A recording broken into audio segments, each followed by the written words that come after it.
What happened to Dirk? Slap bang in the middle of it. After all, no one would ever think of looking for it there. We're criminal geniuses, I tell you. Time to go liberate that loot. To the garbage pile. How long has he been in jail? He dug like a really big ass hole.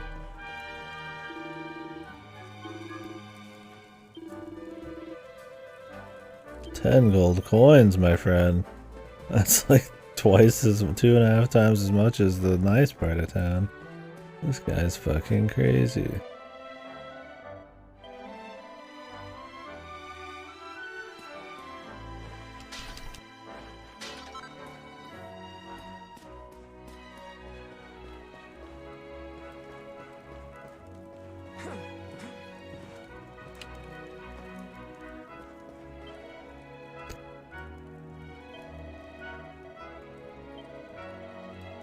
What's that?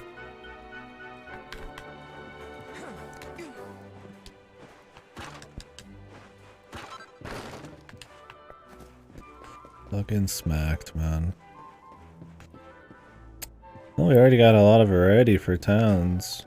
I mean, now we're in like, I mean, don't get me wrong, there's been slums and stuff before, but I mean, you got like this kind of slum in between castle walls, and then we had like, you know, a castle that looked a little different than the usual Dragon Quest, and then you had like ritzy areas mixed in with like normal areas, and then we got small village, and we're all on the very beginning here. They're not like flat and boring, and then they've got like verticality and sights in the distance and shit. But so far, definitely the best game visually. Not just graphics, but art direction and stuff. We'll see how it ends up. Like 8 was a big step up in the world too, but it still had some kind of dull, repetitive towns and areas here and there. Or at least not to the extent that this has so far. Let's see. I don't know with Dragon Quest 12. I mean, because they're remaking so many, it's like, I don't know. Like, obviously they spent some time, like, doing the extra versions of this, the 2D stuff, and all the other ports and shit. And then they're doing the 2D HD, but they might be getting somebody else to do that. So it's like, it's been a while since this came out, right? I don't know how long exactly, but... like in the past, like, I mean, 9 to 11 was fucking eons, man. But that's because they remade like 1,000 Dragon Quest games in between, so they're still usually a pretty steady flow. I mean, I guess they're doing Dragon Quest X offline, and they've got a new one coming out this year. But the main team, yeah, I don't know. I wonder how far out it is. There's no telling with this series. I'm curious what they're going to do with it, because they're kind of talking about it, maybe it being more action, but... I put it on my list, but if there's early reviews or something that say it's like shit, I'll just pass on it. It looks kind of cheap. And I mean, don't get me wrong, low budget or whatever is fine, but, there's just some feel about it, right? It's kind of like a lot of the Square Enix shit that came out last month or two, where it just kind of looks... like it's clearly supposed to just be like a lower scope, like, game. Like, I don't know if there's like a cool idea behind it, it's just kind of like a budget kind of adventure game, but... yeah, that's the thing, is like, Builders had a cool idea, right? Like, take the Minecraft style stuff, add more objectives, a story, a world to explore. It was a neat take on it, but I'm like, adventures? I'm like, it just looks like a... or treasures just looks like a... it's just kind of like a... kind of a... it reminded me of the Dragon Quest Monsters games a bit, but like, obviously the giga budget, so I don't know. Maybe budget's not even the best way of putting it. Like I said, I don't mind low budget. It's more, yeah, that it's like, it doesn't look like it's really reaching very far, or maybe it's just the early marketing, but... it kind of just looks like a half-assed Dragon Quest spin-off, but maybe it won't be, I don't know.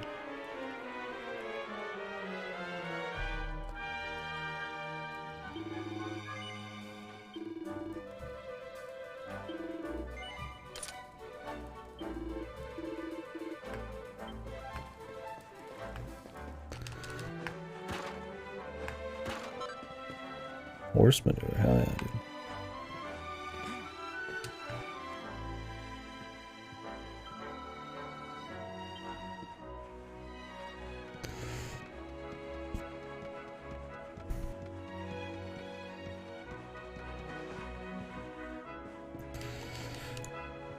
Like how the city and slums already like I'm thinking of East 9.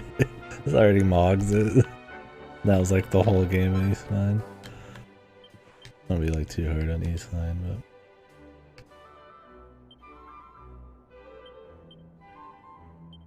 but granted in East 9 there's a lot more movement stuff, but yeah. Difference in budget can definitely make a big difference in how you can execute your art direction. It's just like this area just reminded me of it a lot. Very similar looking. Granted, I love these skins. I love East 9 too, but yeah. Comparing JRPG slums, well, I guess East isn't like what you'd think of with JRPGs, right?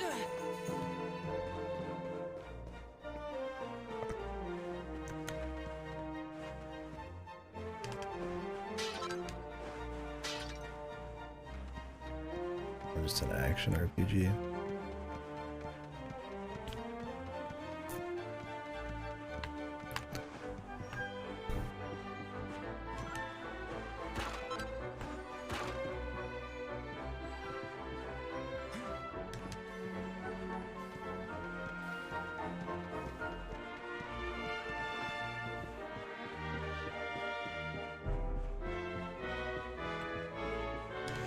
Yeah. Crazy budget in that. That's the thing is like you could, I mean, with budget, with the right hands and like passion and stuff, you can do some crazy stuff. The problem is those ideas, that art direction, the ideas for like fun game design and all of that kind of execution matters a lot more than just raw money. But I mean, if you can get the best of both worlds, you can create some pretty unique shit.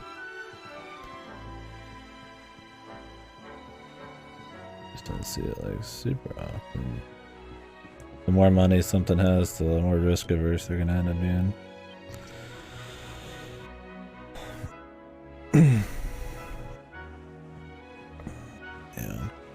Yeah, I don't know. I think it's not gonna be as open as we think.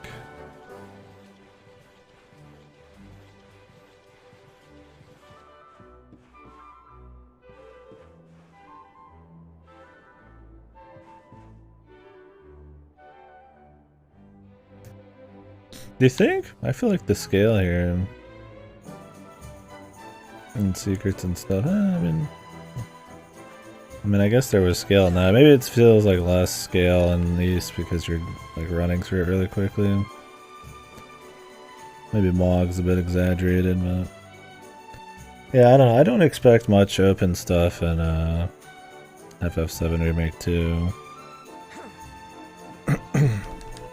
I think they're gonna maybe have like a few open areas, but I highly doubt you're just gonna be like running around a world or some shit. I think it's gonna be an interconnected chain of like semi-linear areas. Yeah, nothing wrong with that, Bebop. As long as you're having fun. Yeah, we go through a lot of stuff on here, but that's kind of just because it's about all I do. I don't know. I guess I'm just impressed more by the scale and crispiness compared to like the East 9 slum. I mean, I don't know. It's not like a really big comparison to make.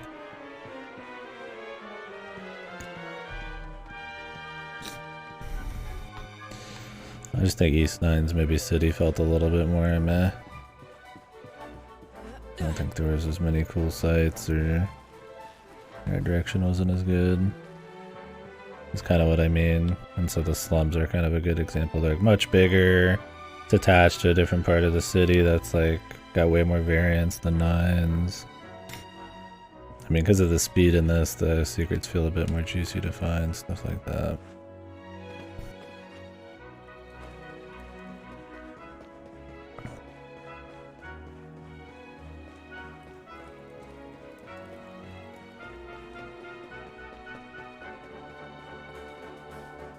I think it's more about the visual like fidelity for me on it. Like it just looks like much crispier. I mean, yeah, if we're just like real reductive about it, but that's just kind of why I was comparing them. They look similar.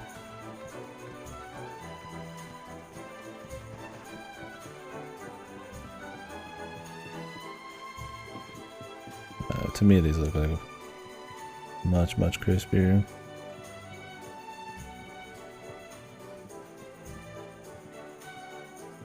I mean, that's what I mean by the art direction. I do think the scale and stuff is much more interesting here.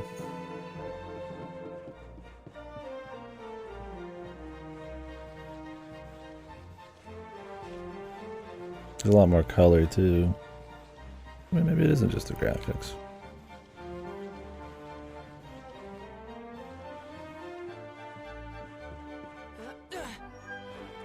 Oh god, can we just walk on this? Can you fall? Okay, you can't fall.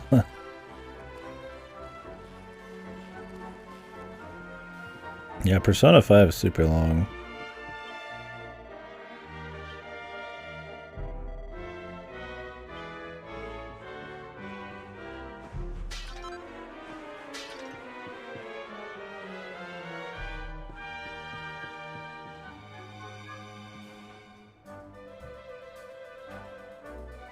I know, maybe I'd have to see it again, but I mean, yeah, other than graphics, I mean, there's a lot more colors, like ribbons fucking strung along it. The castle walls are like way higher. I feel like the contrast from the different areas of town makes this kind of a bit more interesting. I mean, maybe it's just graphic, I don't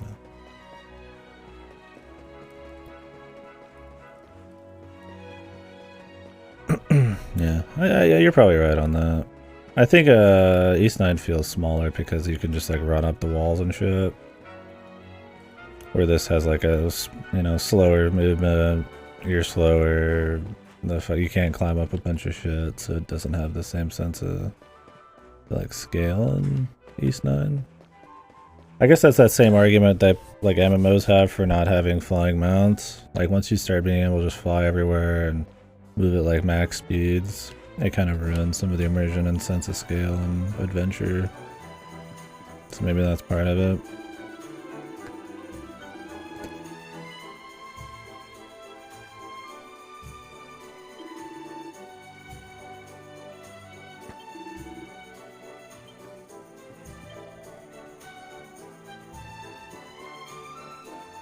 Yeah, I do wish that town, this is just talking about East 9, just in general, though, had a bit more visual flair. I mean, I know that East games generally try not to be like really overkill. Like even East, you know, it doesn't have like a million different zones that are like super high fantasy. It's a bit, what would you call that? Like, I want to say more grounded fantasy. It's not like Final Fantasy Tactics, but like, you know, you're not flying into some like crazy Final Fantasy area with like fucking crystal fucking turtles flying around, or you know, some mushroom growing up somebody's ass or something. Like it's generally just like a forest and then like a, you know, big mountains and more natural kind of stuff. And I think that worked really well in like 8, but in 9, man, that town is like, it felt like a prison town, and like that was kind of the whole point. But I was like, damn, dude, it's just like literally just the most boring gray stone. And I feel like they could have made it more interesting if they filled it with some better shit and maybe had like some more interesting architecture or something. But man, I feel like they didn't. And the color palette and all that definitely did not do them any favors. Like every dungeon's like the same kind of like stone dungeon. Probably not gonna be here. Now, it was around here somewhere.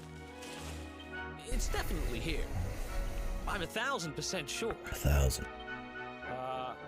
It's not here. You gotta be kidding me. Me and Dirk were the only ones who knew where it was. But he hit it like right in the middle of town.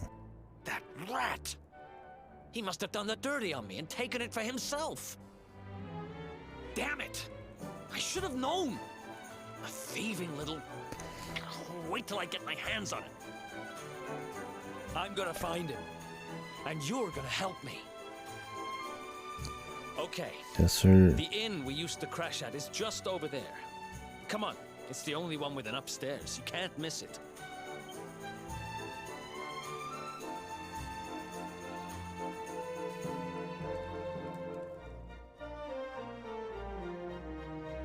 Probably also helped them playing this at like double the FPS as these 9. The feeling of playing on PC for once. Yeah, early game, here we are. Enjoying it so far.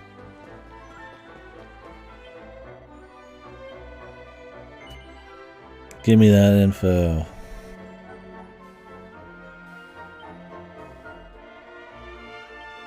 Thanks, man.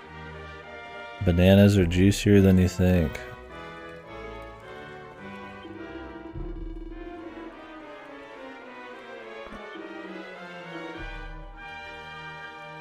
Give me that leather shield, dude. Ooh, leather armor. 5-2.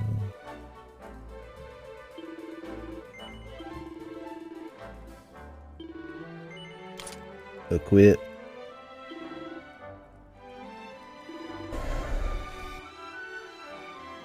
Yeah, we're doing the harder monsters. Hopefully that is fun. We will see.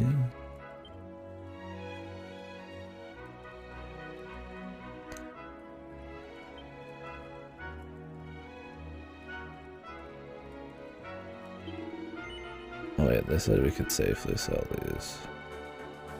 Do I have any more? Might. Yeah, I have some shillings. Only if you squeeze them a certain way, yeah.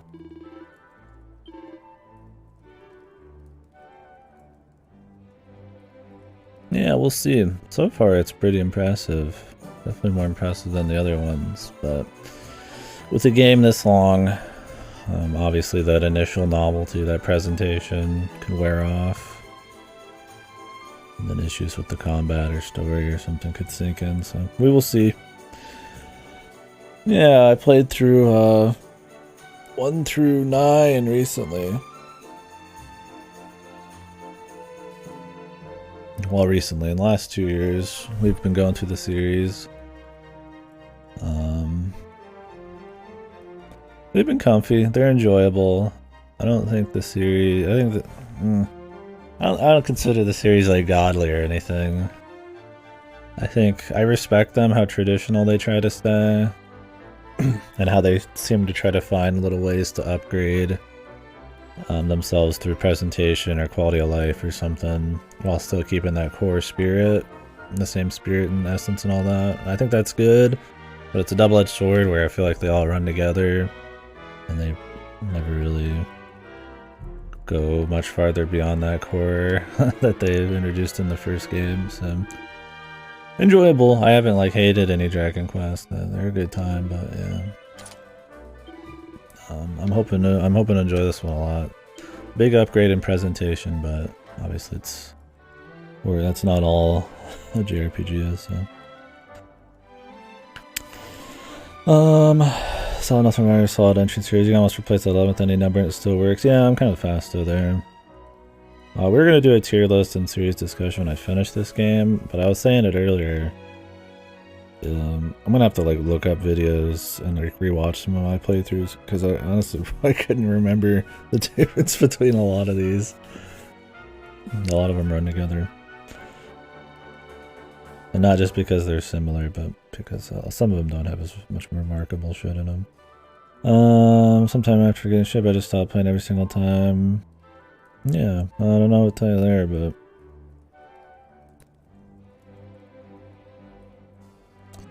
personal preference, really nothing wrong with it, just not my preferred game. You missed some amazing side games in my opinion. Well, I'm not done. I'm not like done playing Dragon Quest. I'm done with the main line.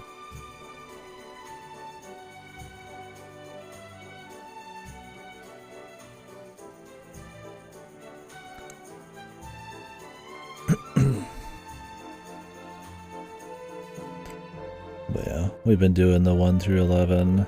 I played Builders 1 and 2 as well. I think Builders is my favorite. Builders 2 is my favorite Dragon Quest game. I think that one really nails what it's going for. But yeah, yeah, we'll see. We'll see at the end here. Looking forward to chit and chat about all of it. I mean, of course, we'll talk about it as we're going too, but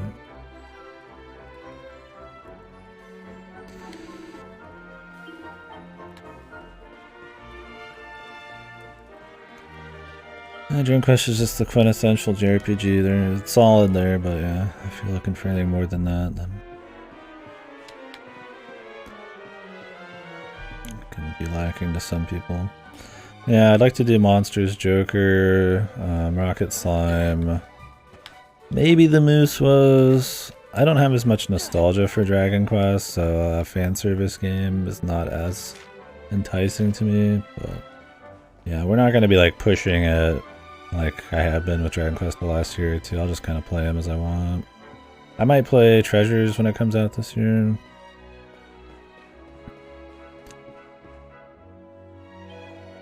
We'll see.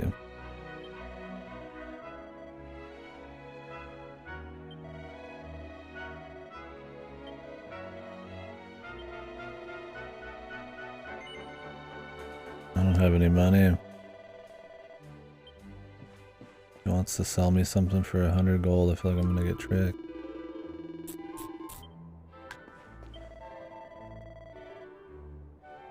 Muso adjacent, is it? Kind of like a Persona Scramble. Or do they call it Strikers? I forget. I played it, but that's one of the most forgettable games. I beat Dragon Quest 1, but I had a curse on me and lost my data 3/4 of the way through. Oof. Yeah, I had to redo a lot of 2 and 3 because of weird translations. I like corrupted some of the data, but it's alright. I ended up beating them. Never played 7, 9, or 10. Yeah, we didn't do 10. I would like to do that, but obviously it's an MMO. There's supposed to be like weird fan translations you could play on the Japanese servers, but I'm just gonna wait and see if they do an offline English version. Maybe we can mess with it. A lot of nostalgia there. Yeah, I'm all new to it. I mean, I'm not new to like JRPGs or something, but yeah. I did Dragon Quest 1, yeah, I was like 2 or 3 years ago.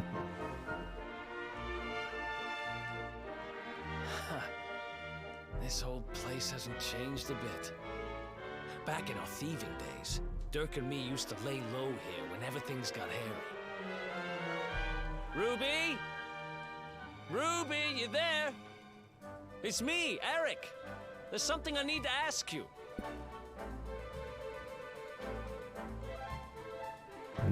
Ruby runs the place. Looks like she's not around, but if anyone knows where Dirk is, it's her. Which means we'll have to go find her. So here's the plan. There's a tower they use to look out for fires. You're going to climb up there and keep an eye. What did you think of 9? I pressed spent thousands of hours on it. My current cartridge is 600 hours. I thought it was alright. I think there's some good quality of life options over 8, unless you count the remake. They made crafting neat. I like that they try to fuse. They try to fix tension, use talent trees and jobs all at the same time. I think it's a big step up in like, yeah, features and the bags and all. You know, they have the bags and the itemization and all that. There's a lot of items and a lot better like way to sift through it all and kind of optimize. And I thought all that was really good. And I like the idea of doing co-op. I thought that was a really cool thing. There's not many co-op JRPGs. Yeah, I liked the train. The music for the train was awesome. But as a single player campaign, it's pretty short. And it's not terribly great. I feel like it's not bad. I think it starts out really strong, but the story kind of falls off. I don't think they really do a whole lot of interesting stuff in the dungeons or anything. It just kind of turns into like kind of just middle of the road Dragon Quest campaign halfway in. It's not bad. I mean, I didn't hate it. I don't hate any of the mainline Dragon Quest games, but obviously the big takeaway was the multiplayer. I mean, I just played it single player. I get that a lot of the grottos and that kind of almost infinitely replayable stuff, and you know, making your, you know, playing through the whole thing with like, you know, a team with all their custom characters is cool. But I don't know, after playing 8 of them in the last year or two, it just didn't really stand out that much. I think it's very interesting, and I'd love for them to remake it or port it with that online functionality. Hell, I'd probably play co-op again maybe, just to see. But yeah, in terms of a single player thing, I mean, what, it took us like 40, 50 hours. Pretty short. The side content that wasn't probably multiplayer grottos was pretty annoying. It was just kind of grindy, kind of tedious shit. So, I don't know. That's about what I gotta say on it. No casino really sucks. Yeah, I like the casinos a lot. That was really disappointing. Back in high school, a mate and I spent. I didn't play them back to back. Let's be honest. I'm not literally playing them back to back. I play a few dozen games in between most of them, but I think what it does is kind of like, yeah, it definitely gives you more of a something to compare them against for sure. Like in a bubble, I don't think Dragon Quest IX is like a bad game or anything, but when you compare it to some of the other ones, it's just kind of like, it's alright. And seeing that progression of the series and where they upgraded the gameplay and stuff and where they pulled from the other games, I think gave me an appreciation for some of 9. Yeah. I mean, if I played them back to back to back, yeah, that'd burn me out. But I always take a break until I feel like playing another one, so I'm not too worried about it.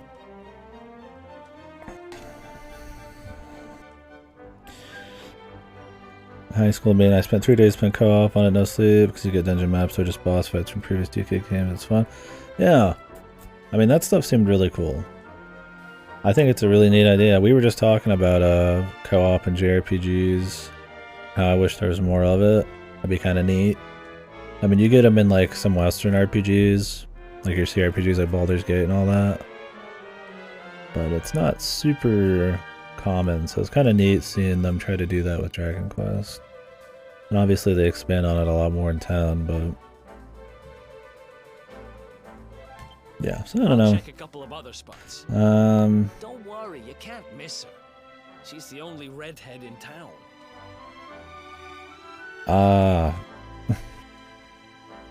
What the hell's going on, man?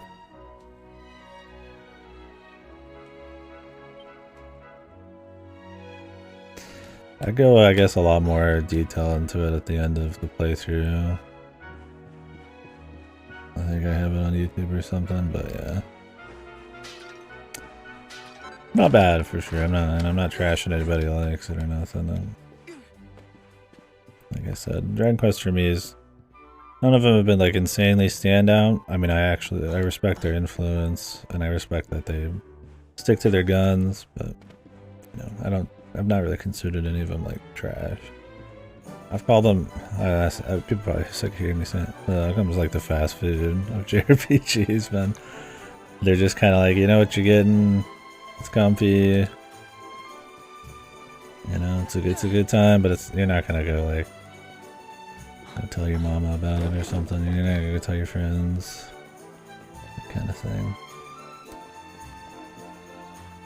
Let me write this down. Slotty saying hi, gotcha. I'm gonna branch out to Western RPGs. I'm gonna play JRPGs and things like Diablo and Sunless Sea. Yeah. Which is totally fine. Enjoy what you like. I play a little bit of everything on here.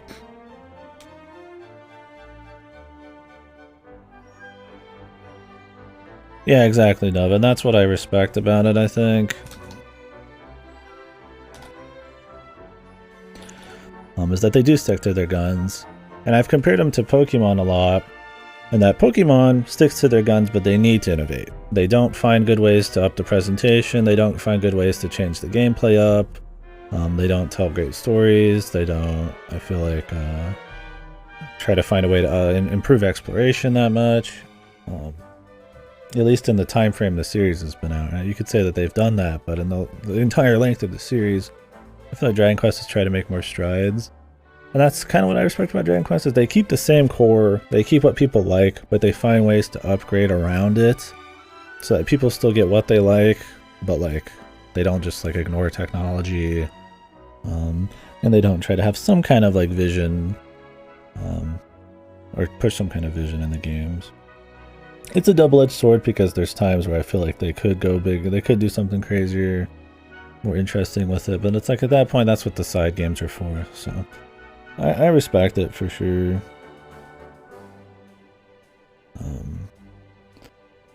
But yeah, it's a comparison I like to make a lot, when I think Pokemon has like failed really hard on that.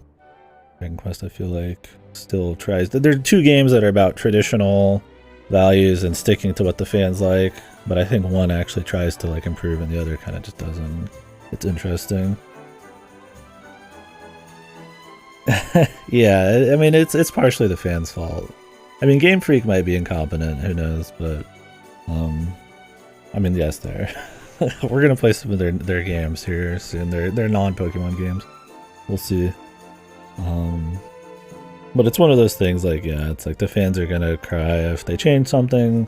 I mean, that's probably the same thing with Dragon Quest, right? And that's where I feel like the incompetence comes in. It's like, I feel like people would bitch a lot in Dragon Quest if you changed anything at the core a lot. That's why this new action one they're talking about maybe with 12 is gonna be like, whoa, what the fuck? But like, that's the thing, is like I feel like people would bitch with Dragon Quest, although I feel like it's more of a Japanese thing because it's not really, it hasn't gotten big in the West till recently. So it's like, it's like, I don't know, since they would both bitch, like obviously like your Western Pokemon fans are gonna bitch if you change Pokemon, you know, your Dragon Quest fans are gonna bitch if you change the combat too much, but like you still compare them and like one upgrades a lot and one doesn't. So it's like I feel like it's partially both. I feel like Game Freak knows they got easy money. They don't have to try, but I also think they just suck. And then the fans obviously do not want to let it change in any way. So we'll see.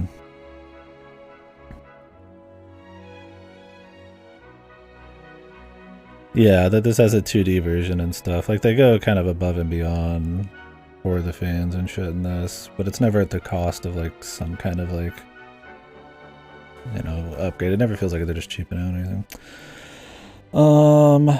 The Puff Puffs, yeah. Sunless Sea. I need to play those Sunless games. We've been talking about that for a while. Kind of sums up Square Enix as a whole. They like Branch Up Be Safe, Chrono Trigger, Final Fantasy kind of fit in the model. Yeah, yeah.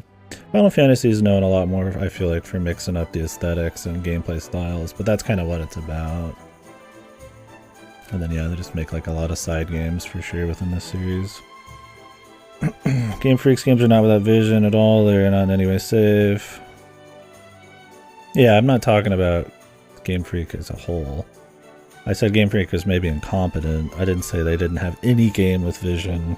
I'm saying with Pokemon, I don't think they have a very great vision. I don't know what point you're going for there. We'll see. I haven't played the other Game Freak games. I think with, I'm mainly just talking about Pokemon. I'd like to try their other ones to see how those are, but yeah, I don't think they have a lot of... I think there's a lot of reasons Pokemon is the way it is. Okay, yeah. I got you, man. I just felt very... like you're starting something. I'm used to us having a... being at blows always, brother. No biggie. I did really love the Bravely series. Yeah, I haven't done the Bravely's yet. I'd really like to, but I haven't. Yeah, the resident Sunless fan. LTD. I love Monsters Joker, but still turn-based. Alright, Bebop. Thank you. Thanks for sticking around. You're good, man. It's just, yeah, it's just the way you word it. No problem.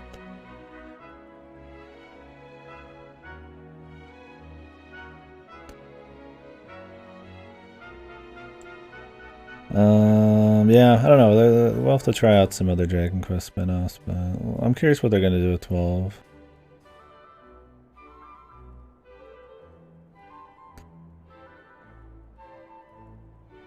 I've seen someone praise this game a ton, saying it has all the classic RPG drifts, but does them really well. Yeah, and I think that's a big thing is execution. I think that's where like I get off with like Pokemon. Is I don't think the execution's there, and you could blame fans, and I think that's valid. And but I think you can also blame the devs a bit there. I think the Pokemon community is torn. Some want to branch out, like the open world and stuff like Legends Arceus, with some want to stay the same style model. Yeah, thing is, I think you could have both, right?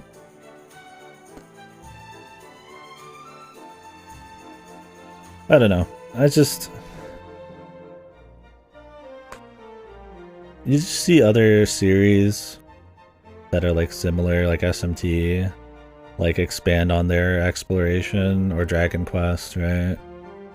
You know, that are similar in a way to Pokemon, and they expand on how they explore the world and how you like traverse, and they expand in ways that I feel like could still make people happy and upgrade shit. And then with Pokemon, they just kind of like don't. Like Arceus is such a sloppy ass game.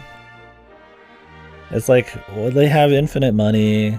They probably could spend as much time as they want on most of the. Well, maybe not. But I mean, they got people to remake all their other games. It's like, you know, just like imagine a game where it's like I've talked about before, like new Pokemon Snap, but like that's a good game, right? That's good. But like you actually are there doing that stuff. Obviously, it couldn't be to the same level of detail, but like that's kind of what you'd like expect, right? Like over time, maybe we would have reached a point where it's like that kind of exploration, that kind of like immersion. You know, how they play up finding Pokemon and the kinds of stories they tell, or how you explore a world and use Pokemon and immerse yourself in that kind of thing. Like they upgrade that in Dragon Quest, SMT5. They do that, the scale, where people are.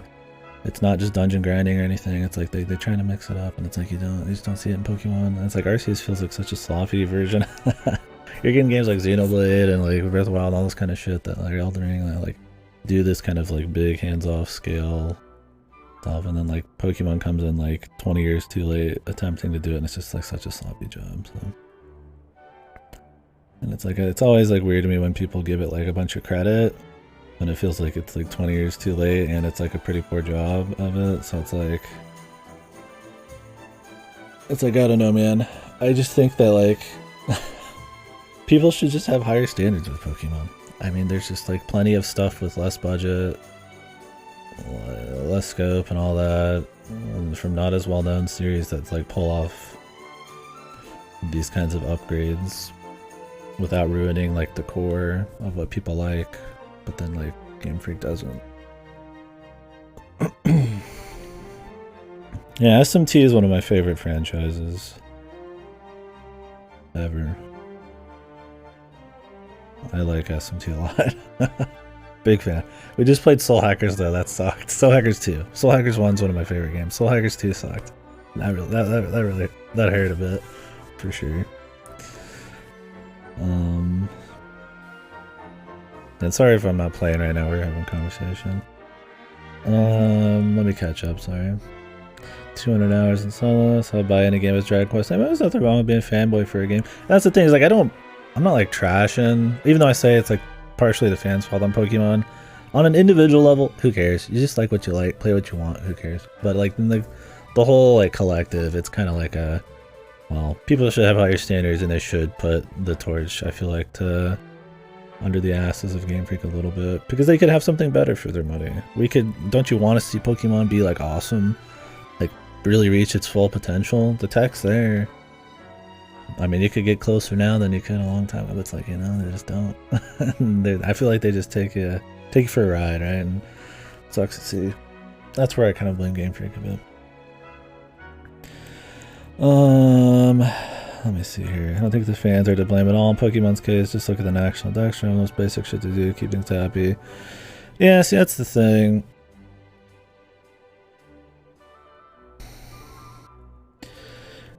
I don't know. Fans will blame fans. Look at the national deck stream. The most basic shit to do. Keep things happy. They go out of their way to not have to do it, and fans forgive it. That's true. I mean, people were bitching about it, weren't they, though? Yeah.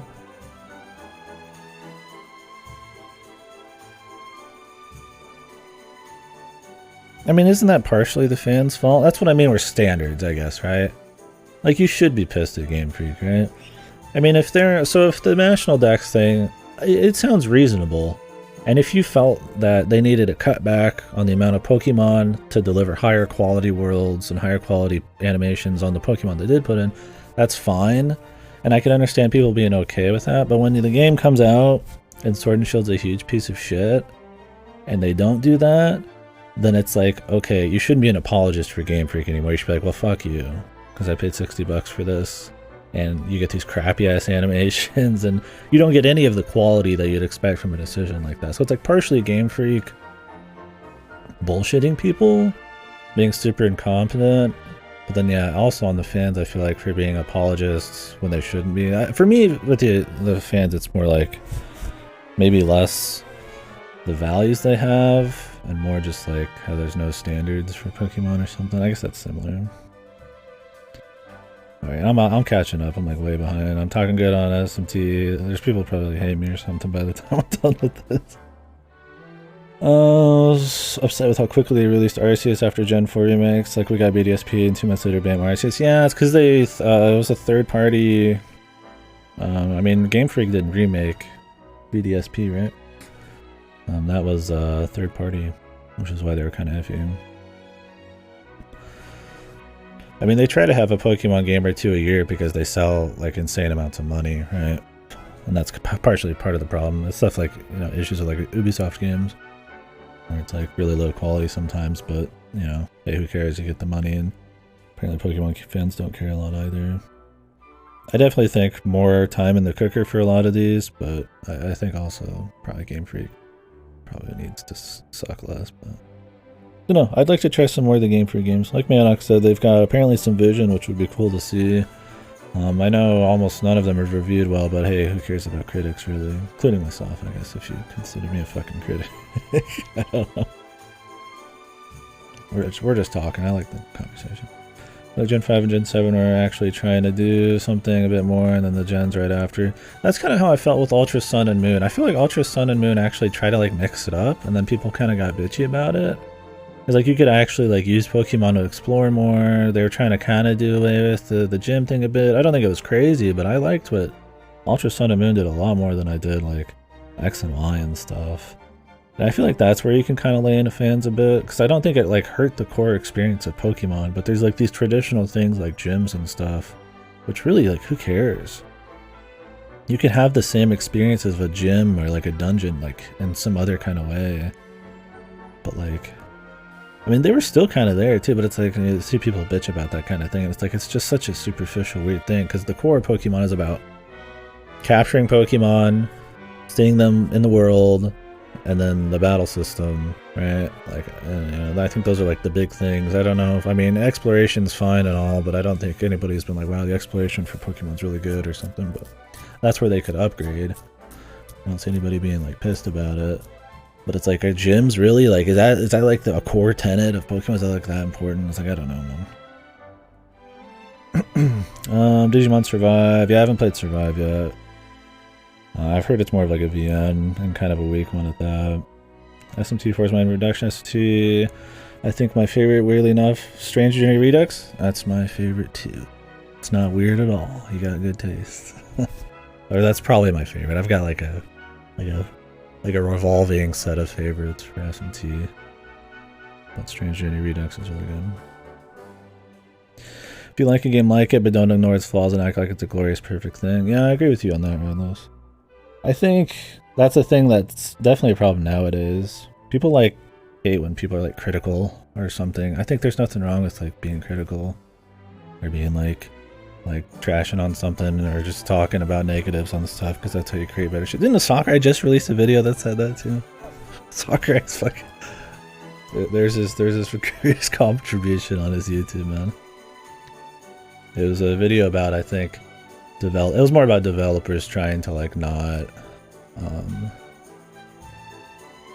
Like, don't get mad at people for not enjoying something, because at the end of the day, who cares about all the work you put into it? It's about what they played. And you as a player, as well as a developer, should know that kind of thing. So it's like, it's kind of one of those things, like, I kind of respected that. Because nowadays, a lot of people just, like, hate all kind of critical discussion or negativity, I feel like. That's not exactly true. That's exaggerated. Small indie company. Yeah, that's another thing, is like, Pokemon is like the biggest IP. Just period. It has like infinite money. Like, and there are some things that money can just solve. Games looking good, money can solve that. Art direction, good stories, gameplay, that requires a skill and like a thought. But it's like, you just good texture work and art and shit, like you can probably just pull that off with money. And like, Pokemon still doesn't do that.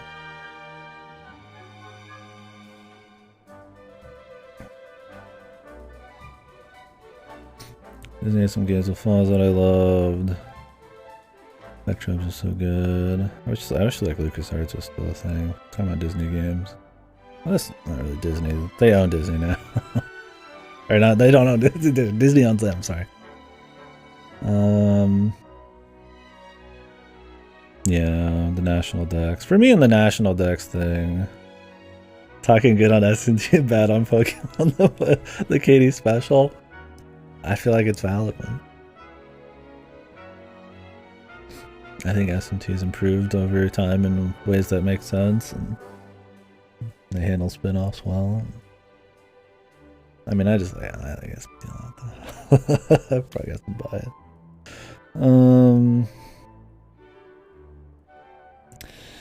Feels like Arts is what they wanted from Sword and Shield. I think it's fair SMT having its slows all is great, but Pokemon has some bad aces. Love Gen 5 wasn't perfect.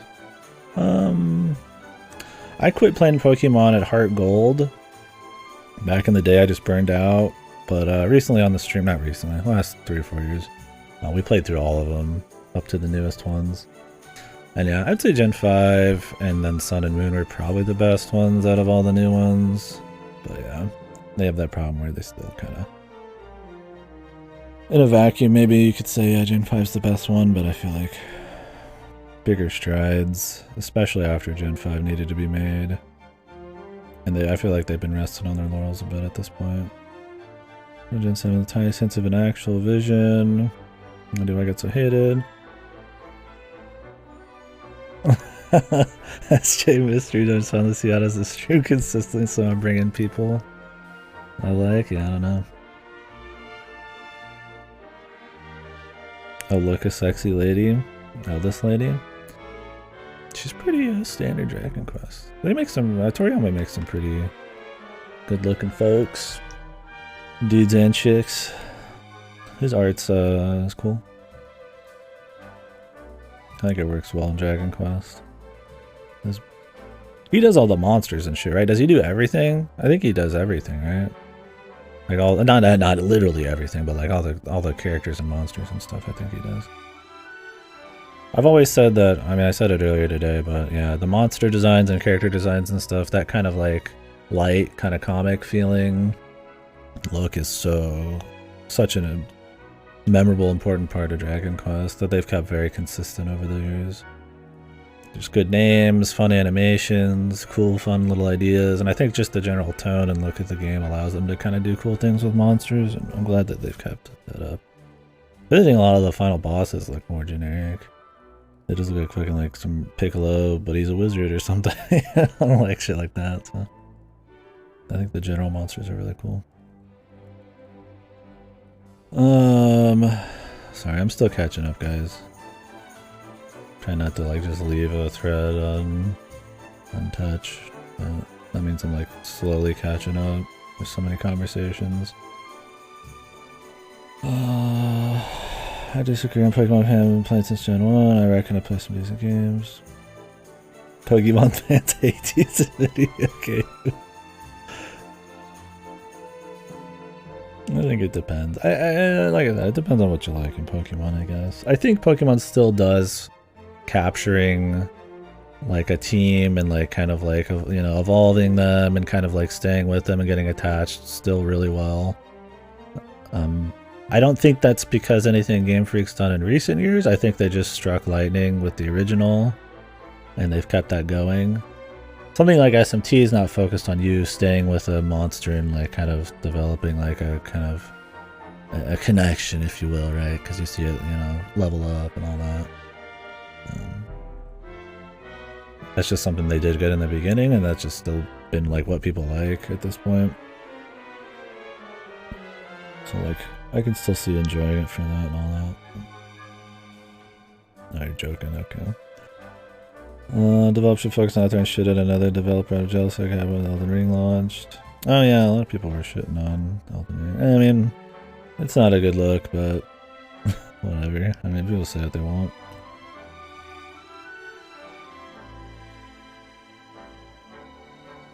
And other people say whatever. To not be allowed to say stuff. We haven't played Spectrobes yet.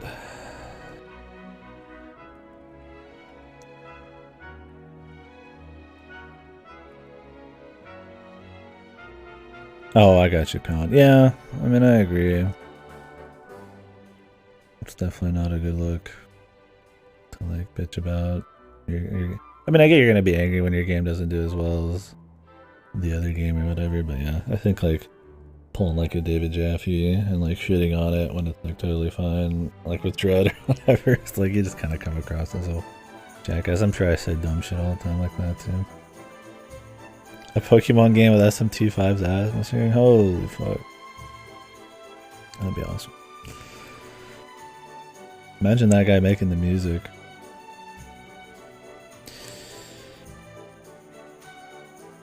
I've always said with Pokemon, the best Pokemon games are like the spin-offs.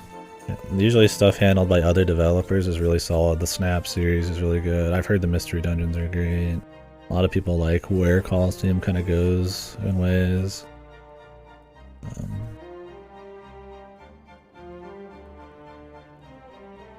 I think there's been like some puzzle games and stuff that we've looked at. I mean, I don't have a lot of first-hand experience on a lot of these.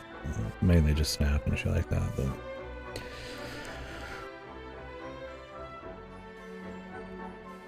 It's always interesting. Like, I mean, people do cool things with Pokemon. I don't think Pokemon's a bad series. I think the Game Freak mainline stuff has fallen off pretty hard, and I think people should be a bit more critical of them, that's all. Toriyama did make Dragon Ball, so it's not surprising. All monsters but most. I think a team of artists that converts some of his newer designs to his old style, because his new style everyone is too skinny and young. Maybe, the Toriyama DQ NPC designs look pretty good on 3D. Yeah, I think they carry pretty well. Because most of the monster designs... The monster designs in Pokemon or Dragon Quest? Digimon's kind of similar to this dev angry from the dev. Yeah, it's kind of similar. One of those devs was the Horizon dev. Yeah, it was some of the Horizon devs.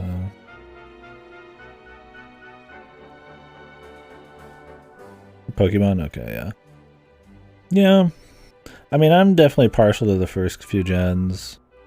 There's a certain, like, animal simplicity to them. I feel like they've kind of gotten over-designed a bit or too jokey.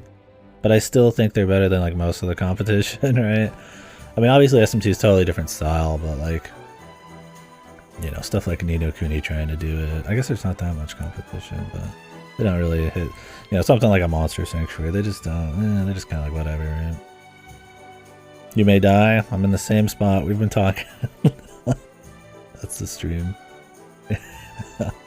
Once we get really going, I can talk. I can talk a lot. So. You didn't miss a damn thing. I mean, we waited just for you. That's what I meant to say. I couldn't move on without you here. Well, let's move on. He's back.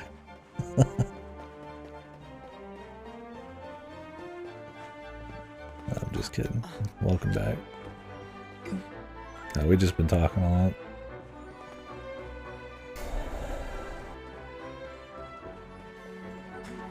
Legend Pokemon Defenders, really hard to go through that, man. I really enjoyed playing that game.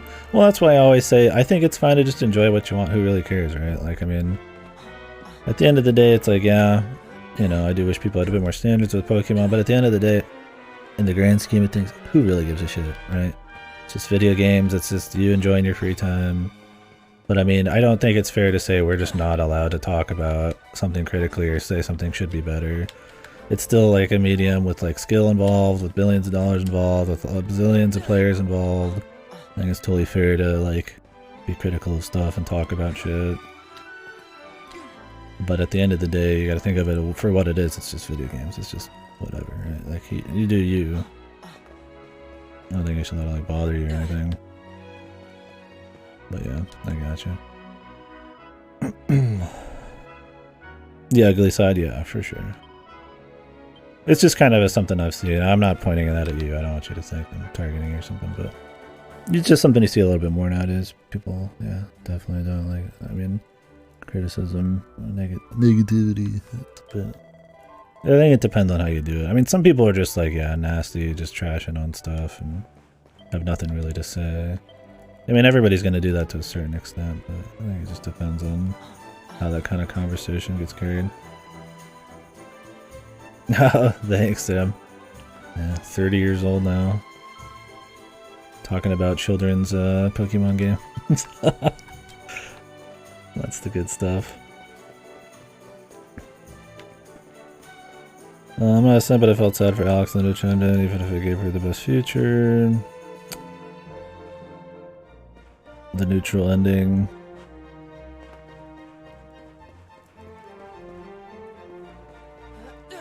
Oh, of Redux? I was like, Alex. Like, wait, her name was Alex, right? Yeah, I don't know all the different endings. I did neutral Redux. Really like that, but yeah. The ending or whatever. From what I understand, the Redux endings are a little bit happier, aren't they? Than like the old neutrals and stuff like that, which is interesting. But yeah, I always go neutral. I love Redux's neutral because fucking the Giga Chad fucking gore, like the best alignment rep in all of SMT, dude. The Uber, what was his name? He was the Uber something. The absolute psycho Chad.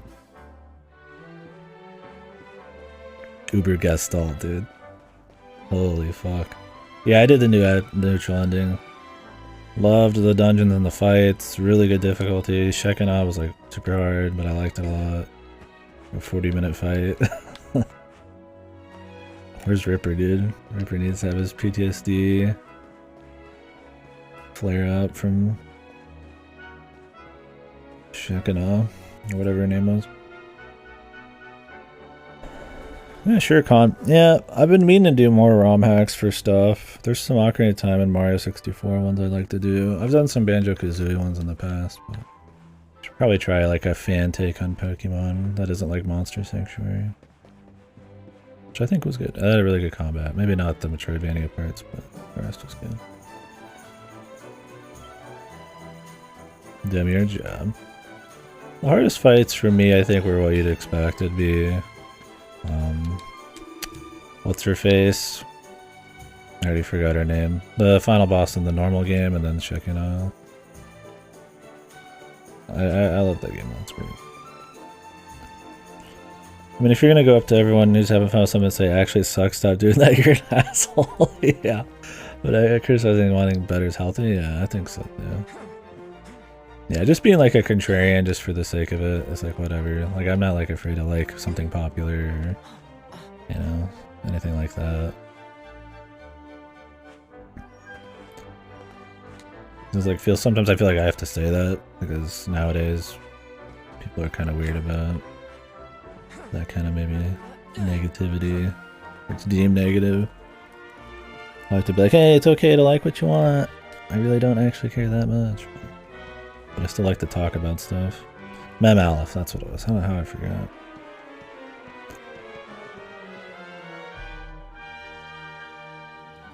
Gotcha, yeah. Yeah, my next XMT game is probably gonna be... Get out of here!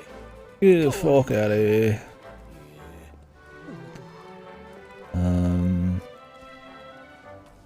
Either Raido 1 SMTF.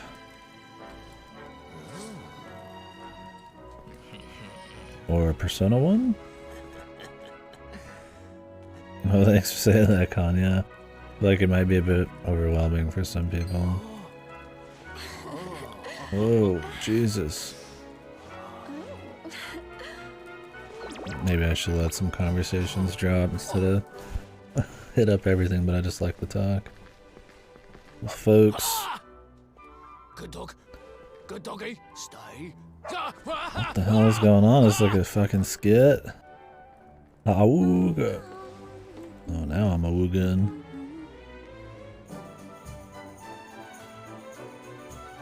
A lot of Romax being pretty funny about. Oh, absolutely. And I'd like to play some of those too, but there's some really quality ones.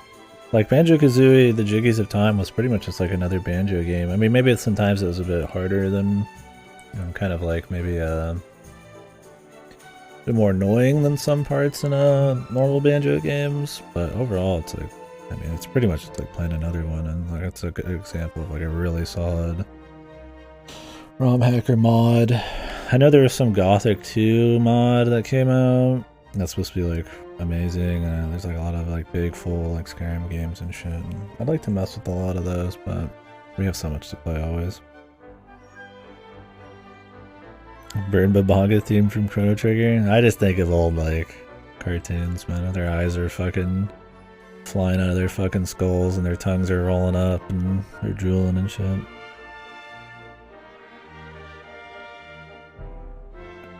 Like you responded to a message I said 5 minutes ago, me going, oh yeah, I said that. Yeah. Well, it's just because I can fucking rant too long and ramble. I fall really far behind. I don't know if cartoons can do that anymore. I mean, obviously it was supposed to be taken as a joke back then. Just this like hyper, like horny bullshit, but like nowadays it's probably not. Yeah, Wooga's the people aren't gonna know what the Wooga is anymore.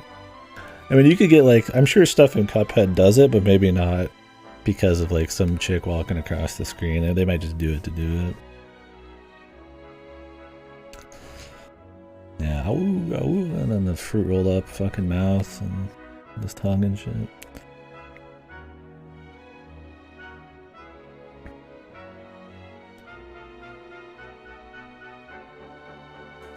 Yeah, man, pretty much.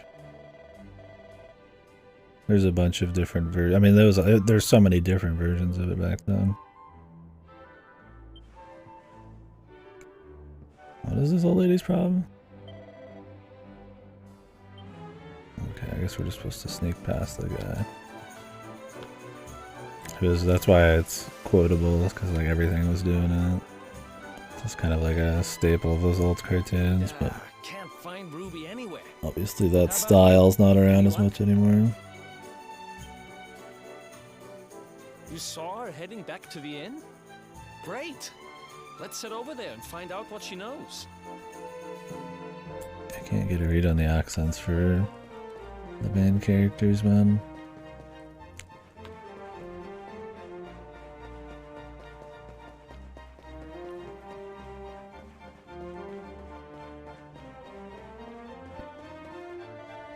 Oh, again. Ruby. Well, if it isn't my favorite landlady. Welcome to our rumble. Am I gonna shit talk Chrono Trigger? No. I like Chrono Trigger a lot. I think it's an amazing example of like really significant and solid side content. Time travel used in the fun way, multiple endings in a JRPG. Fights in actual locations on the screen instead of like a lot of cutaways. It's got great variety. I think Chrono Trigger is awesome. I don't know about the perfect JRPG.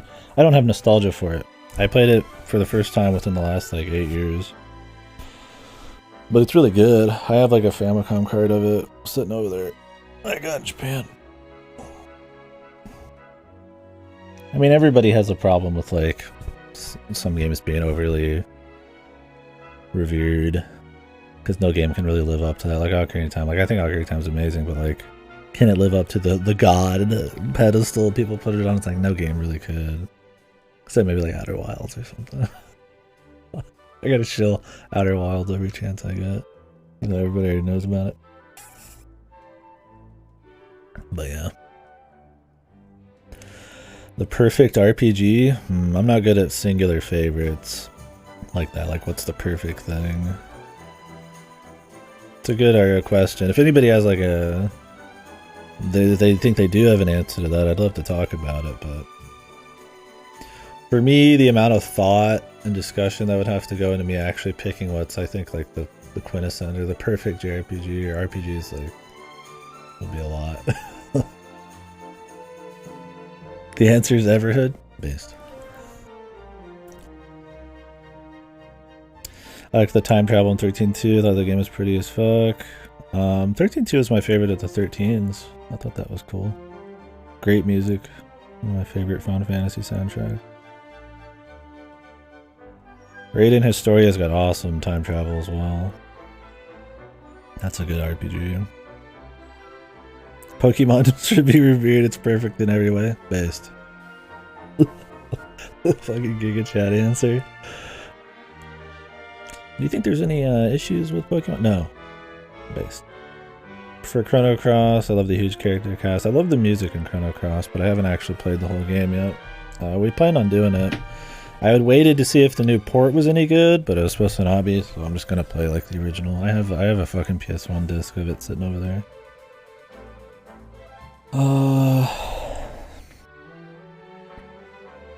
OT pales in comparison to Majora's Mask. I mean, I think they got a yin-yang thing going on. I think OT has the better dungeons and main story kind of content, but Majora's Mask destroys it in side content, and its tone is very different, and I really like that about it. It's very cool.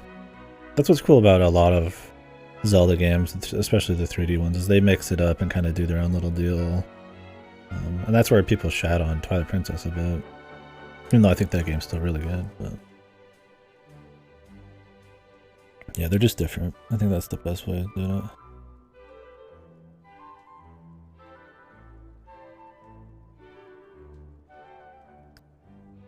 I love Radiant Stories. My top 3 JRPGs with time travel aspects handled like shit.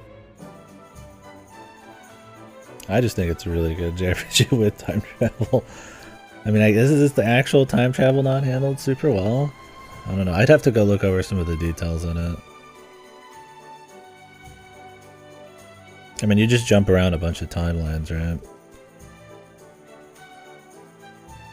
I don't remember exactly what would be bad about it. I just know it has time travel and I like Radiant Historia, so maybe that's not... I don't have enough of a specific take on it. Fast does probably right there. Xenogears? Yeah, I've been wanting to do Xenogears. But I kind of want to play Xenosaga first, because I'm just in the mood for like a space opera type of thing, and I have been for a while. But we'll play Xenogears for sure. Fortnite? Based. FF10, 11, and 12, 2... oh wait, 10, 12, and 12, 2 are your favorite FF games.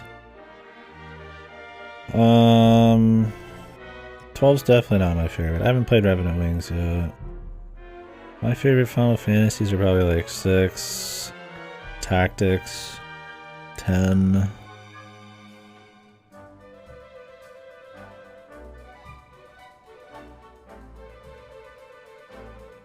I like most of them though. There's not a Final Fantasy game I just hate.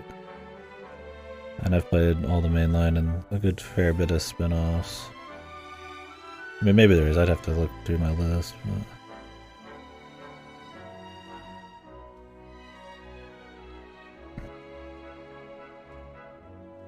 yeah, I think those are some of my favorite Final Fantasies. 9's pretty good too. But... oh, 14. I like 14 a lot, of course. But...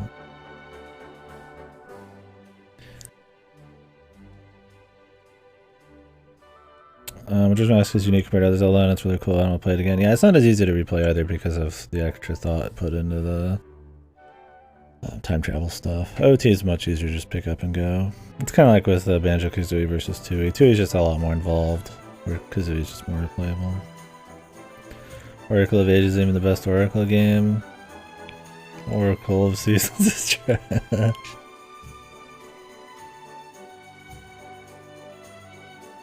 I think the Oracle games are overrated, man. They're still fun though. I think a lot of the 2D Zeldas are overrated, but I still like them. I need to play Link Between Worlds.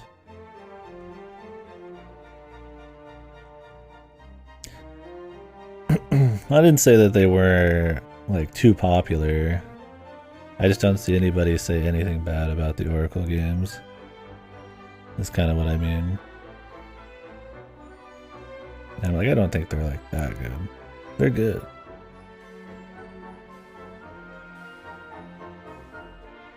But they're not that crazy different from like Awakening or Link to the Past or anything.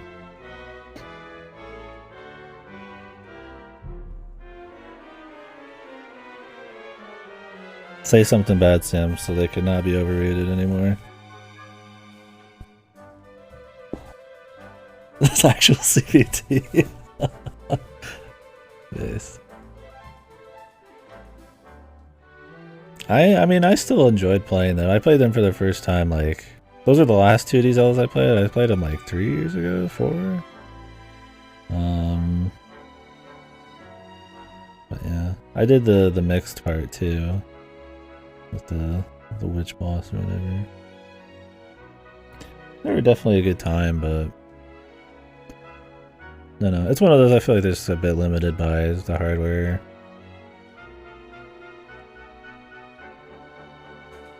Some of it's just kind of a pain and like having very limited buttons and what you can do and all that, especially after like Link to the Past.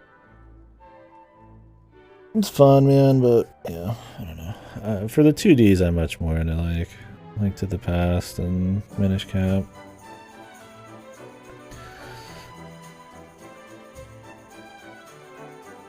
Yeah, Skyward Sword is the only 3D one I actually don't really care for that much.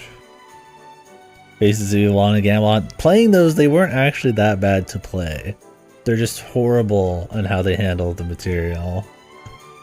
Like, I mean, they probably suck on the Philips CDI because of the lag, but like playing like the new remade versions, they don't play horrible. They're just like a Zelda 2. They're formulaic, but I just enjoy the 2D Zelda a lot. Yeah, I mean, I think they're good. I don't think they're bad, but yeah. I just don't, maybe I just don't see enough discourse on those games. It's always just like, oh yeah, the Oracle games are awesome, and then that's kind of like it. Even when I was playing them, there wasn't really, I don't remember there being like a whole boatload of discussion. I liked Zelda 2. I thought I was gonna hate it. I liked it. It was cool. Skyward Sword's one of your favorites? Yeah. I mean, I've laid into Skyward Sword a lot. I mean, we can get into it, but... Faster, you might be right on that. I mean, Faces of Evil, Wand of Gamelon, the DS ones, which I still need to play, and then, yeah, Skyward Sword. People trash Twilight Princess a lot nowadays, and I don't get it. I don't even think Twilight Princess is, like, bad. Like, it's maybe not a god game, but, like, it's not even, like, why do people trash it so much? Was there some YouTuber that, like, trashed it, and now everybody trashes it? I mean, people trash Ocarina of Time because it's popular, but Twilight Princess isn't even, like, that popular. I mean, parts of it suck. I mean, it can be tedious and just has some slow, boring shit, but, like, overall, it's still a pretty damn quality adventure game. Maybe I have nostalgia. Play Elite Beat Agent. I need to play that now. They just aren't talked about in general. That could be it, Sam. God, I'm skipping conversations, sorry. Sonic Chronicles. Oh god, I need to play Sonic Chronicles. Best Sonic game is Sonic Chronicles The Dark Brotherhood. I thought that game was supposed to suck. I haven't played it yet. I don't know what my favorite Sonic game is. Like Adventure? Or Generations, maybe? Welcome to our Rumble. Yeah, sorry, people. People's like, hey, can you play the fucking game, please? Don't worry. Give it a few hours. There'll be no chat for like 3 hours straight, and then we'll just be playing non-stop. If there was a bit more gameplay going on, it's mostly story right now, and I don't like trying to talk while story's happening. Apologies if I missed something. Hi, I have Zelda 2 question. For people who are familiar with it, more of a shower. I thought, would it theoretically be possible to get to the Fawn Palace without ever getting the candle? Is there like a hard requirement for it? I wouldn't be surprised.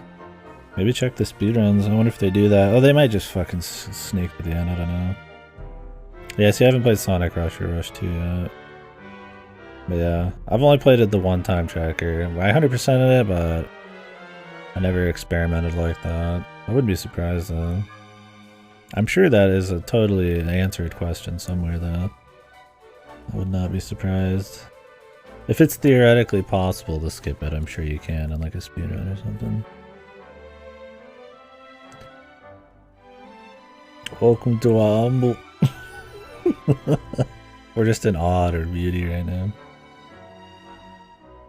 Oh, I'm sure, Tracker. I'm sure if we looked up a speedrun, they would. But they might not be in the way you think. They might just skip the whole fucking game. Sonic 2006 and Knuckles featuring Dante from the Devil May Cry series. Dude, I can't wait for Sonic Frontiers this year. It's gonna be so good. I liked the movie Free Guy. Was that the Ryan Reynolds one? Or was that the Adam Sandler one? No, that was Pixels, wasn't it? I didn't watch it. I can't speak for it. A lot of those video game movies can be a bit on the nose, but I haven't seen that one. I did hear good enough things about it though, but I can't really say much more. Yeah, Sam, my biggest problem with Sonic 06 really is like it's a so bad it's good game, because I guess you guys don't know, I do this so bad it's good event sometimes, where we just play funny bad games, but that was my biggest problem during it. It was just like kind of long, and it wasn't like it wasn't good, but like at times it was just like fine, but it didn't need to be like a 20-30 hour game. But when it was really bad, it was hilariously bad, and the story was fucking unreal. I will not budge on this. I mean, I hope it's good. I'd love a good Sonic game, but I have very little faith. I didn't play Sonic Forces, just Generations, out of the new Boost games. I didn't play Unleashed yet or nothing. Give me Punch the Wall Rage when I was younger, so I don't do platformers. Oh, I gotcha. No, like what you like. Now I'm kind of going in all sorts of orders here. Need to play Minish Cap. Yeah, Minish Cap's good. Although it might be like really love too, so you might go in with way too high expectations. But I mean, Capcom just did good on 2D Zeldas. I remember the first time I played Link to the Past, I hated it, but then I played it again and I was like, oh, that's pretty good. Dragonfall game made by the people who made Adventure Quest, Sonic the Werehog. Yeah. Yeah, Generations is good. Legit. It's really fun. Good remixes. The boost gameplay is really fun there, and the 2D stuff's not too bad. That's why I don't know why Forces was supposed to be iffy. Yeah, Crosscode's probably a bit better than... I mean, Minish Cap's pretty good. It's a different thing, but they still like kind of intersect, I suppose. Tails Sky Patrol? Is that a game? But yeah, we can do a viewing of the old Mario movie before the new one. We've been meaning to do the Mario live action movie for so long in the Discord.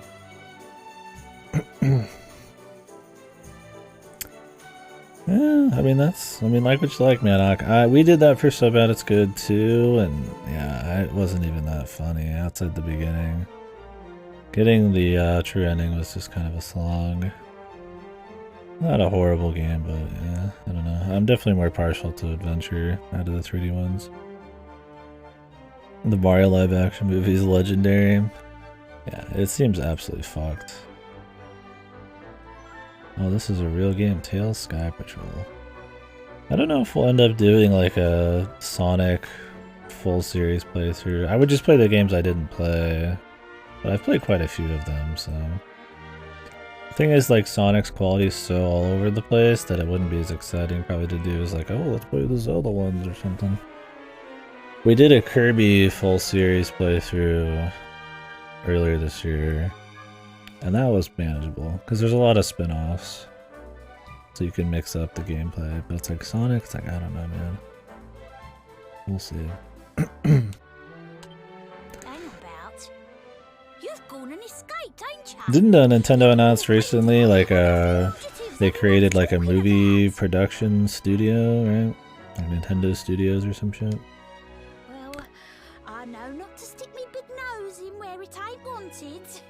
You always did like to sail close to the wind.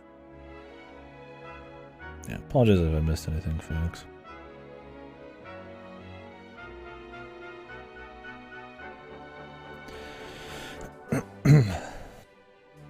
The Pokemon movie based on the Sword and Shield. Sword and Shield story is so fucking bad, dude. El Presidente. We have to stop the tournament right now for something that's gonna happen in 1,000 years. What? Damn, that is a comfy ass cat. Jesus. Living the life. We can laugh at the bad Sonic games, of course. Don't worry, I won't be here long.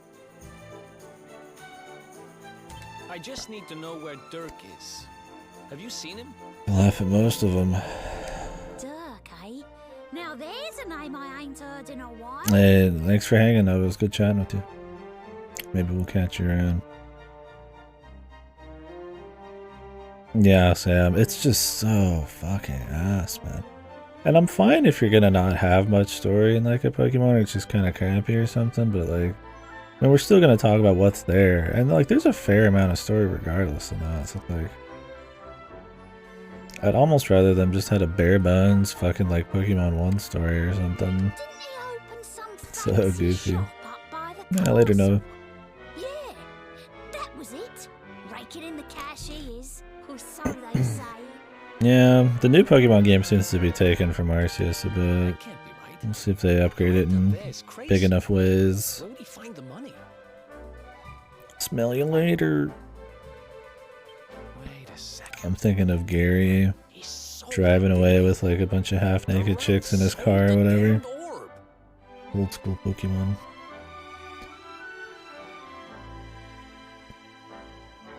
And then you have Sword and Shield. Yeah, it's just like, wow, they're making this big jump in technology, and I think it really just highlights most of the issues with Game Freak. And then they just dropped the ball on the story even harder. I mean, X and Y had a pretty bad story too, right? I mean, is there a Pokemon game with like a good story? People will be like, oh, Black and White, 1 and 2. I'm like, was that a good story? I don't even remember a damn thing that happened in it, man. It's probably just that it had a story, or that wasn't just like completely rancid or something. I think that's the best kind of Pokemon story right now, is it's just when it's not horrible. And that's where Sword and Shield's fuck. Look, in this part of town, Arceus had a bad story too, because it just had too much of it, and it was so dull and generic. Like when I was doing my playthrough Arceus, the first 3 or 4 hours was almost all cutscenes, and I was just like, what the fuck? And it's like the most mindless dialogue, dude. You're right. Thanks, Ruby. I It's appreciate just it. bizarre. We'll get out of your hair.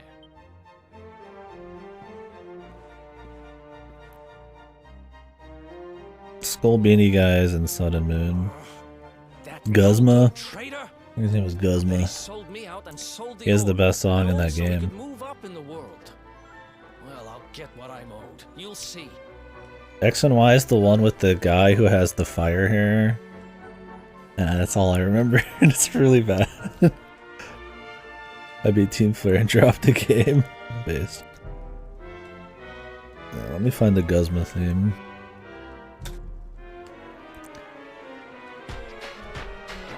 Yeah, this is like the best part of this game. This is theme song. I don't even remember the fucking guy.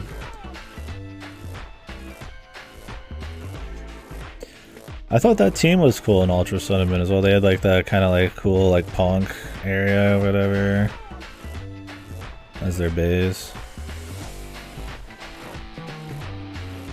Yeah, it's one of the few Pokemon soundtracks I actually have. I don't blame you, Manok. X and Y is one of the lowest points in the series for me. It is super boring. What is the new team in fucking Violet and Scarlet, dude? They revealed what the 3 big quests you can take in any order are. Pokemon League, Legendary, and the team quest. Wow, they're really mixing it up, dude. They looked really bad. What was the team, dude? I already forgot. It was so fucking weak. Let me look up. Pokemon Scarlet team.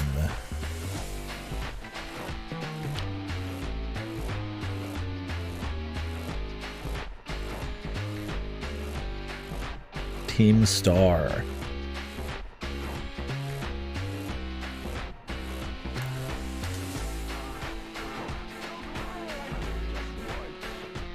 Is that what it was? Oh yeah, they're just like, they just wear like neckties and have like a fucking... What?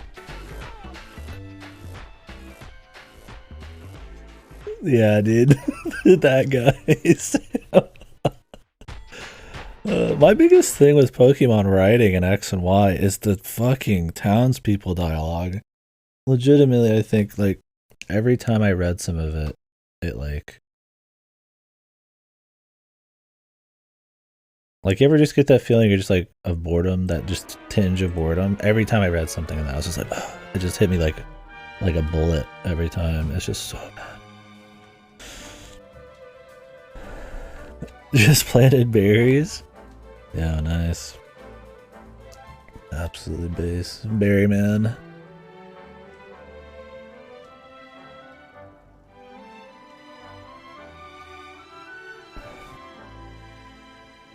Every Pokemon you trade has a berry on it.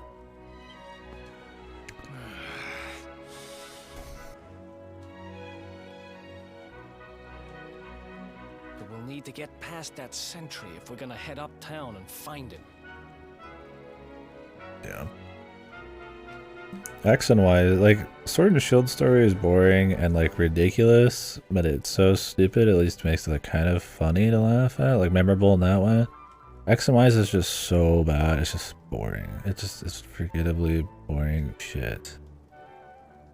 Like, at least Sword and Shields is memorable because of how stupid the El Presidente is, but it's like, Jesus, man. I don't know. I don't care how great your story is if it's a small part of your game. I mean, I'm still allowed to talk about it, of course, but like I said, the games have more and more story nowadays than they used to, especially Arceus has quite a bit. So, can lay in a lot more to them, really, if you're gonna put a large chunk of your playtime in story. Yeah. I remember hearing that one of the guards is terrified of dogs. I think it was him. Maybe we can borrow one of somebody. It's been 3,000 years. And every character has that goofy, like, fucking, like, side cut nowadays in Pokemon.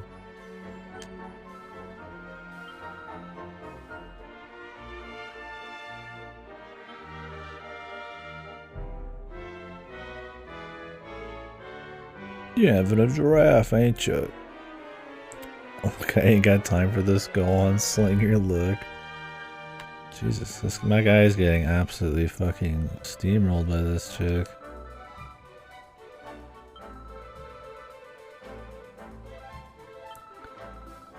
Step on your fucking head, man. I'm just gonna kill my poor guy. Yeah, maybe she's saying it wrong because she's like a kid.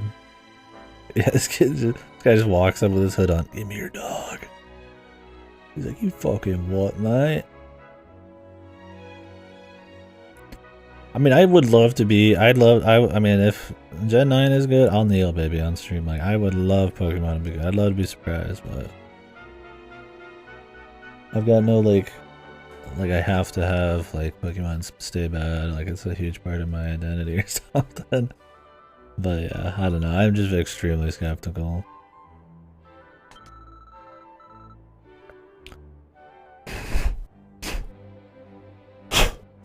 Fucking hell, there's like a little something on it.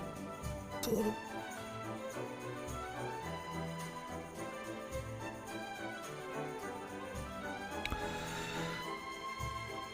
So I can hype up SMT. I can hype up SMT on its own, man.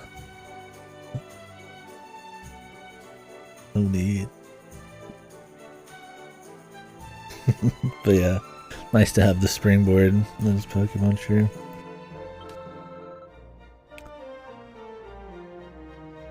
Yeah, I think it needs to have a trial by fire before it's gonna end up good again. I think people need to shit on it a lot more. And while I think Sword and Shield got some bad press, you see a lot more people talk bad about Sword and Shield than you do with a lot of the other games when they released, and then a little bit with Arceus. I don't think it's enough. They make so much money. Like, they don't even have to try. And until I feel like those kinds of voices, or maybe sales, but I doubt sales are ever going to drop. Like, until really you hear that kind of like negativity and they feel like they need to actually do something about it, like, I don't think anything will happen.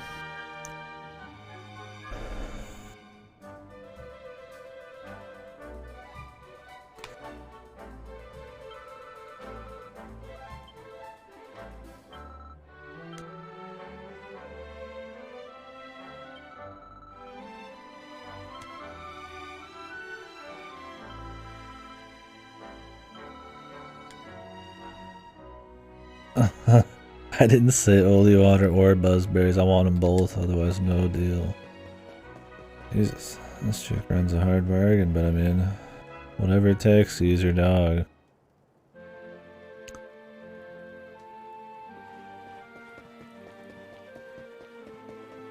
Alright, we're actually moving around in the game now. Can you believe it?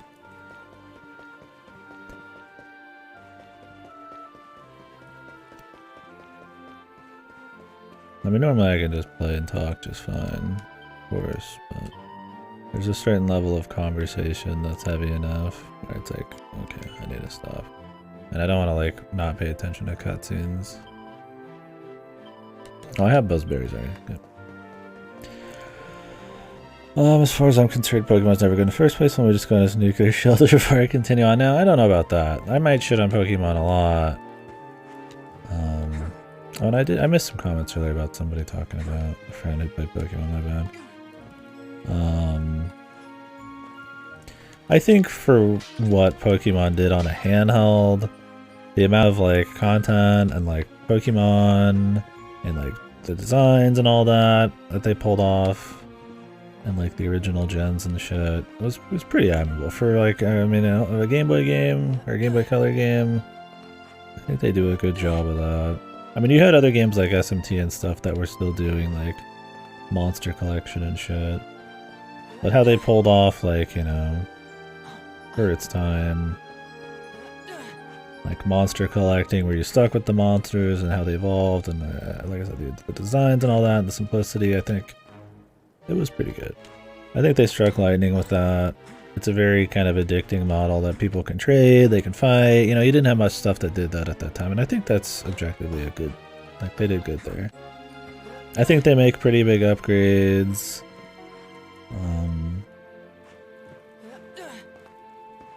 I guess in visuals and stuff in the next one, and they adjust some of the gameplay in the third game and all that. And I think after that it starts to fall off a bit. Like, you stop getting as many kind of like big changes, like the splitting of specials and stuff. Some of the Pokemon don't look as good anymore. It's starting to be a bit more formulaic. So like 4 and 5, I kind of like, yeah, that's kind of where I'm kind of like iffy.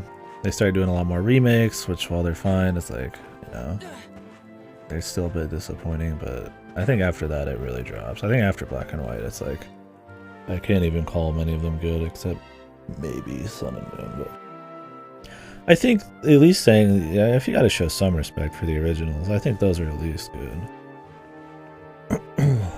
Yeah, that's the thing with Pokemon. It's like you can compare it to like SMT, but it's like you gotta think about the accessibility, the multiplayer aspects, the trading, like that, those bits of game design and stuff. I think, I mean, that's, while it might not be maybe in tune with like maybe what you like or what we like or something, but like I think it's still something that's like good. I think it just totally, that was it. They struck lightning on the first one, carried it for a bit like a sequel should, and then never went anywhere after that outside of spin-offs.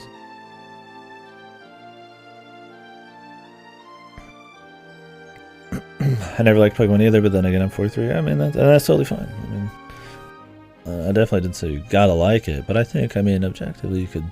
I think it's a fair argument that Pokemon, you could consider Pokemon good. Like the first ones. Do they still hold up? Now? Maybe not. But I do think they still do some things that are cool and like, or at least were objectively a solid thing. There's a lot of novelty and like solid game design there. It's just that it's been played out and there's a lot of imitators and stuff.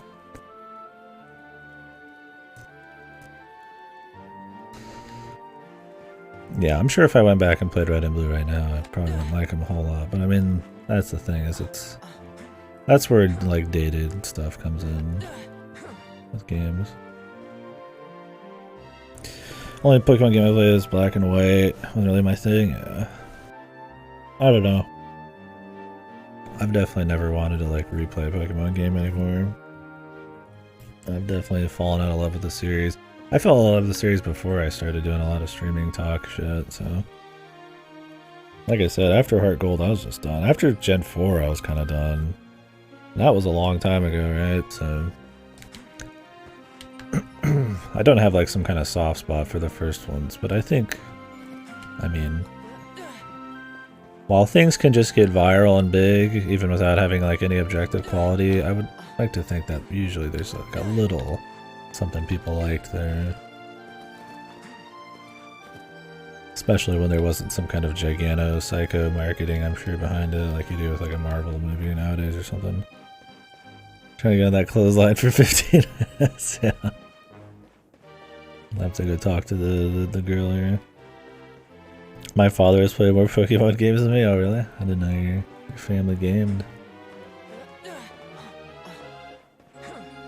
I've played the most Pokemon games out of any of my family, but that's obvious because I plan to talk about them a lot. Yeah. I mean, nowadays, yeah, I don't know. I don't know what Pokemon game in the bubble is like the best one or what would still hold up well. Probably not the originals, but I think at the time you could objectively call them good.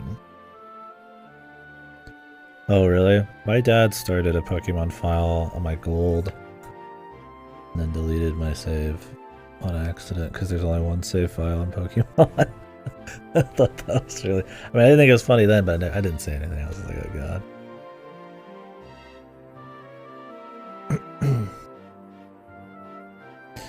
My dad got me into WoW. And we have a lot of arcade cabinets at my parents' house. He played he got me, I played some Mech Warrior because of him, Doom 3 a bit, some other shooters and stuff. He hasn't played anything in eons, but he definitely dabbled. My mom, nah, I don't know if she's ever touched a game. Maybe it's like a joke.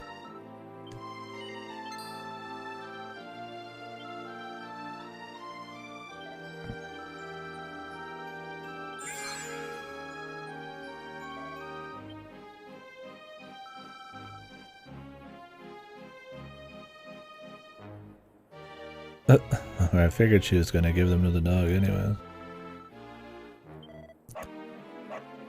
Scrabble on her phone, yeah. I mean, maybe my mom plays some fun games like that, and I don't know, but she's been getting back into reading again. big reader. Likes a lot of classic black and white movies and reading.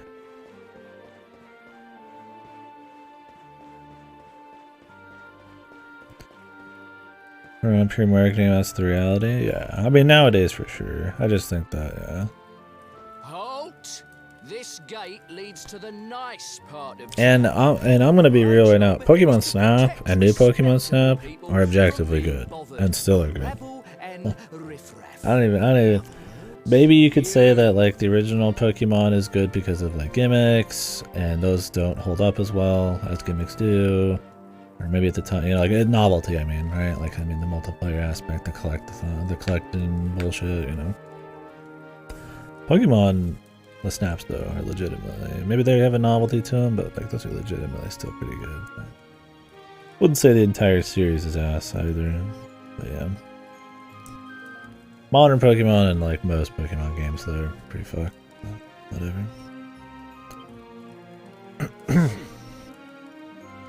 I definitely play them now just to see where the series goes and discuss them and shit. Love to be surprised, but I don't think I have like legitimate, like genuine excitement for them.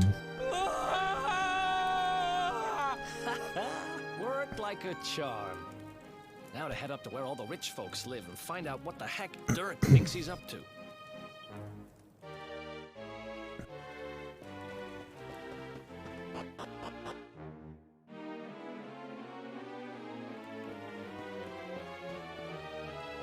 Okay, that's what this was all about. Chunk of Flintstone.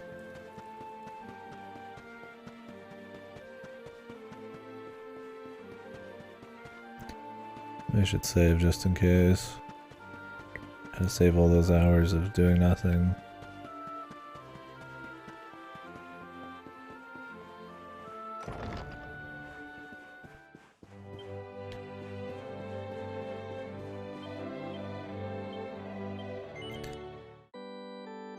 Yeah, I'll see though.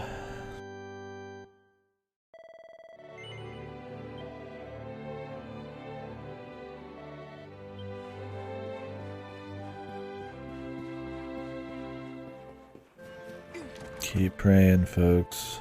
Whoa.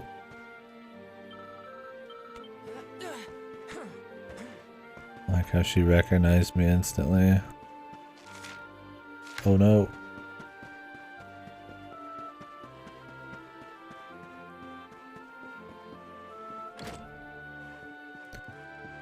It's not me, I swear. Do I have to like get up on the roof here?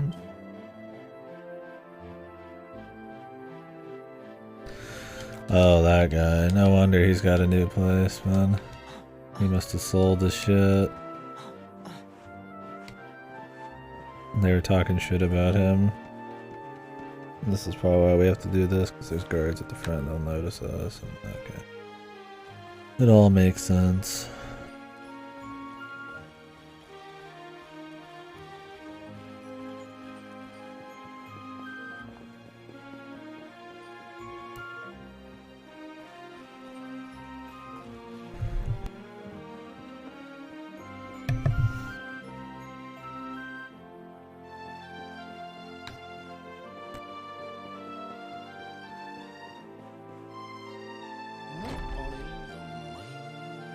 Dirk's another wide lad.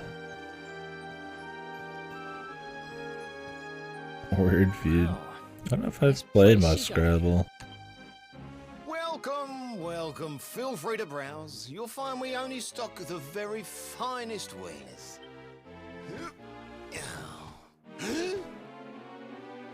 That's good, because I'm looking for something very special indeed.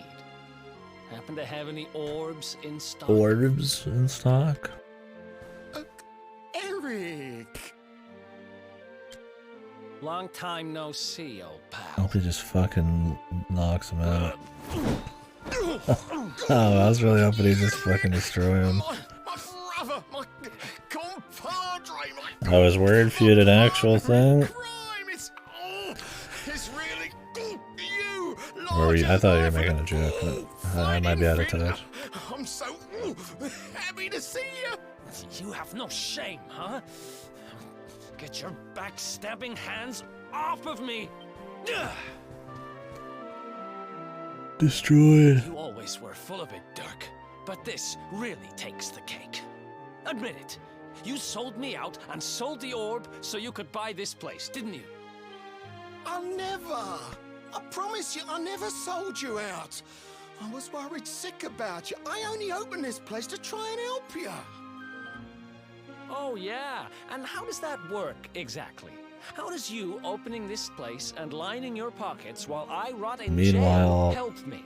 My character just sitting there. My dude just looks kind of like he kills people, man. He looks kind of just like a freak. Maybe it's that. I think it's just that kind of parted, like greasy, slick looking hair. Like that dude from like Hatred or whatever, man. Just like he's just chilling, man. The dead stare. But it turns out I know how to sell stuff. I got a gift, even if I do say so myself. It's beautiful. Man. When you got nabbed, I spent months racking my brains for ways of busting you out. I couldn't stand the thought Just of the you main being character, in yeah. there. In the end, I realised I'd have to give up the orb. I took it to the king, told him I found it somewhere, and pocketed the reward. Then I used the cash to open up the shop here, and poured all my profits into bribing the guards up at the castle so they'd let you escape. Now that you mention it, I did think it was weird they never tossed my cell the whole time I was digging that hole. Exactly. I was paying them to turn a blind eye, weren't I?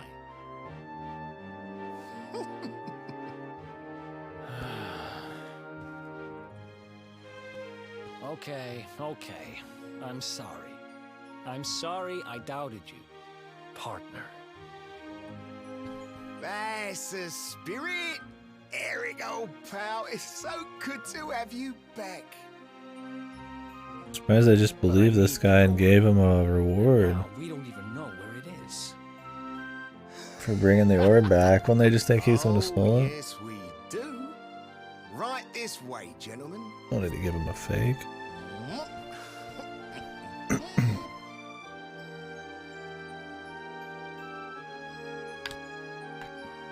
Oh, jeez.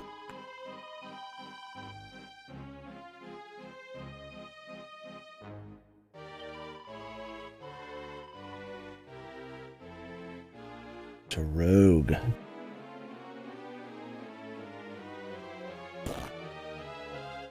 You rogue.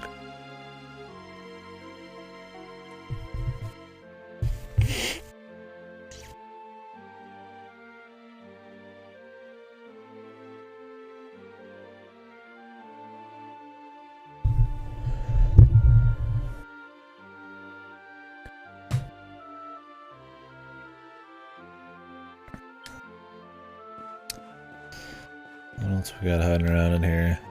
Yeah, I mean, spared no expense. Are we gonna hide behind that at some point?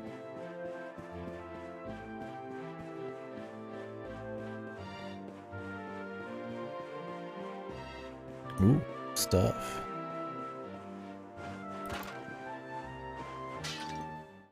Hey, there we go, dude. The feeling of coming. Is there a better feeling in Dragon Quest than finding a mini medal? Probably not. I think that's it. So, where is it? After I handed over the orb, I made sure to keep my ears to the ground about where it ended up. I knew it was important to you, see? Well, a little bird tells me that Hendrik and his men took it to the King's Barrow, and it's been under lock and key there ever since. The King's Barrow, huh? Mm-hmm. Being bosses is a good feeling too. That's up there. That southeast of town. Same direction as Cobblestone. Which means we can kill 2 birds with 1 stone. You coming, Dirk? A little adventure for old time's sake? Sorry, no can do. I got a shop to run and I'm a married man these days. Married? Wow, you really have changed. Well, you always said you wanted to settle down and maybe go into business someday. I'm happy for you. We'd better get going. Take care, Dirk, and thanks for everything. You too, old pal. Be lucky, eh? And don't you two go doing anything I wouldn't do.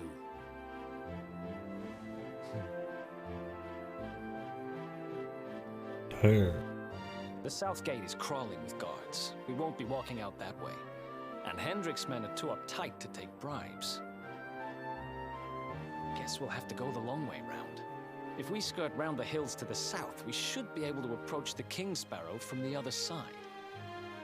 We can drop into Cobblestone on the way. Okay, let's head back downtown. Watch yourselves out there, eh? They don't call that forest round there the Mangle Grove for nothing. There's plenty go in there and never come out. Mangled Grove. Oh no. It'll take more than a few kids' stories to scare us off. And besides, it's the only way to get there. I need to eat something. I got like a muffin over here I could eat.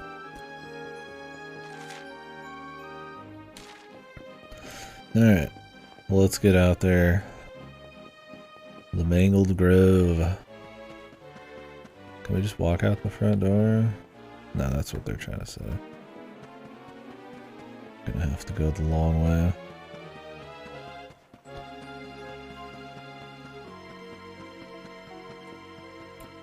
Luckily, nobody's standing in front of this anymore. Fortunate.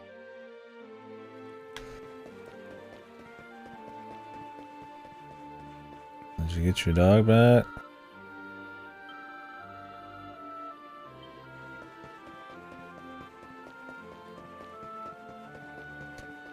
Got some locked doors around here.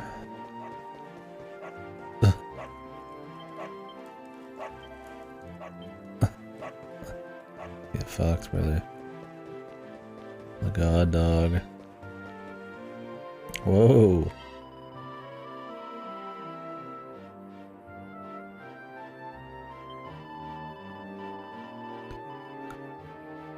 Even the little kids love her.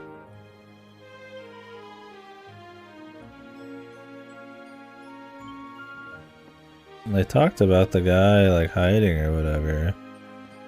Little holes, but I mean, like okay. I mean, we could try to do something with that, but I don't know if there's anything to. Mommy.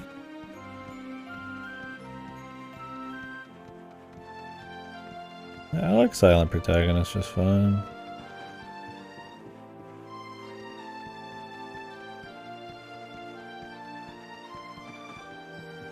I mean, there was that hole back here, but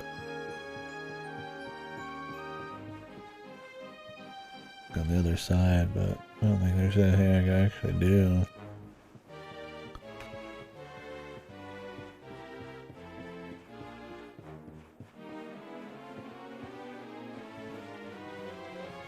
Maybe it's something later when we come back to the city. I feel like this won't be the only time we'll go to the city.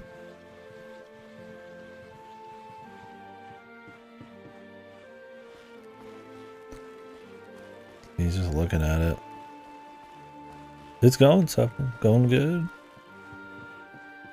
Been chit-chatting a lot, so this progress has been slow. But, the presentation is a very big upgrade.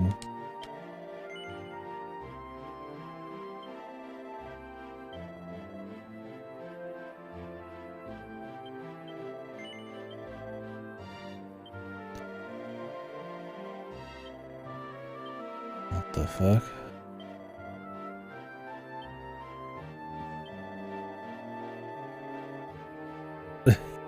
Yeah, not a single battle. Yeah, definitely favorite of story, but yeah, I've just been slow. I mean, it's been going solid. I'm very, the art direction's really good.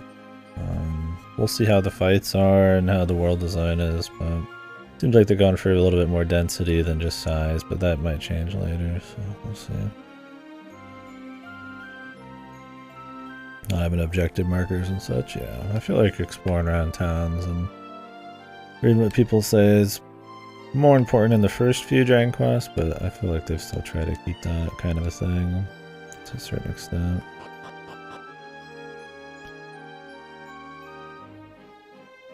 Sneak around like Solid Snake, right? Okay, it's just another way in here. Okay.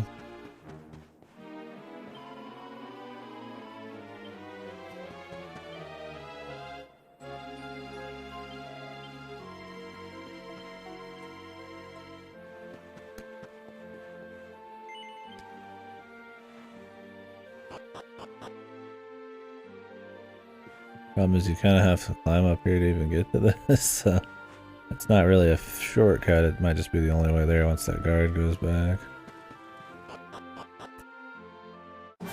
Yeah, I mean, I'll keep up with random fights when I see something new, but also, Any sign of them? No, nothing. Let's search the town again. to keep up with levels. I don't want to be like super under leveled, but yeah, I avoid most fights. Look at all those lights. They're pretty keen to find us, huh? We'd better steer clear of Heliodor until the heat dies down. All right, through the Mangle Grove and onto Cobblestone. Let's do this. The bros heading out.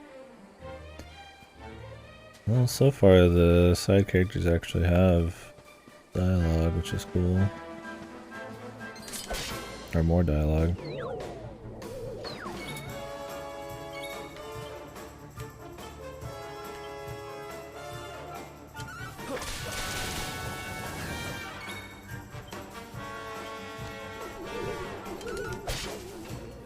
We're fugitive because we're the luminaries.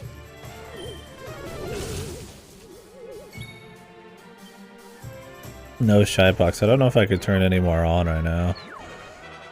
I just have harder monsters turned on.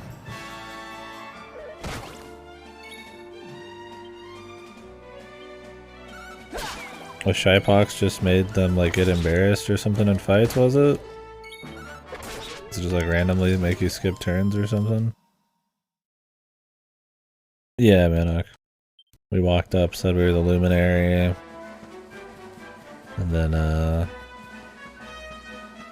they're like, oh cool, we're gonna go kill everybody in your town probably and put you in jail. They found out the MC's a GQ fan. Nice.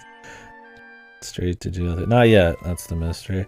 I mean, they said that it was because the luminaries linked to the Lord of Darkness or whatever, the Shadow Lord or something, and you get one, you get the other, or something like that. But it might just be that they're hidden evil people. It could be like some other Dragon Quest games, and they're just like monsters who take the form of humans.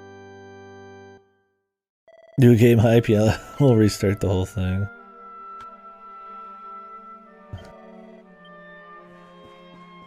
Oh, yeah, I can't turn them on. Random turn skip. The entire game sounds really unfun. But it's cool for a replay if you want. A nifty sticker? Ooh, stickers. Wonder if you get achievements. I am playing it on Game Pass. So.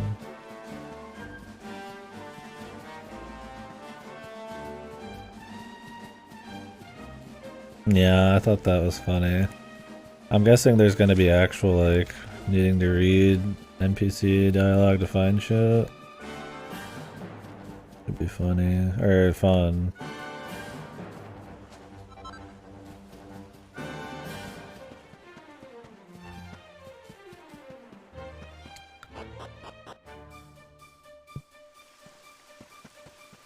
Yeah, good. Whatever works for you.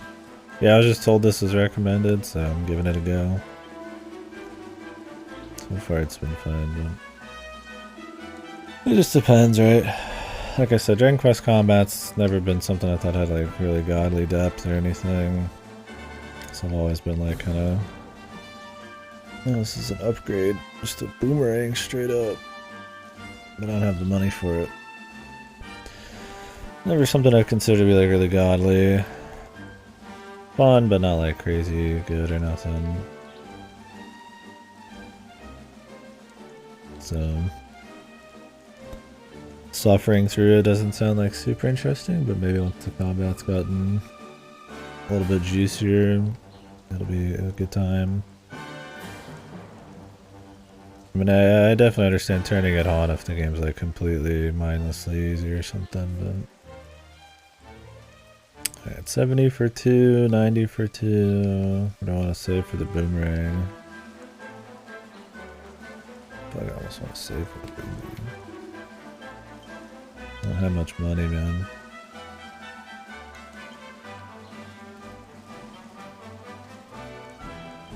But maybe we do want to make some upgrades. We'll hold off. I might find something.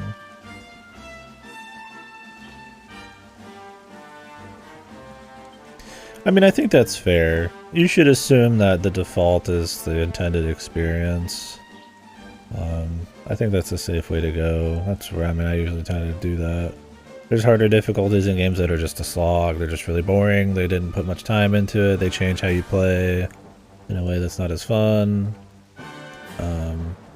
But in some instances, the default can be bad, and it's for the same reasons, right? It can be super easy. You don't have to actually, like, you know, upgrade. You don't have to think about any of the depth of the combat. You can just face roll. So I'm willing to like kind of mix it up depending on what people say, and people have generally recommended doing the harder monsters on this. I mean, yeah, you need to tailor it for yourself too, but I do like to try to go in on the intended difficulty sometimes. Also for comparison's sake, you know, we play all of them on the default. I'd play this on default to talk about it, but it seemed like the default in this was supposed to be way too undertuned, so mixing it up.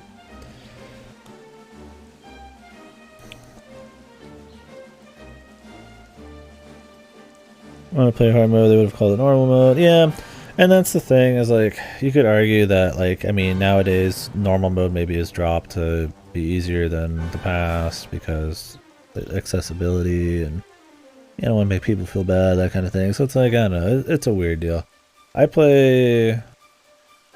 usually default to normal, but I do plenty of stuff on hard still, just depending on what people say. I mean, I prefer games that are just like ultra hard just by default, with no difficulty options. But I don't know. It's more just word. I just take it by word usually. Oh yeah, fast. Absolutely based. That's the thing, is you can kind of create your own challenge too, right? I mean, I tend to use like very little items in a lot of JRPGs and shit, just for shit.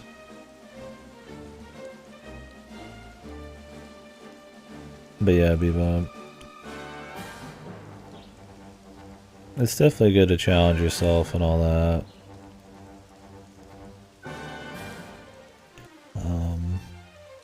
But it depends on the effect. I mean, I don't know, like I said.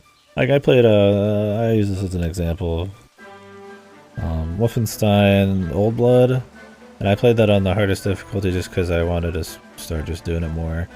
And while it was totally beatable, it required more strategies that required me to camp and peek and do pop shots.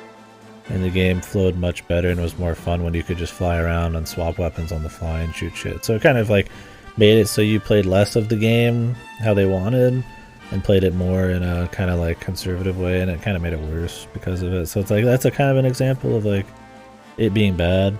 But then you take like something like Bayonetta, and I love playing those on like the hardest difficulties like every time, right? Because they add like new abilities and, you know, different kinds of fights, and you have to use different kinds of strategies and get really good. And it just depends on the game. Ys is another example. Those are best played on a few harder difficulties. case by case. But yeah, I like to assume like the default is the intended, but that's why stuff like Souls is good for me. I just like going in, I'm just like, oh, this is the game, right? Yeah, Merciless is in a way easier than some of the fights. I think the robot fight with what's-her-face's dad is supposed to be harder? Or easier? Was it easier on hard or harder on Merciless? I don't remember. It's harder on... It's supposed to be weird because everything like it's super extreme when you get hit with weaknesses, and because that fight I think didn't have like those kinds of weaknesses and it was like on a timer or whatever the fuck it was. It's like way harder on hard, even though Merciless is supposed to be the harder difficulty. So it's kind of weird. I think it's an interesting difficulty, but yeah, there's some uneven stuff there.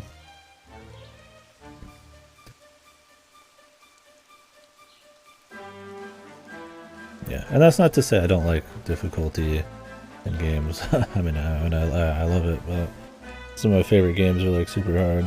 But I think it just depends. For first playthroughs, for thinking about developers' intent and stuff like that. You know, it's like let's imagine this game's like super duper hard. How do you get past the super duper hard difficulty? Possibly in a game, it's maybe grinding. And it's like, well, I don't think introducing an assload of grinding is like really that interesting. So it just really depends on the game. So, just depends. I think for replays, you fucking do whatever the fuck you want. You should Iron Man, fucking Psycho difficulty. That's cool. I have all those features there. Never do that? Yeah. I try to never look anything up if I can help it. I'll look some stuff up to see if I miss anything, like maybe at the end of the game or something. I like to make sure we see content, but yeah. In terms of just getting over challenges and stuff, yeah, I'm not a big fan. But we also talk a lot about games, so it's kind of weird to do funky shit like that. There's always exceptions though. Like with Etrian Odyssey 3, we had a lot of like kind of input for the sake of having like the strong experience.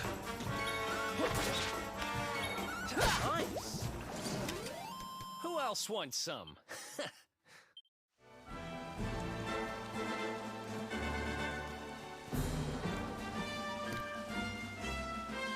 Yeah,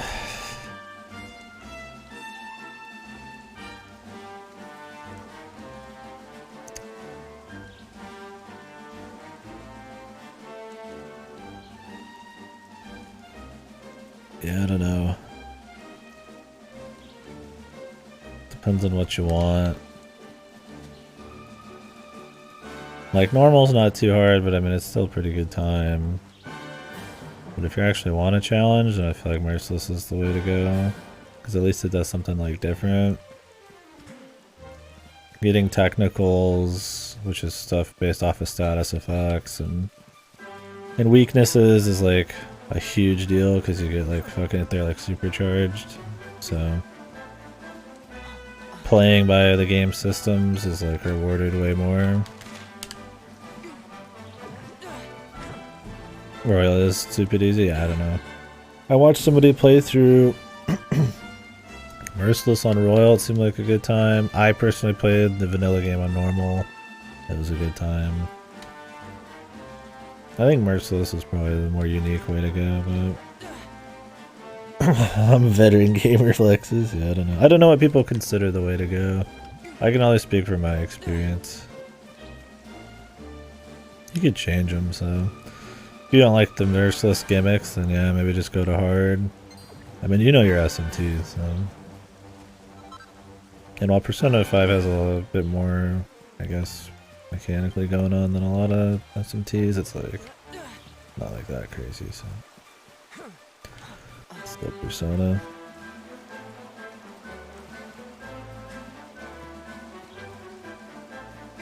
Oh yeah, you do get a lot more tools, that's true. That might be like a good comparison there. Cause like I said, on normal I wouldn't say it was like easy or anything, but it was fine. But that was on the fucking default game. Yeah, like in Royal you get all of your guns. They all come back with ammo. Like, is it every turn? At the beginning of like every fight or something? I don't even remember.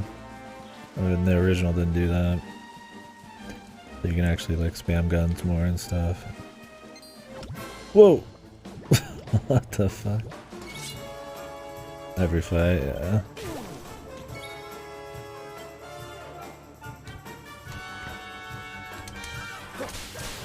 This bruiser is gonna be really good here.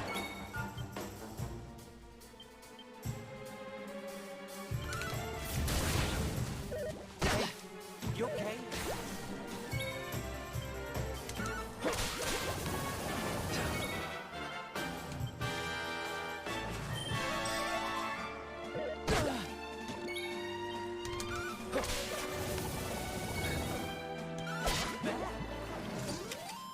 Another one bites the dust.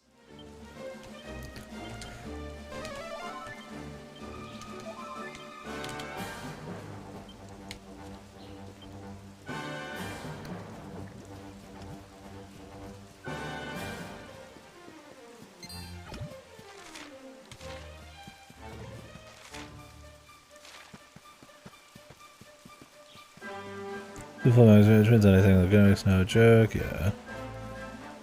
Sounds like a good argument for it, though. Yeah, the lips.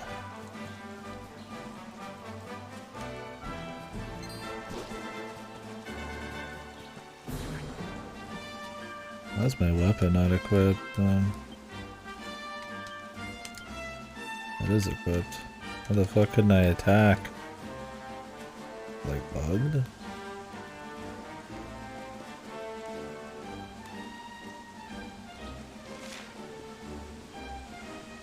I was trying to smack that guy.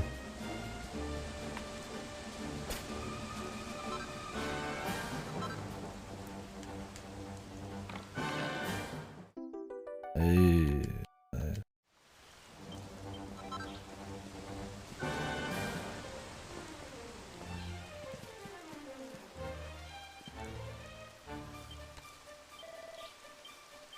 8 pieces of treasure in there.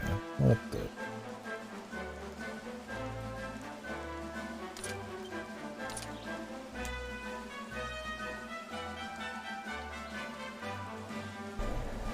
I put Jack in there as well.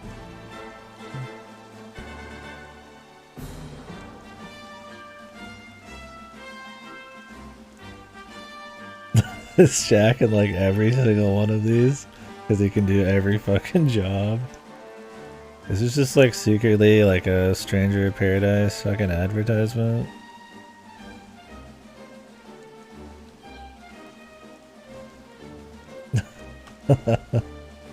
I feel like it's gotta be. Jack is back.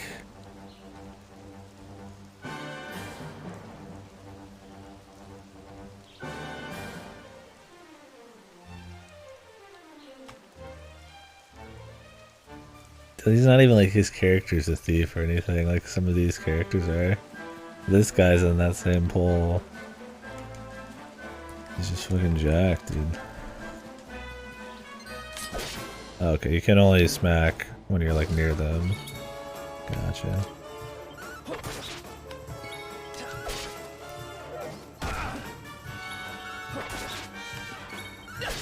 Yeah, I'm guessing they just think it's funny. Which it is funny. Is Jack funny?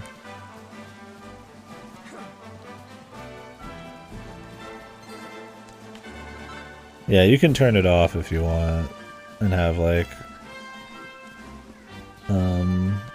more cinematic cameras, which is probably objectively better, but I'm just doing this for the gimmick right now. It also makes battles faster because it doesn't pause and wait for scenes to pop up and text to go.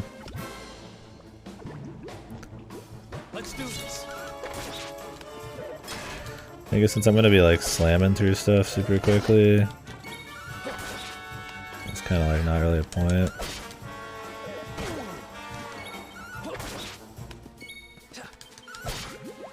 Yeah, I had to quest 64 earlier, dude.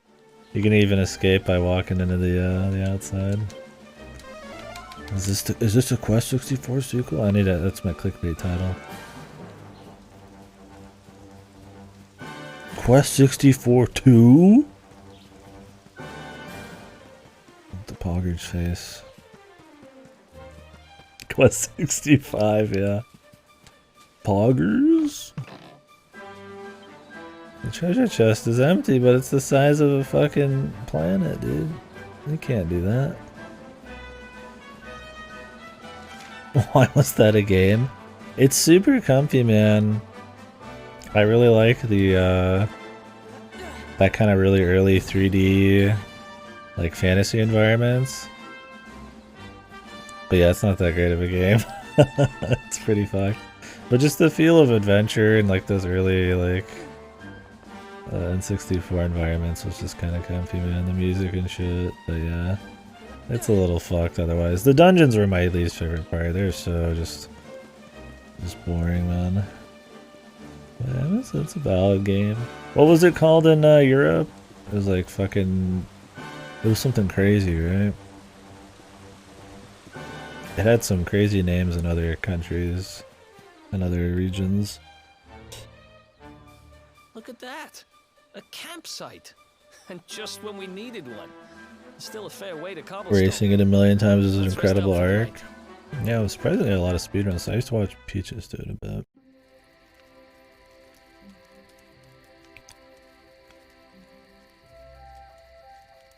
I still can't get over old Dirk. He didn't just go straight. Married, shop in the best part of town. Yeah, I played it a fair bit when I was younger, but I never beat it. But recently, like 4 or 5 years ago, once again, Holy Magic Century, yeah. Yeah, Brian, dude. I beat it fully, and yeah, it was rough, but there was a certain charm, novelty to the visuals, for sure. And the element discovery stuff. But yeah, it's still pretty. It's a pretty fucked game, regardless. One of the only one of the only RPGs on the N64, right? There's not many, is there? We used to be thick as thieves, literally. We'd travel the world, always on the hunt for loot. Those were the days. Oh, speaking of which. I just thought of something we acquired back then that might come in handy. Dude, the compass. Paper Mario. Quest 64. Hybrid Heaven. Yeah, I still have to play that. Not many, yeah. Why is that a game? It's a valid question. The 3 keys of gaming, the best RPGs ever created. And we finally answered the question. My favorite RPG, Quest 64. Yeah, I've decided. AKA Holy Magic Century, AKA Altel Monsters. We sure did when we got our hands on it. Behold, the fun-size forge. Pop a few raw materials on top, bash them with the porta pounder, and bop's your uncle. New equipment.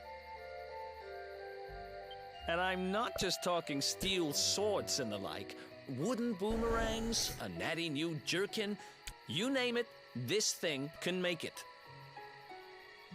Sweating over a hot forge was never exactly my style. But I have a feeling you'll get more use out of it than I ever did. You can't just go smashing stuff together willy-nilly, though. Allegedly, You'll need the recipe for the piece of equipment you want to make. Here's a little something to get you started. You should strike while the iron's hot.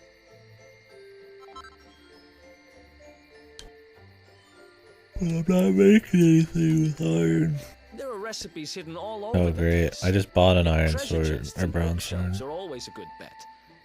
Keep an eye out, and you're sure to find some beauties. Forging is the one thing you really like in this.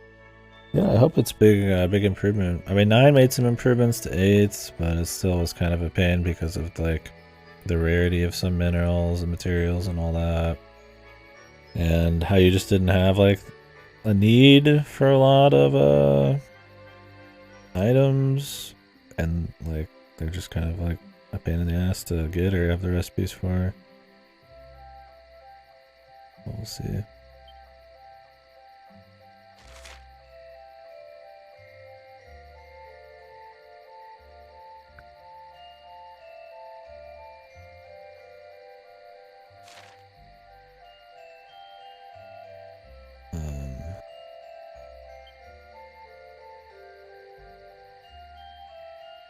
I don't want to make any of these.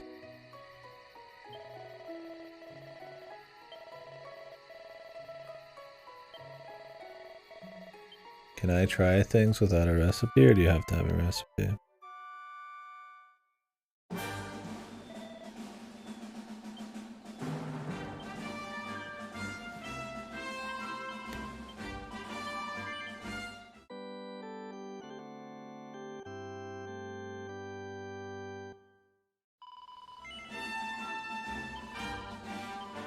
Oh yeah, I tried a lot of shit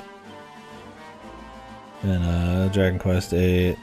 There was a point though in 8 that it got so fucking annoying because of how slow it was, and I played the PS2 version. So when you try shit in 2, and on PS2 you have to wait like hours for it to finish real time usually if it's crazy enough. It doesn't tell you what you've mixed before. It doesn't tell you like all sorts of shit. What you can mix with other items, so it's like, it was so fucked. I tried random shit for a really long time, but I slowly started to just do recipes, and then at the very end we looked up some stuff just to see what kind of combinations there were. 9, I just went with recipes. I think I did a few free balls, but yeah.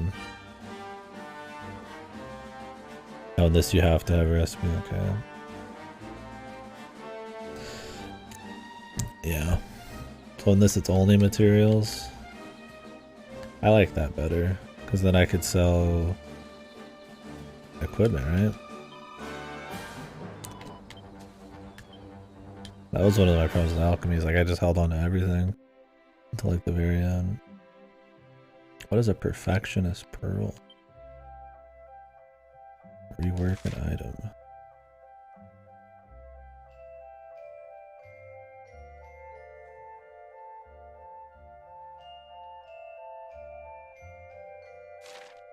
Huh. If that's what this means, though. Okay, so I can still sell stuff. That's good. Oh, this isn't a... For all the sword. I just bought this sword. Oh well.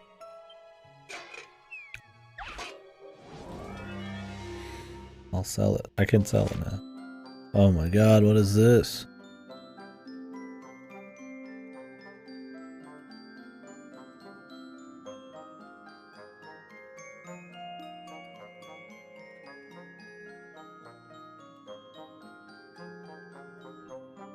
Hammer away until you get everything near the green zone. Well, what's the problem?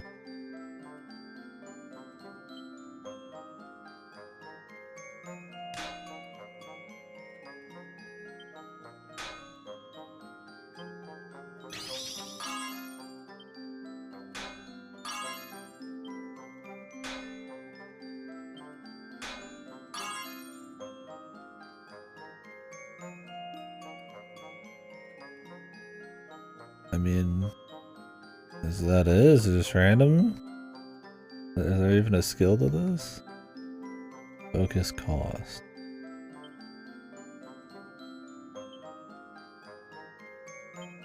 Huh. Maybe the special forging abilities is what we're after. It's cool they got like some kind of like technique minigame thing going on. I just like that I can sell gear now. And actually use shops as well. Cause otherwise I just kind of pack rat shit, dude.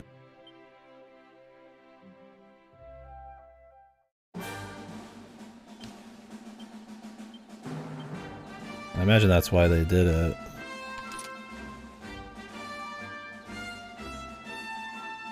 Scales with the temperature. Oh.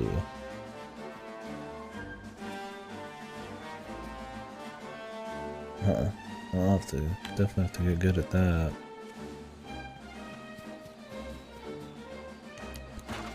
Interesting. What's up, dog?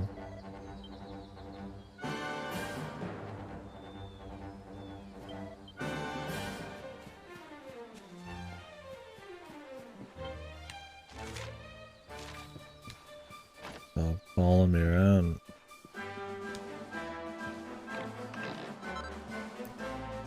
Economies of scale. Scale shields, scale armor.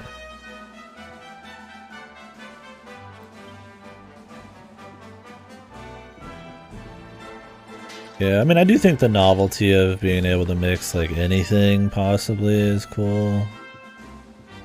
But it does kind of mess with shop. Engagement, I guess. Personally, I like the idea of this better, but I mean, I could see where the original seems cooler. We'll see, maybe I'll hate this by the end. Maybe there's gonna be some big issue, right? I mean, I liked alchemy for a bit, and then I was like, oh god. The quality of life was the biggest problem in 8, though. Which I guess they fixed.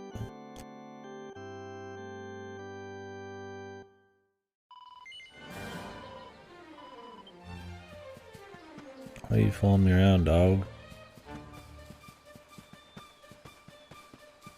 What is this, dude?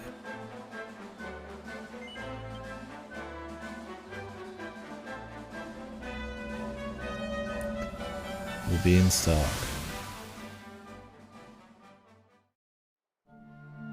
Chop, chop, chop. Chop around the clock. 1, 2, 3, look out, trees. Oh, a woodcutter's life is the life for me.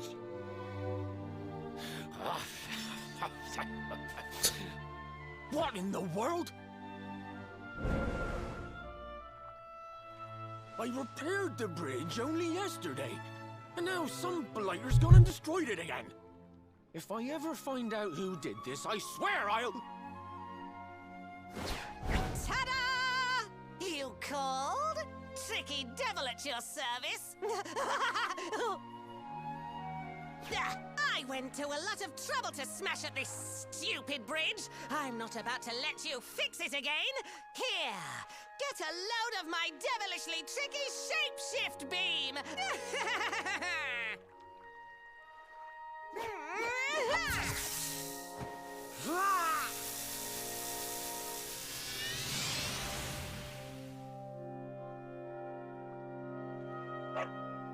No, he's the fucking dog. Oh god. Now that's what I call tricky. Yeah, Bebop. I was about to say, this guy's voice is kind of annoying. Smelly old dog. I'm a devilish genius. Yeah, it's pretty shit, What but mischief shall I get up see to how often we next? see him. So much trouble to cause so little time. Bye, doggy. Stay.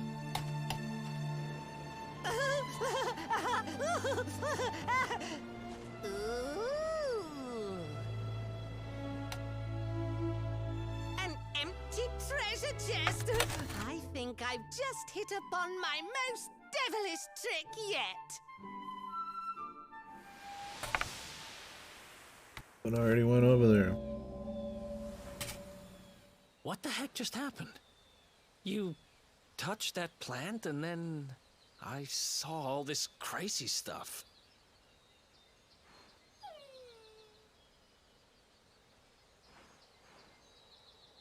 You really expect me to believe that this mutt here is actually the woodcutter? Huh. There's never a dull moment with you around. I'm gladder every day I broke you out of jail. Well, all I know for sure is that we're never going to get out of this forest until we get that bridge fixed. And if what we just saw was true, Rover here is the only one who can fix it. Why don't we find that chest and have a word with our mischievous friend? Let's head back the way we came and see if we missed it somewhere.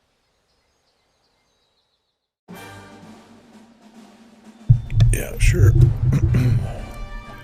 Scarfed some food real quick.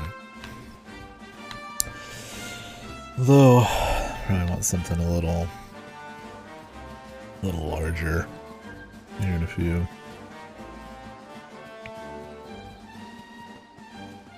Yeah, can't blame me on that shit though. He's kind of... His voice is special.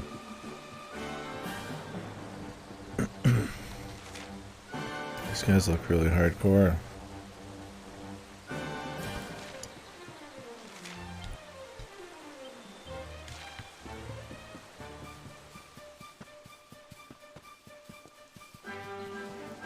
Thank you, man. You're special. No, you are special.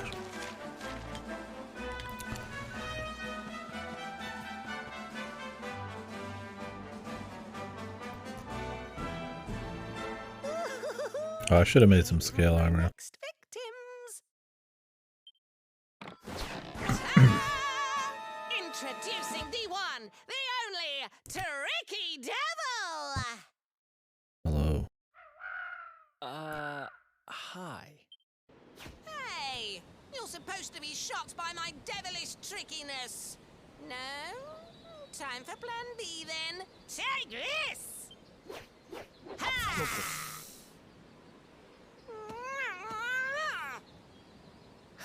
Seriously? The only thing I'm shocked by is how lame you are. Oh no, don't say You that. just... Ooh, cheeky devil! Don't you know who I am? I'll teach you. For my next trick, I'm gonna beat you to a pulp! Got him, yeah. Ah! Destroyed. Let's go.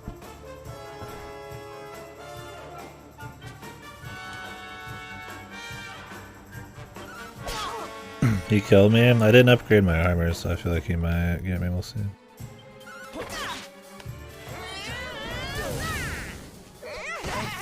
You okay? Almost got taken out in one hit, bro.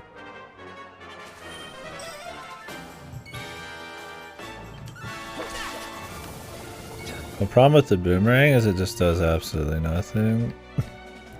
I almost feel like I should upgrade his dagger and make him use that. But I don't want to spec into daggers.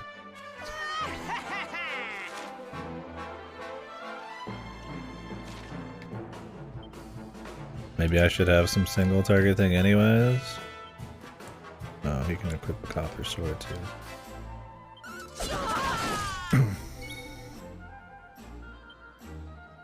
Hey, nice, a crit.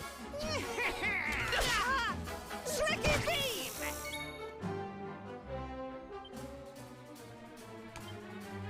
I got this.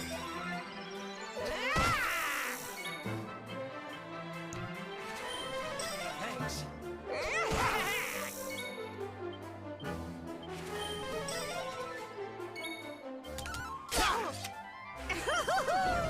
Fun!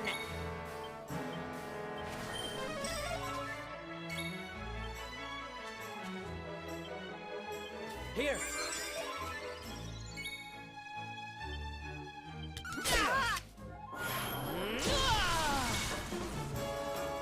Pet me. Yeah, there's very good presentation in this. Graphics are good.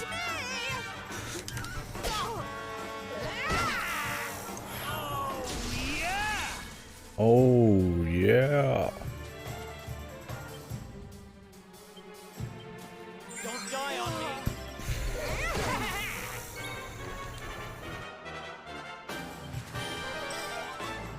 Tricky beam! Here we go.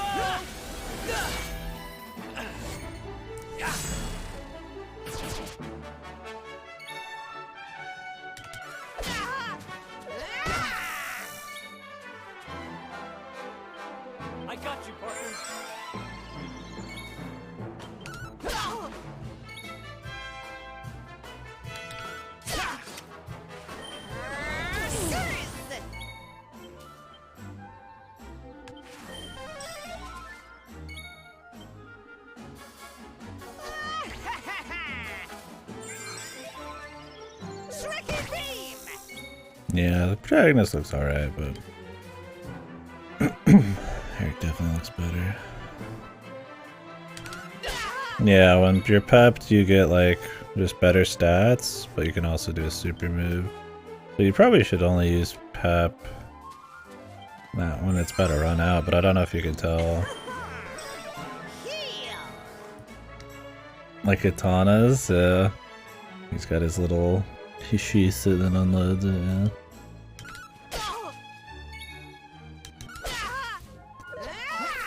Ooh, nice. Eric doing like no damage right now. Because we didn't upgrade him. I'm actually gonna just heal with the herbs because this guy actually does damage. Oh, it blinks when it's running out? Okay, let's do that then. Oh shit, he can pop too.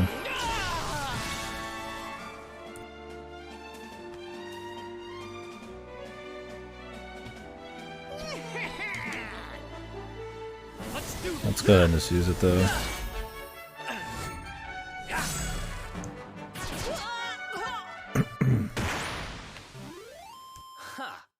Easy.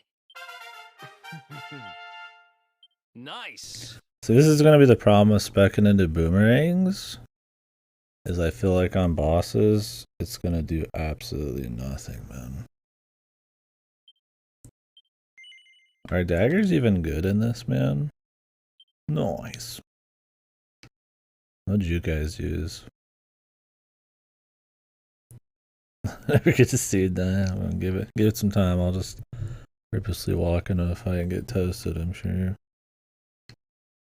I just wanted to like spec into daggers or a boomerang for one of these games just for fun. But I feel like I'm gonna regret it.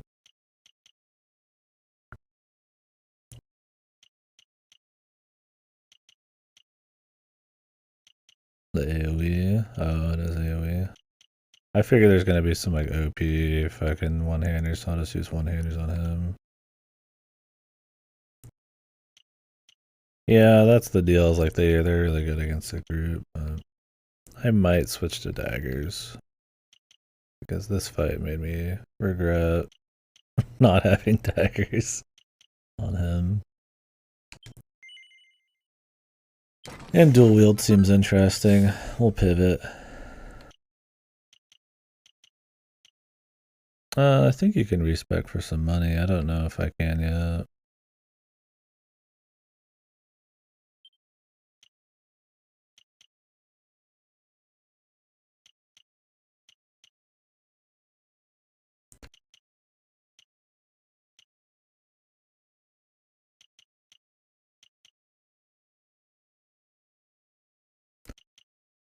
I mean, I read the skills earlier. It has dual wield, it has like the status ailment shit, right? I mean, am I wrong?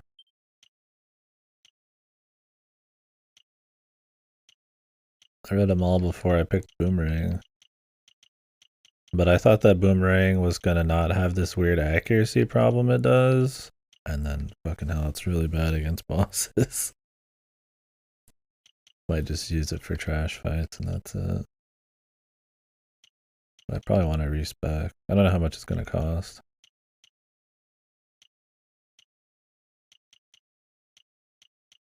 I just wanted to try Boomerang. I wanted to try something different. I didn't know how. I don't trust status effects, man. The victimizer. Alright, we can keep him on swords though.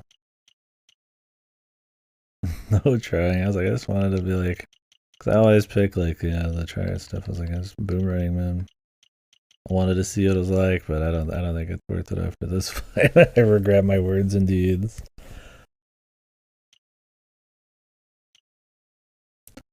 Like I want to work up to Metal Slash. But these are cheaper down here. And you get just attack power upgrades. Oh, and you can learn this too. We'll do that.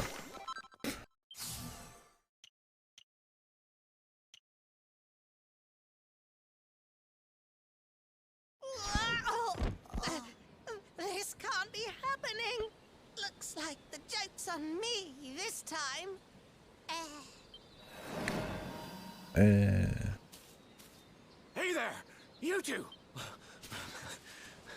want to respec now. Oh, look. It's our pal the Pooch. And I have no boomerang I can upgrade to right now. Like, it's just the knife. Not anymore. Thanks to you, I'm back to my old self. I'm Flint the Woodcutter. Old by the way. Yangus. And I owe you more than words can possibly say. How can I ever repay you? It's funny you should ask. We were hoping that some kind soul might fix that bridge the monster smashed up. It would be my pleasure.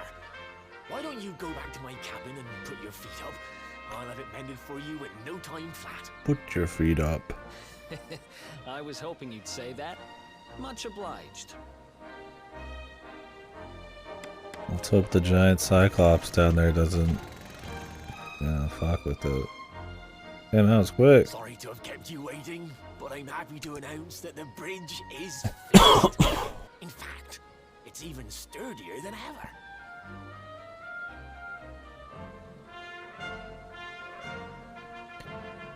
Yeah, I'm just gonna treat it like I used to treat boomerangs. Thanks. I just swap them in and out in the middle of a fight. Now, young fellow, about this vision of me being turned into a dog you saw when you touched that glowing plant. The more I think about it, the more certain I am. What you experienced can only have been the guidance of Yggdrasil. Does that mean anything to you? It's something my dear old granddad told me about when I was a boy. Yeah, the problem was that, like, I could use him as, like, a vending machine, but, like, I mean, 3 damage was bad, The dude. source of all life, as some call it. If the legends are to be believed, Yeah, see, that's the thing, is dual wield sounds like it's just really good, regardless. and its power preserves the peace and harmony of our Flint going to join us? I wish. He's just a simple woodcutter. The glowing plant you found in the forest is actually a part of Yggdrasil, a piece of root poking through from beneath. It's said that the World Tree can choose to communicate via her roots, but only with certain very special people. And that's what my granddad meant by the guidance of Yggdrasil. He was talking about just such visions as you saw. It's all coming back to me now. As a boy, I'd spend hours talking to the silly old thing, but did anything ever happen? Not a bit of it. Poor bastard. But you, Not one of the chosen. you're different. You're one of the special ones, chosen by the World Tree. You were born short and wide. Gray hair too. Life just isn't fair. Got great hair, too. So not only are you And he was a you're good also friend. Yggdrasil's favorite little leaf, huh? Some guys have all the luck, I guess. Well, we can't stand around talking about how great you are forever. Come on. Flint quest, dude. Yeah, that's good, man. I want a Flint spin-off game. Like that one, the Mystery Dungeon Merchant spin-off games. A woodcutting game.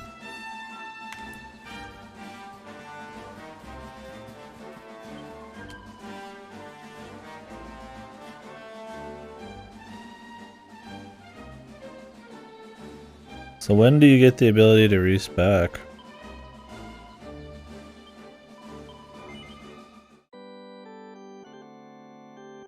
Is it only at churches, or can I just, does that have to be like unlocked?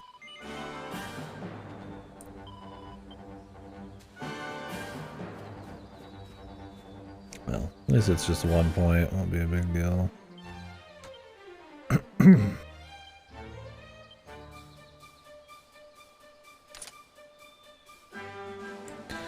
Pretty soon? Okay, that's good.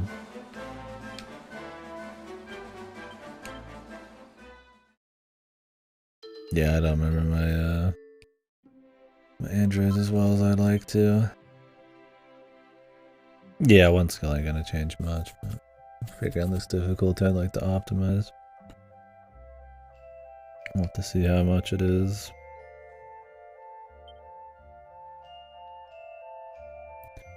Yeah, see, getting these would have helped a lot in that fight. But I did not make them.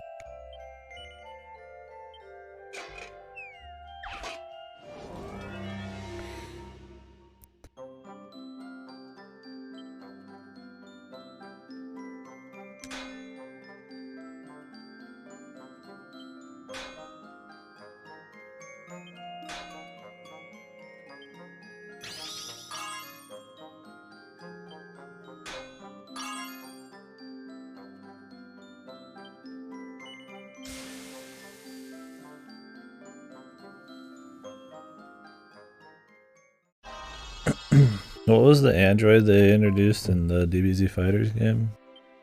The one that's like blue or whatever? 21. He seemed cool.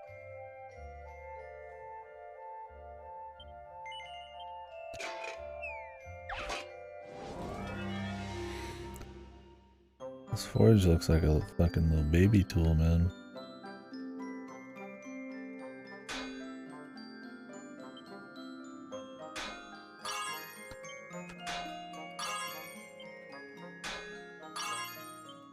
How do you even tell what like how the temperature is going to be affected? I'm guessing it just goes less far the more you hit it. You kind of don't? Oh, you just kind of freeball it? Okay. Well, I don't want to like risk anything, so we're just going to finish it.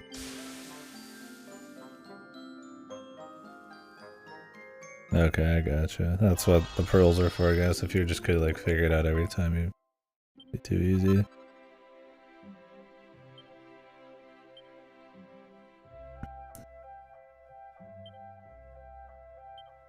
Yeah, this would have helped on the boss fight a lot.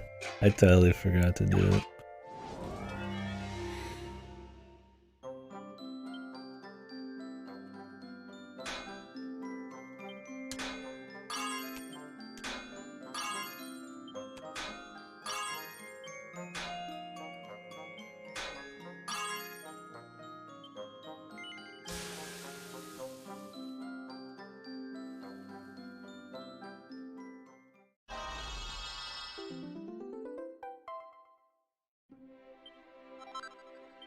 Getting the +2s too, man.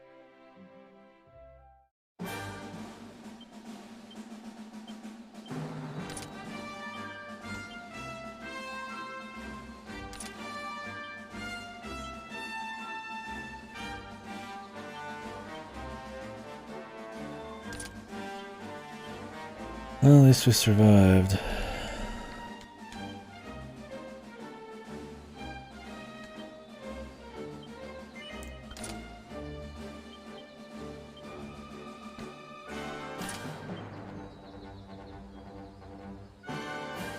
Pointy hat.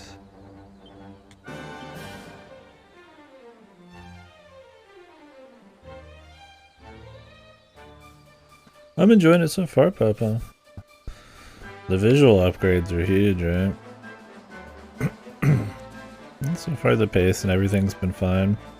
We'll see how all the combat ends up being different, but I mean, I think the big takeaway is the visual side of things is pretty cool. I like that the levels are not like overly huge right now. They seem to be a bit more dense. We'll see how that ends up being.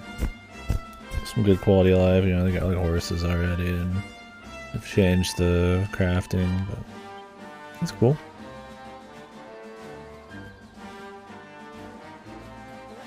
Found this game through promotion. The PlayStation Store. I found it on Game Pass. But yeah, it's cool so far. We'll see. I've been doing a lot of chit chatting, so I've been going slow.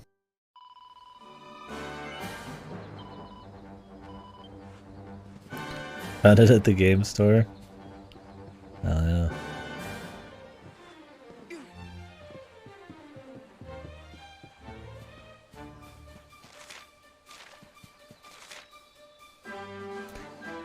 There's another bridge way back there, but I'm guessing he can't do anything about that.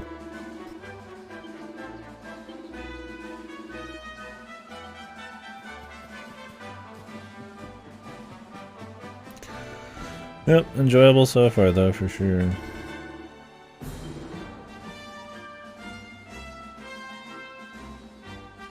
So am I good to just actually like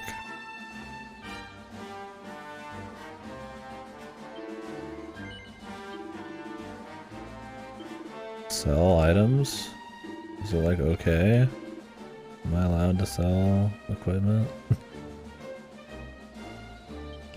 I feel like that's the entire point of you only being able to use resources to make stuff.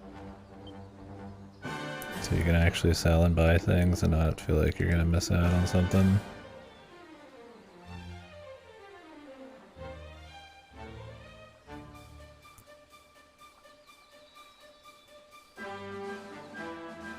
You're gonna call, yeah, you're gonna be calling a lot of people that.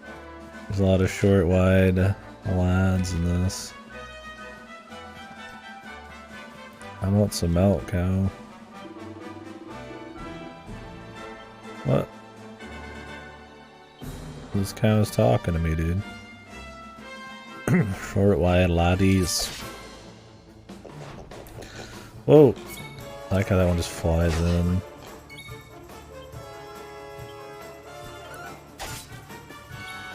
Dude, sham hat witch. That was like a ham sandwich.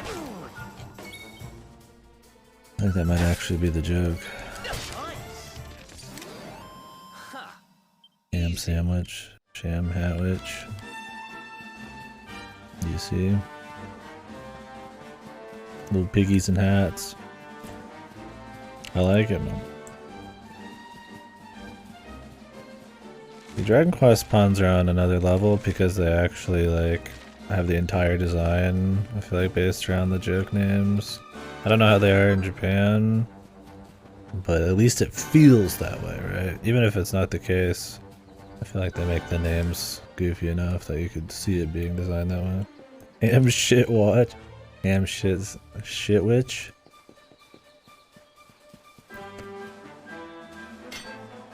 Yeah, the monster designs has always been one of the strongest points, for sure. Yeah, it's more than just a pun, no doubt. What did I just get? Yeah, exactly, man.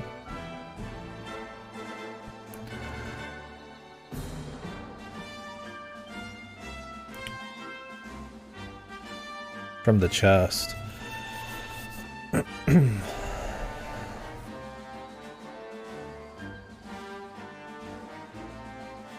Irish wristwatch. I have no idea what we got, but I guess it's fine. Can't be that important. Yeah, there's... The Monster Hunter's never strayed away from reskins and recolors, though. But the basic designs are pretty good. And yeah, then I'll give it a different name. I like the ones in 8, though, were like the sex ones. There'd be the chick who every time she did anything, her tits would fucking do these crazy bounces, and then the dude was like bulged up and had like this super like showing off his muscles look and stuff. They're like the same. You fought them at the same time. I always like these kind of like joke sex ones, or they try to have different kinds of like comedy. I feel like you'll have like, you know, somebody like joke about fan service type of shit, or some will just be like goofy like a bell or something, or like a pun. Enjoyable. These upgrades are a pretty big deal. I can actually feel the upgrades, it's nice.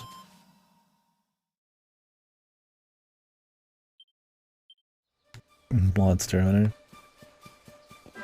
They're deviants, please. They're not just recolors. The 50 Rathians? They're all good. Does anybody like Wrath and Wrath variants? Raise your hand.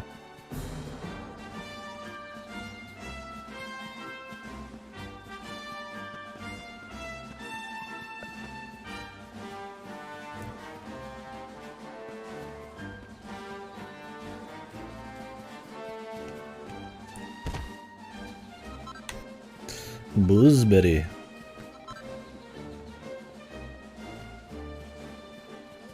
I don't think we fought a Lips yet. Let's go fight one. Well, it's easier to hit with this weapon than the greatsword too, which is, I guess, cool.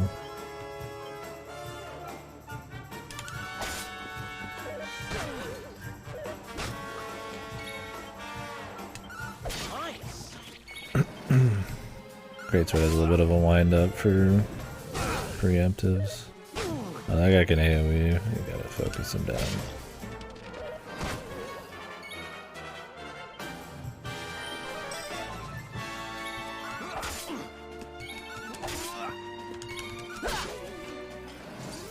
I have no idea how turn orders work. Sometimes I'm getting double turns, man. Whoa. Smooch.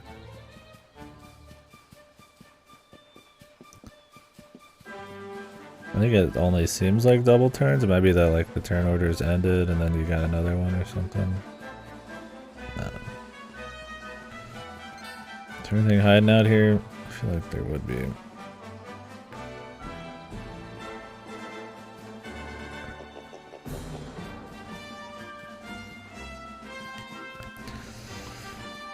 Yeah, like a chest hiding out here in the middle somewhere.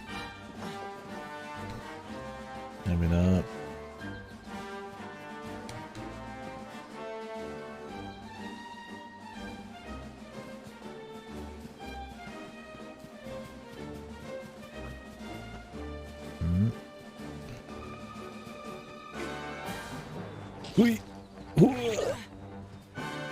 Guess we're good.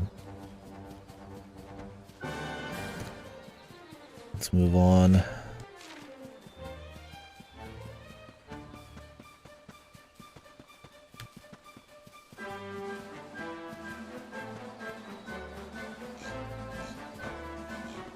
Yeah. There's good designs, good naming. The MHR player base is failing you. Can you not find a group, or are they sucking ass, brother? Staying power, yeah. You had a follower quest, kill a gold wrath? That's just not right, man. Lips. Who else wants some?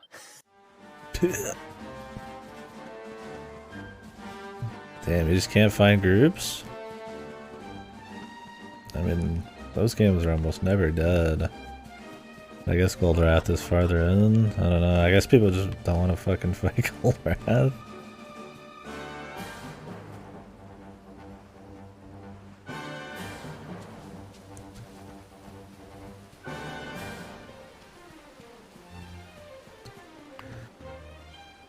Oh, that's true. Introduce anomalies. There's a lot less players for the rest of the content.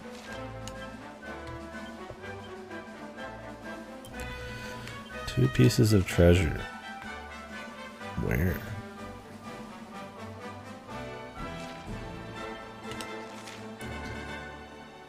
In the entire Heliodor region, or in this particular area?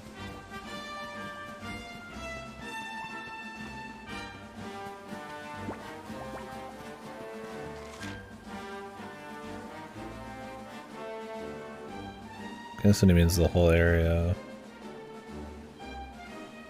Which could be fucking almost anywhere then. Because it goes all the way up to the top.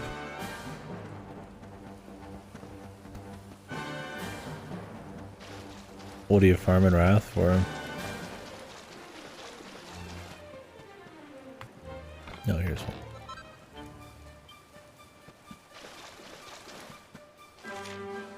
Emerald Coast.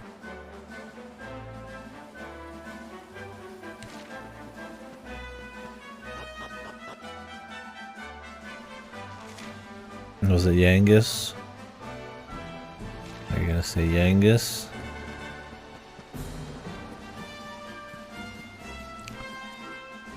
I like that you get nose for treasure just right off the bat. Almost never use that in the other games. That's just like a quick. I like that there's a quick command thing here too. No, I don't believe you. Not for a second. Yeah, I guess was memorable.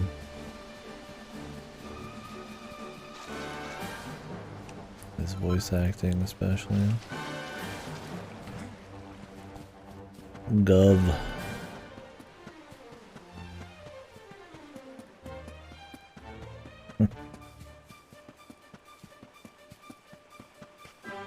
I'd get on and help you, Kalitsu, but alas, the cross-platform play. Boom! Gloomy Gremlins, dude. These guys are new, right? I don't even think, with how strong this weapon is right now, it's worth using a boomerang. Better just to kill somebody.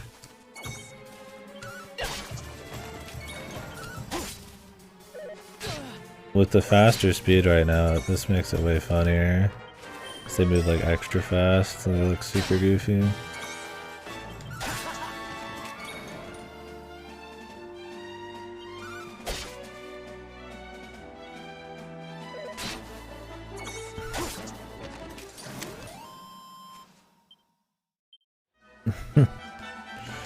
Gloomy.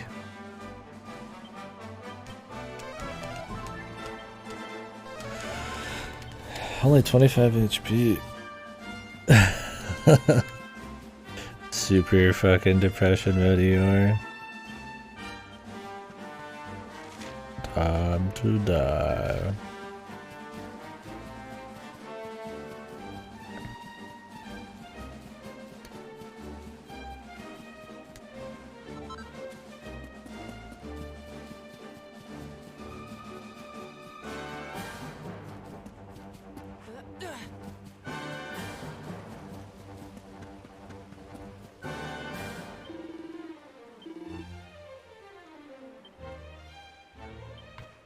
Why do we care about weather? There must be like certain monsters or something.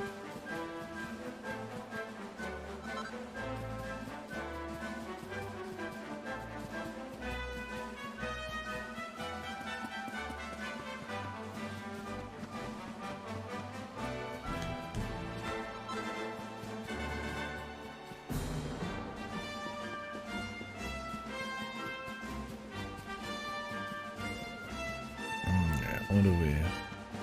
Anything hiding around here?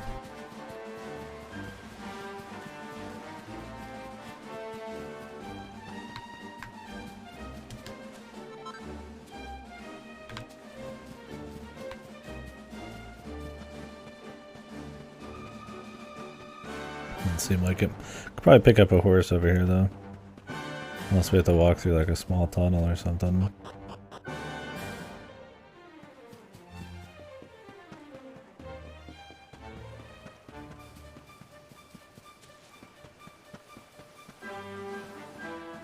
I think we're already through these, we'll throw them again. Okay.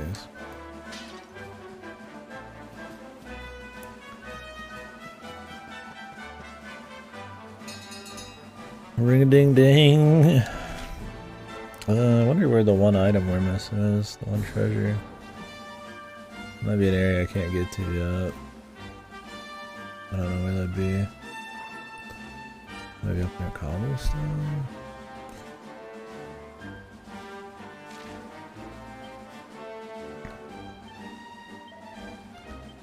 One piece of treasure. I kinda wanna go find it, dude. What if it's cool, man?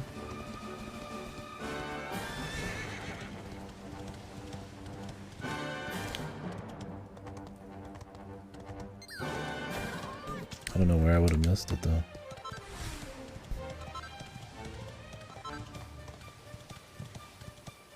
What if it's a mini medal? No. No.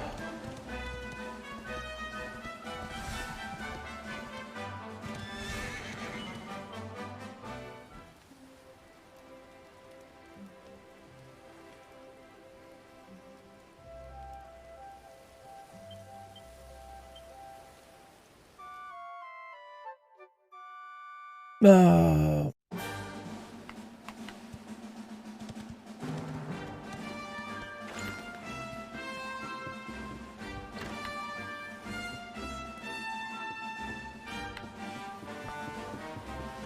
Try to save real quick.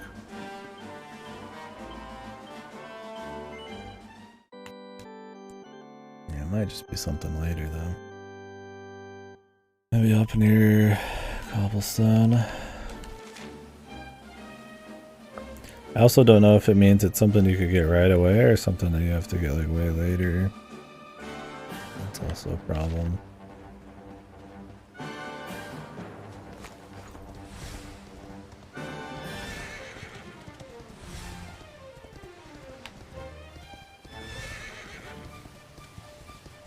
Well, you can sprint with the horse too. Zoom.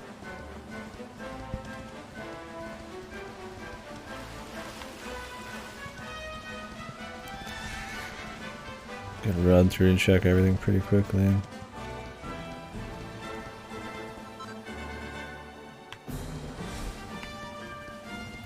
I'm afraid for the casino in this. So every time we do Dragon Quest, I do a casino arc. Maybe try to make some fun of it. There were some tunes on. Last time we did a lot of like in-stream gambles that were really funny. But in this one, I don't think you can save scum the casino, can you?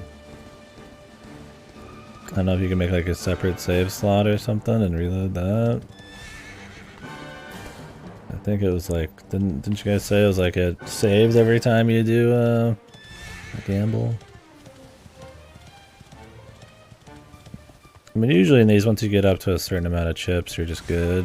Because you can, like, tank losses, but you can save scum it. Okay. I was like, that's such like a staple, I feel like, of being able to save scum the casinos, that I'm like, not surprised you couldn't.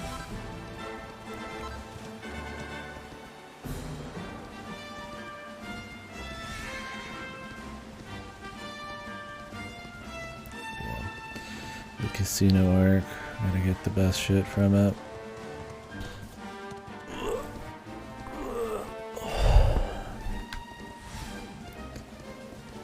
Where could this treasure be?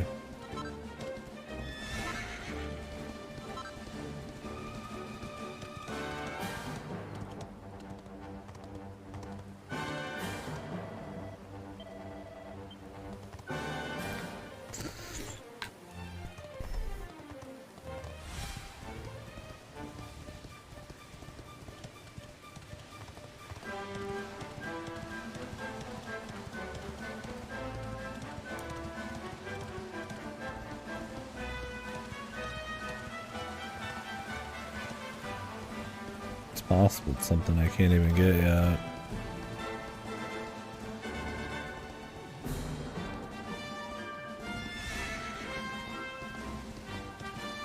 Maybe we'll come back and try to clean house later in the game.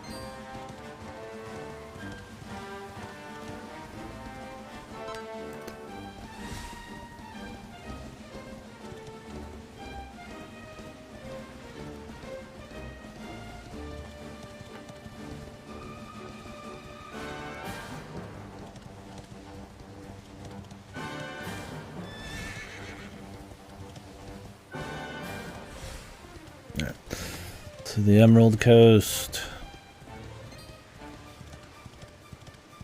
from Sonic Adventure.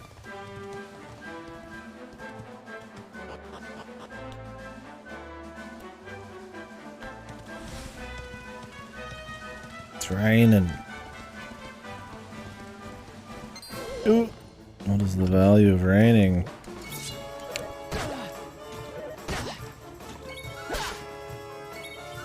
Why do they have creatures that tell you about it? Oh god, poison. Jesus, let go of him. He's just a boy, man. Let him survive.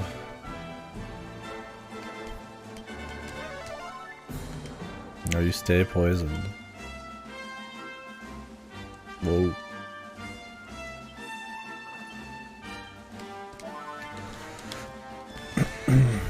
Usually the herbs aren't really useful, the ones that just cleanse status. I don't know if this game's gonna be different.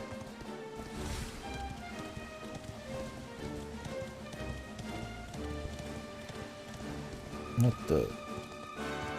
Verticality. Huh?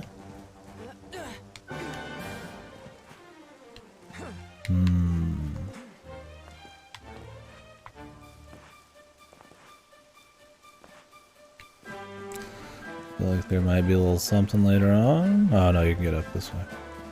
Because there's that one chandelier that's like really high up. I'm like, can I like climb? There's also that point in the fucking the intro spoiler thing where they show you like flying, but it's in a cutscene, so it might be just in that.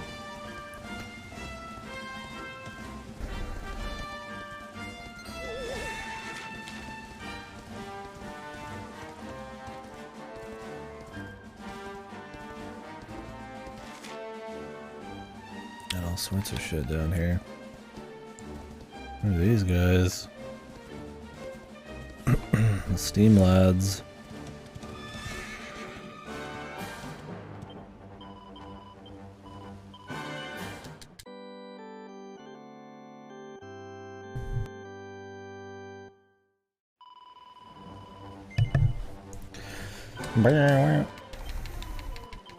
Nope. Let's fight one of these. Oh, what the fuck? They got like, there's like something in it.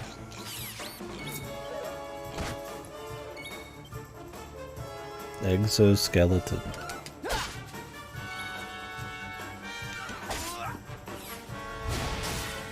Oof.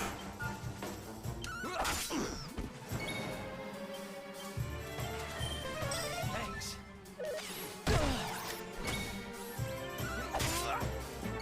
Damn, that didn't do much.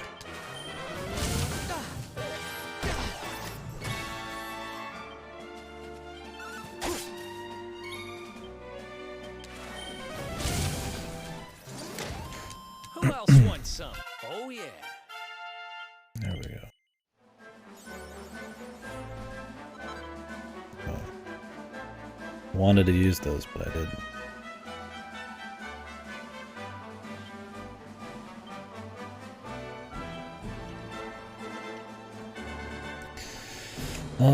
Sometimes put enemies to sleep. 2% crit.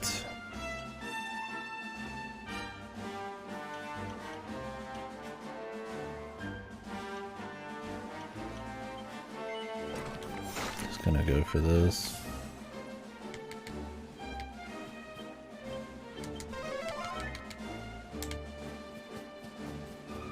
Anything down here?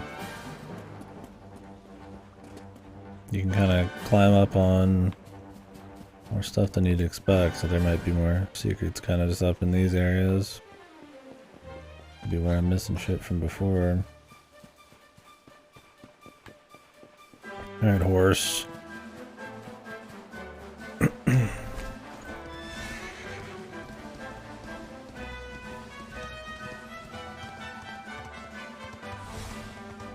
Said there's something up here.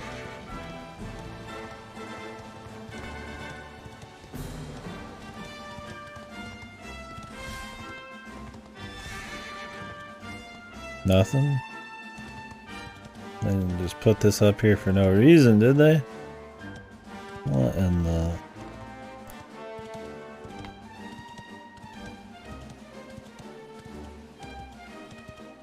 What in the sweet fuck?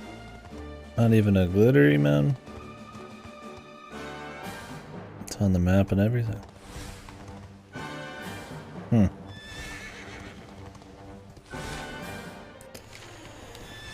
I'll check that out a bit. Let's finish up over here.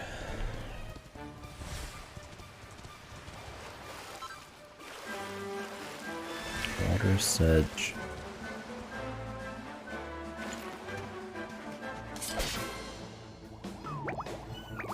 The calamari kids, man. They're back.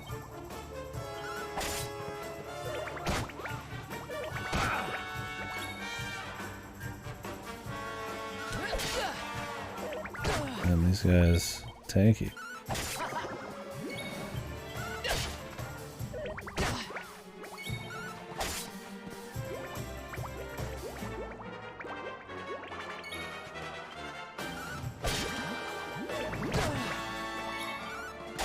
Yeah, but they don't do like crazy damage.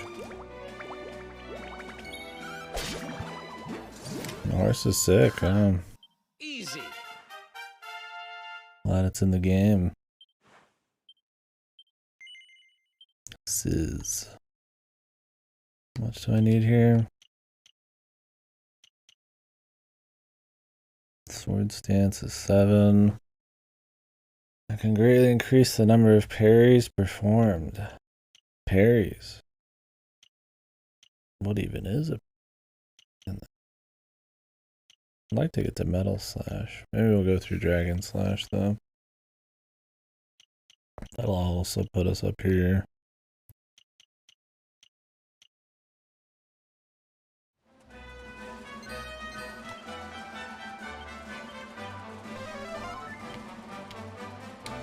What can you do? Oh. Let's do this. Uh-oh.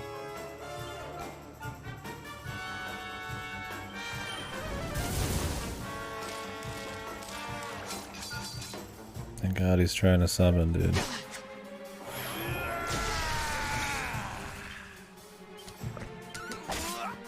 The 1 damage, man.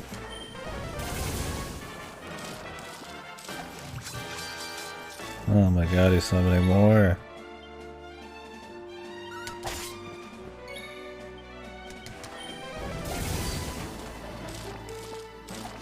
Rabid crabbed.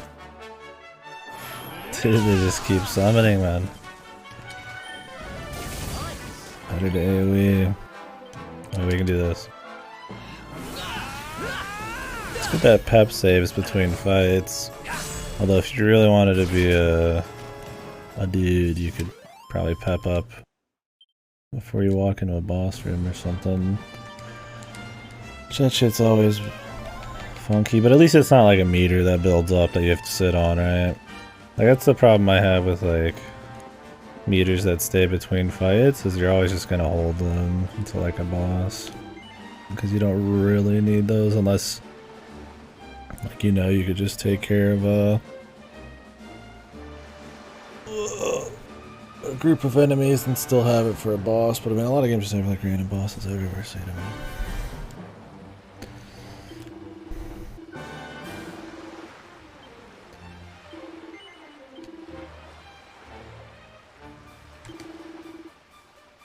Damn, this guy is fucking yoked, man. Look at his fucking shoulders.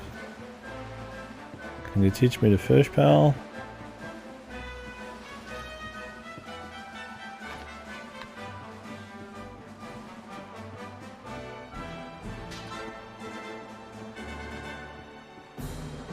Yeah, I'll be right back, guys.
Sorry about that. I'll actually text my brother, see if he wants to do some food in a bit.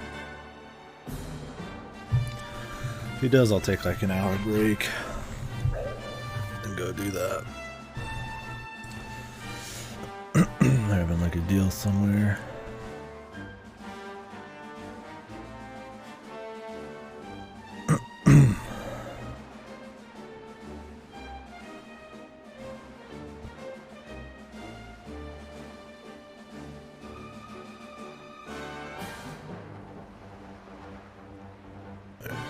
See what he says. I'll be home in a little bit.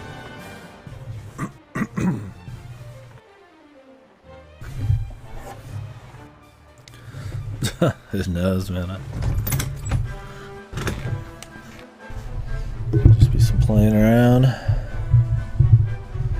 This might be more apple juice than I thought. I was like, I don't need a cup for it if I just got like a little bit left.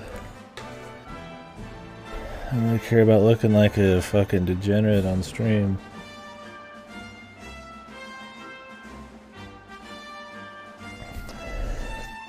Why waste a cup?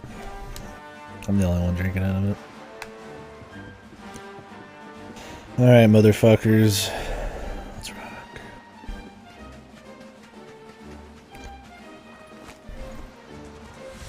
Probably just playing around then.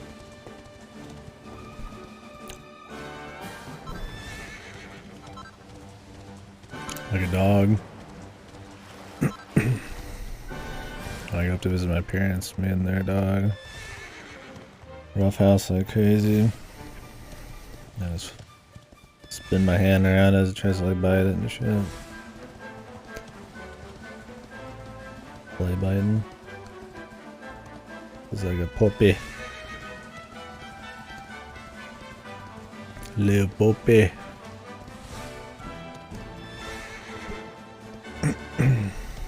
Alright, we got everything out here. There's whatever's to the far east I still want to check out, but...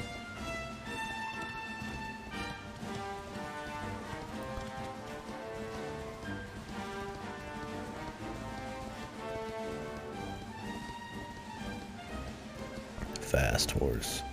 Is it always the same horse, or do we get a different horse every time? It was always the same one. It's Jimmy the horse. I'll call him Jimmy.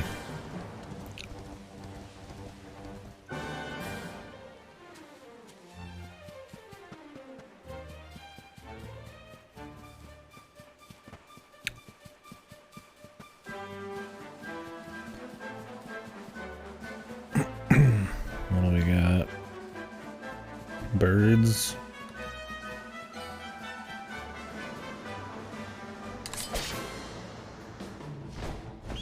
Garuda. Oof.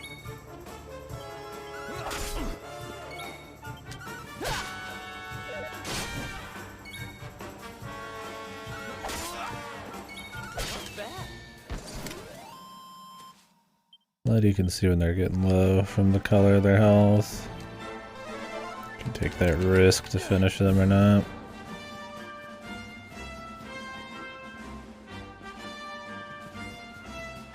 Ooh.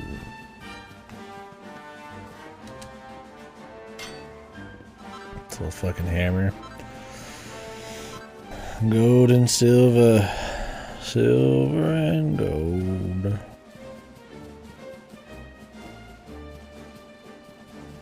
Does anybody still watch those like little claymation or stop motion Christmas movies? Do the kiddos still watch that these days? They're probably playing some other holiday movie, if they show any holiday movies these days. What is a holiday movie for the current generation? Or do they just show the old stuff?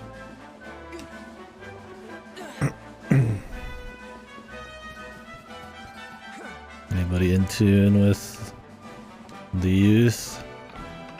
The kiddos these days? Like the actual kiddos? Or like a school or something? The door of departure. Where are we going, dude? Space.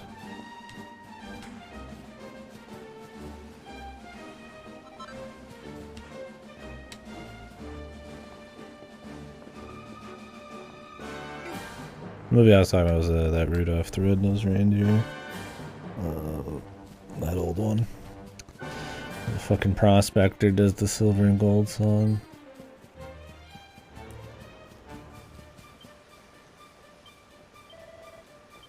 No loot left.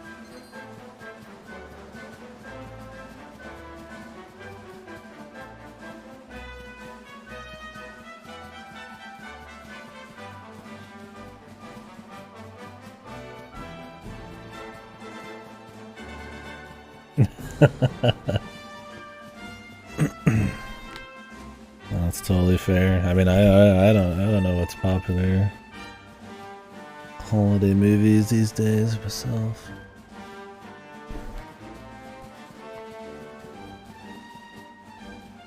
But the horse is totally gone, huh? Alright.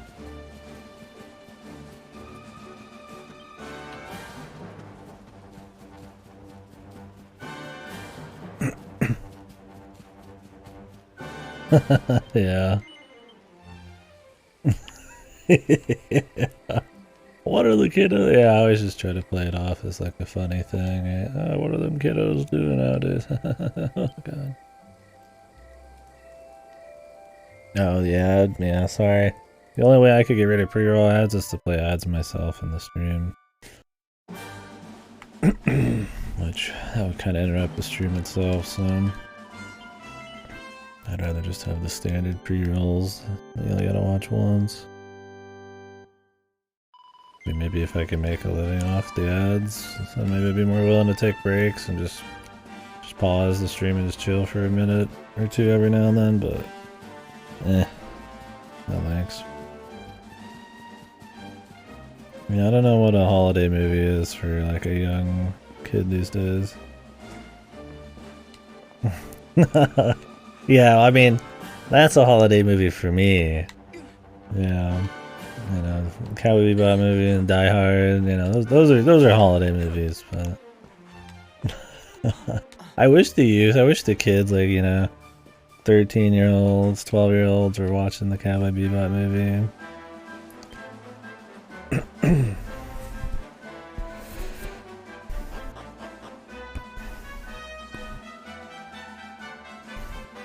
Yeah, my holiday games are Parasite Eve and Yakuza. I thought about doing like a Christmas holiday event. There's like a difference between games set on Christmas and games with a Christmas theme, though. Welcome to the ouch, motherfuckers. Vincent Villaggio, is that what his name was? We need to do a watch and Discord of this series. We watched the movie not too long ago. I've watched the movie a billion times, but I haven't watched the Bebop series since high school. It's one of my favorite shows, but it's been a while.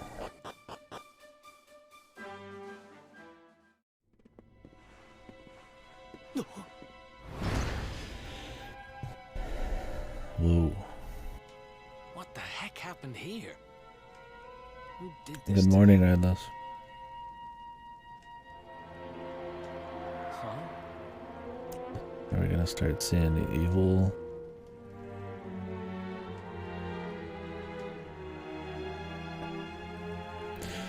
There's a lot of great shows out there. But yeah, Bebop's awesome.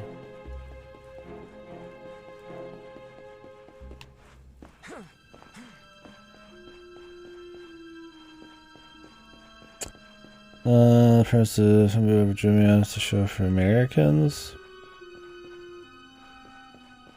I mean, it's definitely less traditional, you know, like what you'd consider like, you know, stereotypically anime, but I don't know.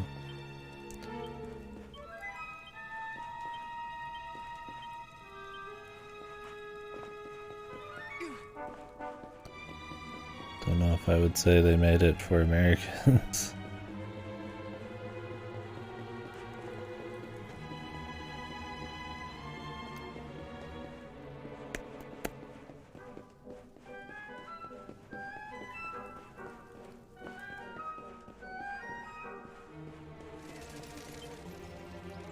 It's just a corpse. Dungeon time.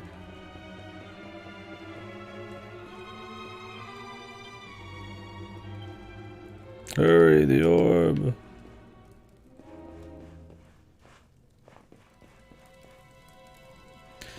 Yeah, I mean, I would say Adult Men, sure. It's got cool, it's, you know, a little bit more serious.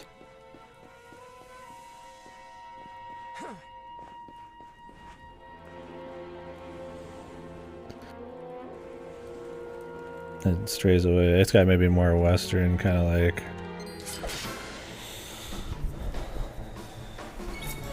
more inspired stuff. I mean, it's kind of like a cowboy thing in Spain. I don't know what cowboys are very Western kind of deal, but yeah, I don't know. I don't know if I go so far as to say it's just American. Just because it's not like typically anime. Yeah, he's already a normal enemy. That's a pretty quick turnaround, yeah. A little goofy. But...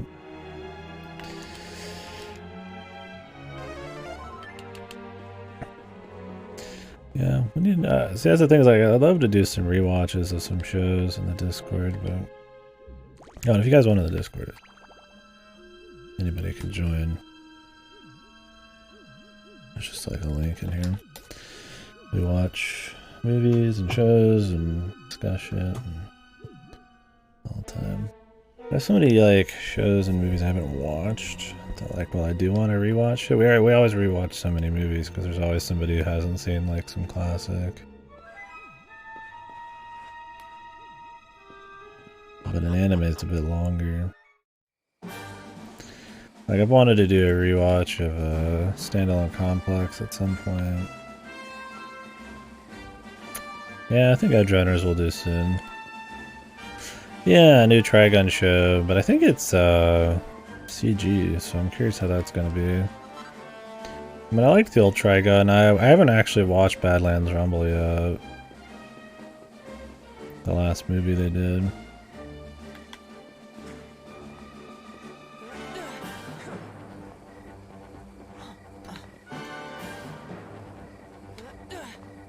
Yeah, I'll be up just really quality episodic show.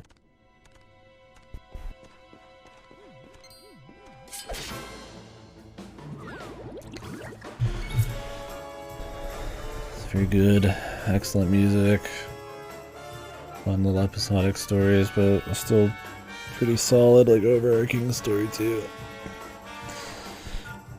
You didn't like Badlands Rumble? Yeah. I'm gonna have to watch it, but I haven't seen it yet. We've been watching a couple shows in the Discord for a long time now. Me and Ripper have been meaning to finish. We just did Record of Lodos 4, the original, before I played the game. That was really fun.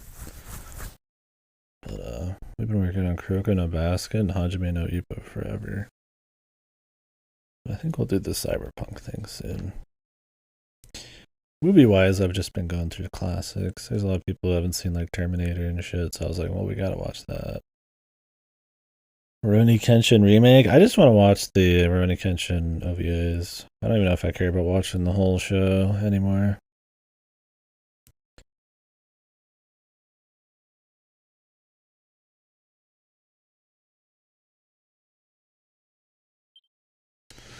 Eel slimes.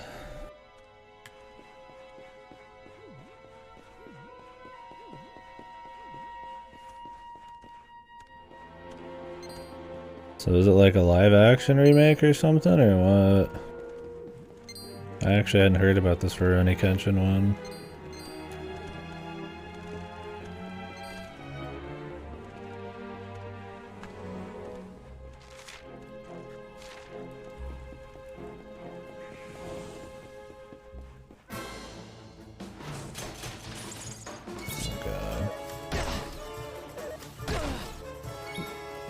Way too many dudes.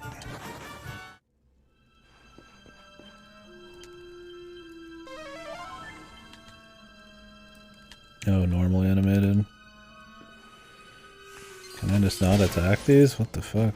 Like, clearly they're enemies.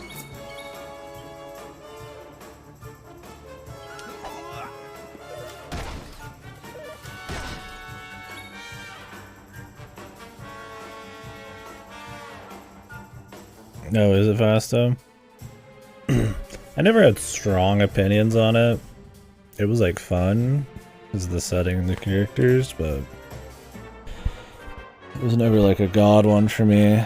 I liked it, but I didn't know it was a shitty adaptation though. I know, I didn't really care for the ending a whole lot in Dragon. And then you're right.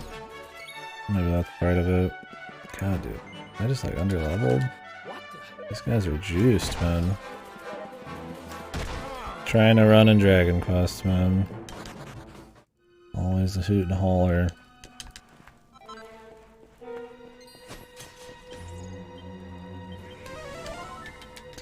Now we have to run out.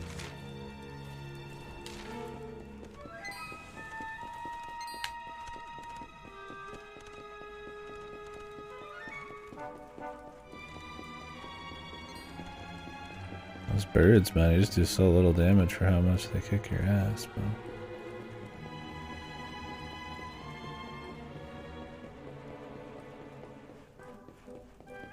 Yeah, I guess they have to be up. Like, you have to know there's like an enemy for you to be able to preemptively attack. I kind of wish you could just attack whenever you wanted, instead of it being contextual.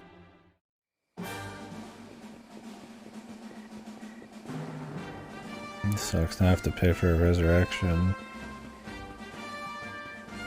Miles away.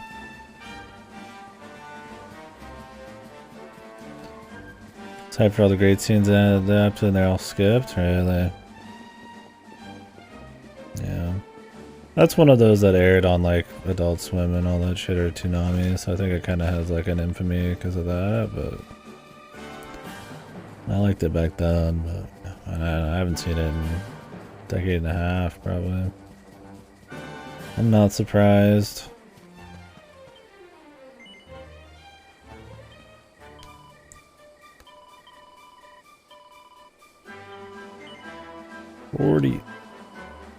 Hey. Well, hopefully the new Dragon stuff is neat. I don't know if Badlands Rumble is like an original or if that was an adaptation as well.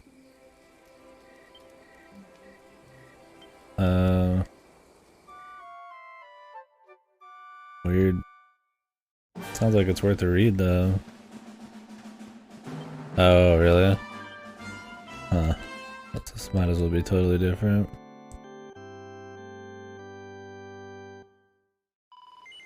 Oh, Kino.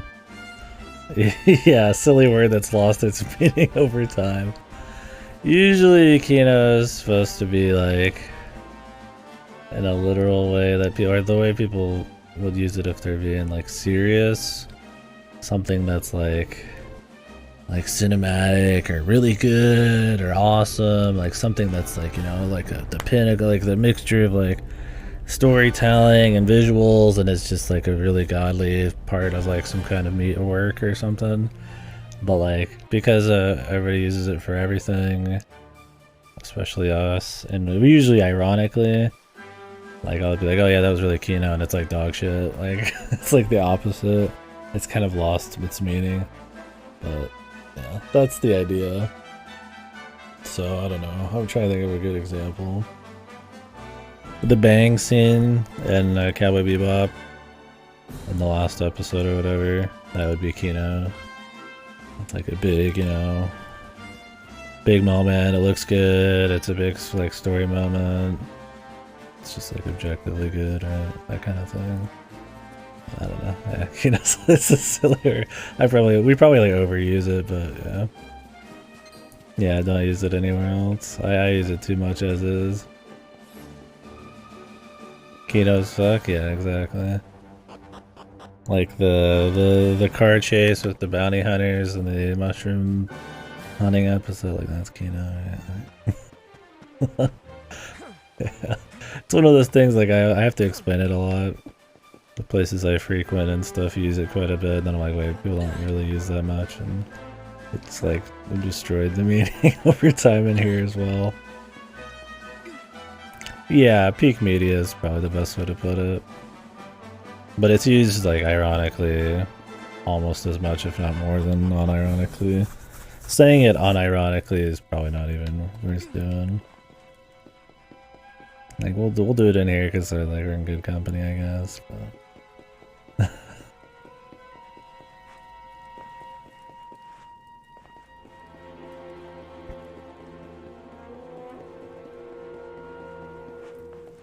it's something that's like its meaning is kind of like diluted. I feel like I'm already too low level for some of these guys, man.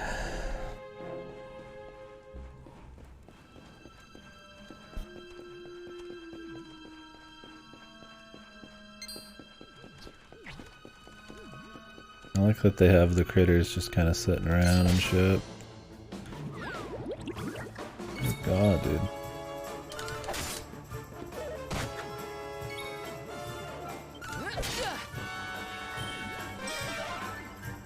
Everybody can just heal themselves.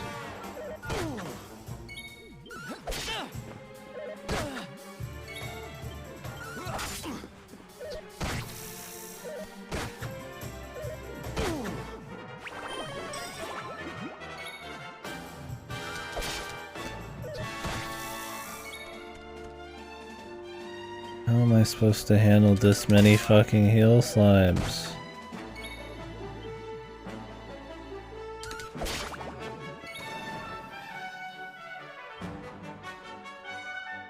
Here.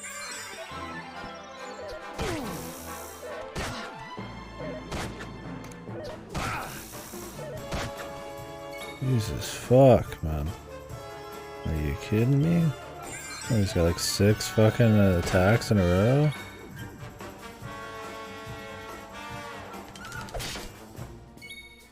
Thing is, we don't have a whole lot of like special attacks for these guys. Where's my pap? I got in a fight with heal slimes because I was like, okay, this is easy XP. And then here we go, dude. There's like 1,000 of them.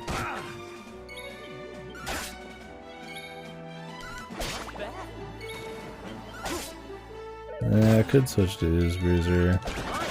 Problem is my boomerang is insanely low. I don't know if it scales off of like actual boomerang damage or if it's its own thing.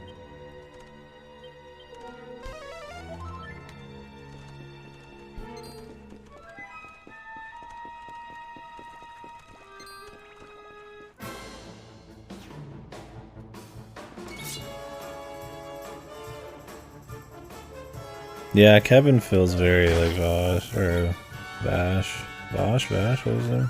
Vash the Stampede, that's okay.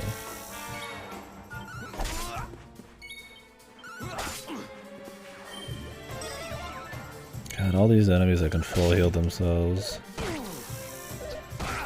It's like I don't really exactly have a whole lot of crazy shit to like counter that, you just gotta get lucky.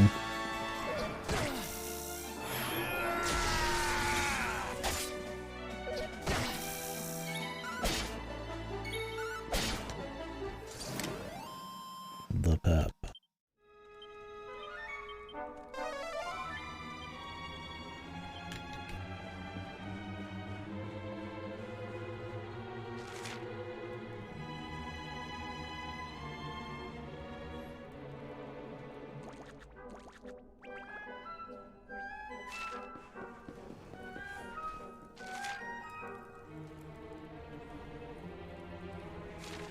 Guys running some kind of crazy circle. I feel like I did. Respect,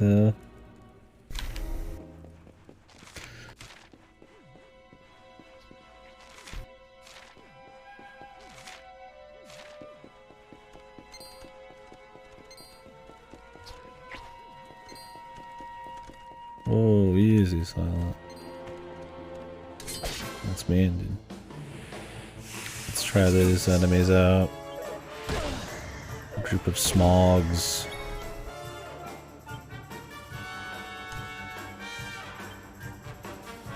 Here we go.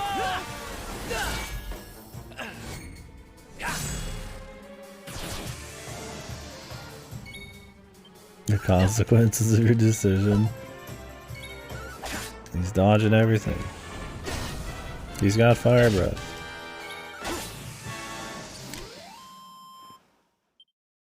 Nice.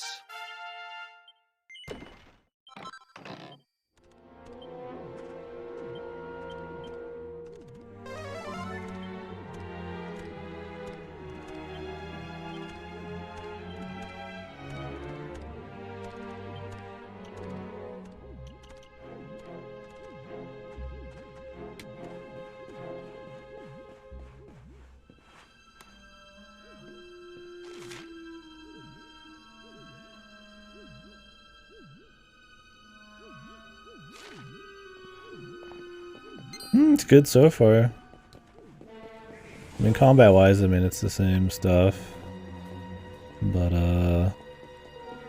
made a pretty big, it's a pretty big change in visuals and all that, which is cool.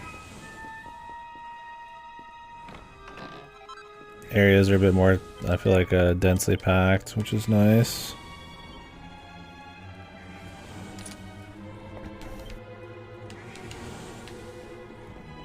Instead of just like big open areas with like a lot of walking around.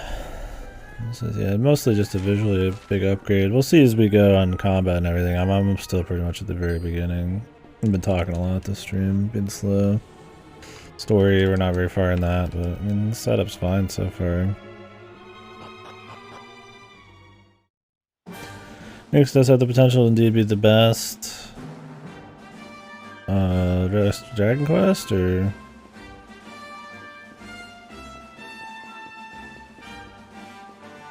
I mean, definitely could be the best Dragon Quest. No reason to think it wouldn't possibly end up that way. They're also similar. I mean, all it needs to do is has really good quality of life so far, which is a big upgrade over most of them. If it can like mix up the combat a little bit, or make everybody play in an interesting enough way. Like if we can add some depth and then like keep the story and like the locations varied, then I mean it wouldn't need to do a whole lot else. It's obviously got the presentation and maybe music. His hair, yeah, I gotta say the main characters, he looks like a fucking serial killer, man. Like, I'm not too crazy about his look. It's not bad or nothing, but I'm definitely not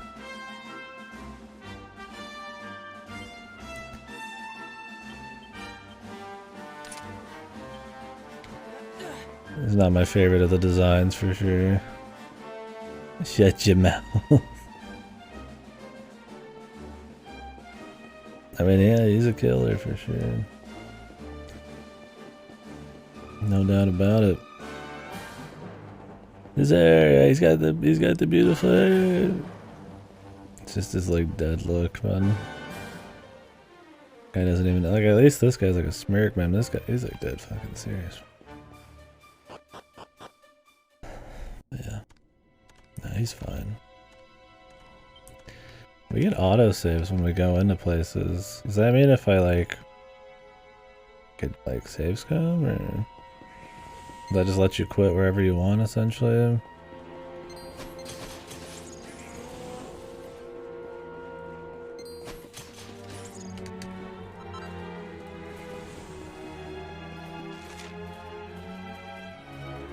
Okay.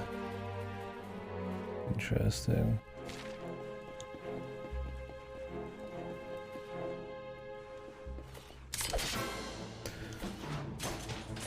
Let's do this. He's accelerating, dude.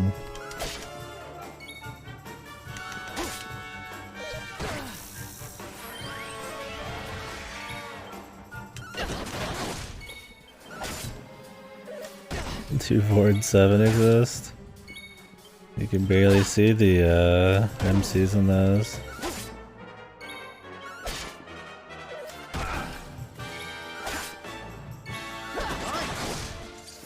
Or do you not mean they're the MC designs?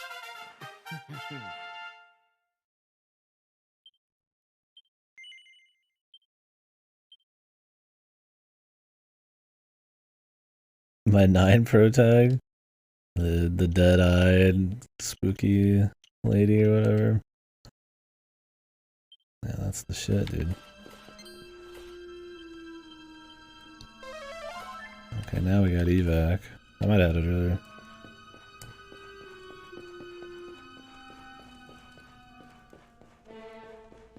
If you mean MC designs, yeah, I don't know. I barely remember what the MCs looked like in those games.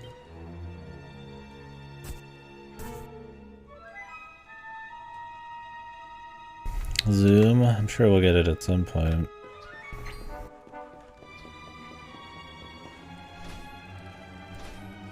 Oh yeah, who's this guy? He's gold and monster mounts.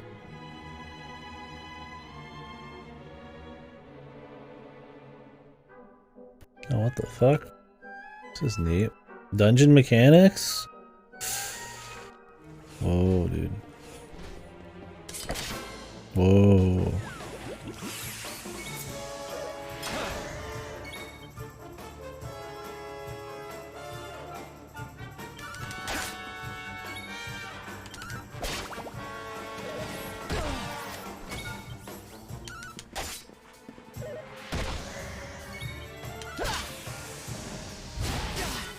Yeah, exploration mechanics. Unheard of. That'd be enough to put this game in the top tier already, man. Of Dragon Quest games. You can now ride the exoskeleton. Whoa! We're in the fucking... We're in it, dude. That's pretty good. Hey look, there's a serial killer inside of my fucking egg robot suit thing. Yeah.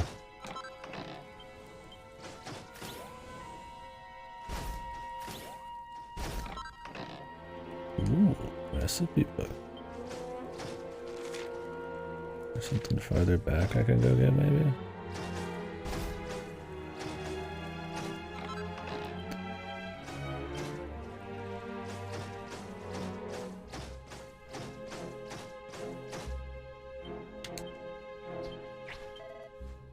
No loot. Oh, never mind. Unless I can go outside with this thing.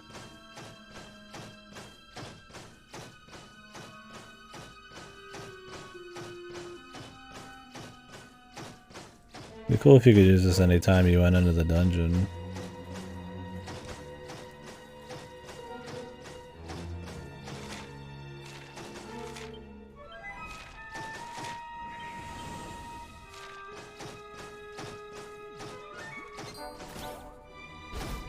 Nope. Just so you could like go back through dungeons faster. That's a quality of life thing mixed with other shit.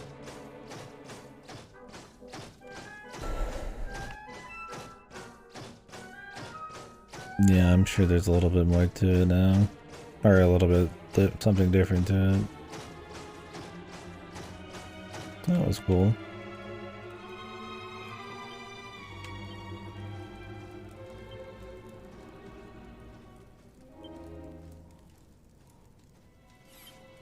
Can I use this literally anywhere?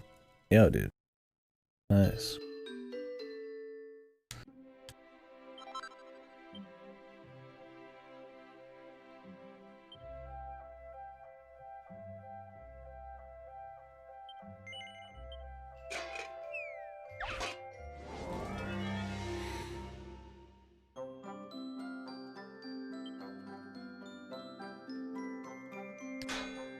Oh, could you not use this anywhere before?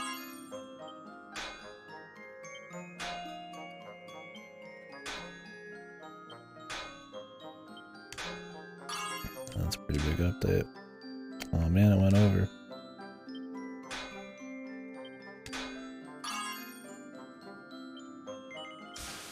It's probably just gonna be playing then.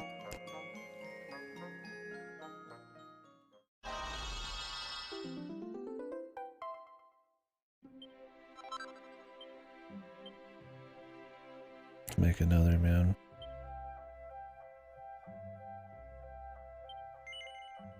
We could try using one of our perfectionist things too for fun.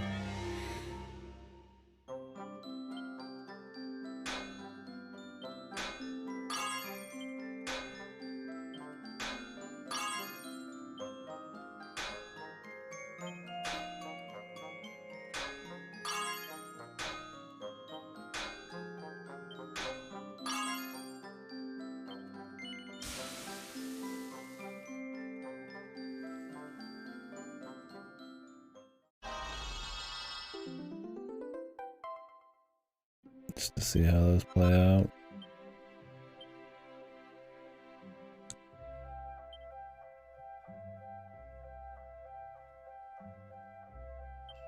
I can rework the gold bracer. Oh, you need a certain amount of pearls. Oh. Maybe I don't want to then. I thought it was just gonna be one every time. I was like, oh, okay, that's not too bad, right?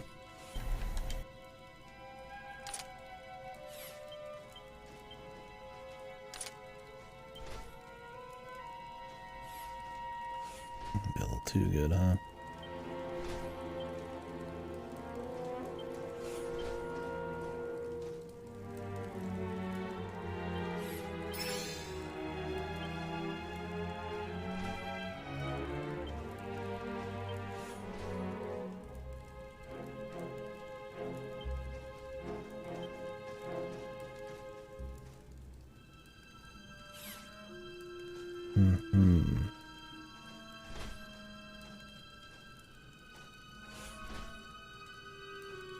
I guess I could throw some of these in, man. How big is your fucking bag in this one?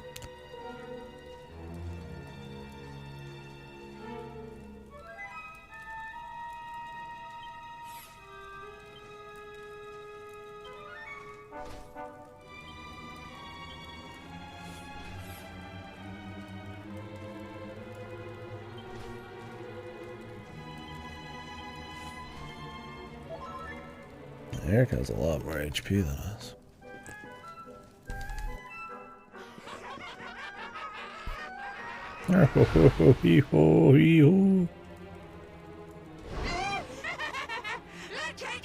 Die, die, die. This is going to get us into his good books. I just know it.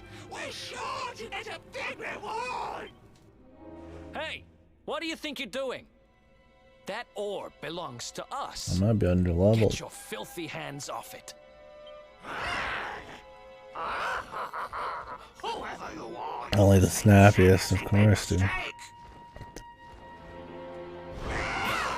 Even with quality of life upgrades, it's still fucking Dragon Quest inventories.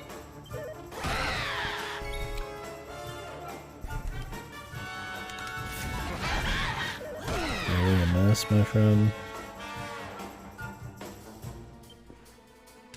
Here.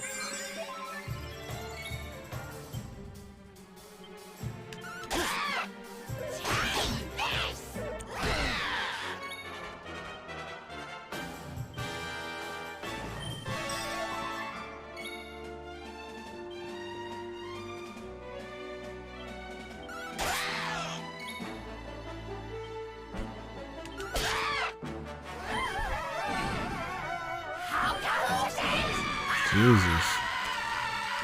The decelerate.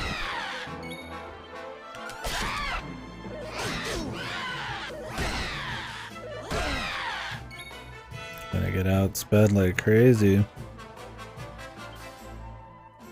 Here. Not much to be done there. We don't have a way to counter that. Where's the pap, dude?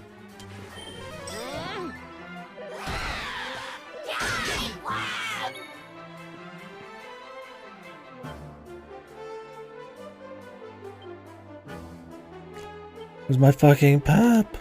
Don't die on me. It's coming, dude. I can feel it.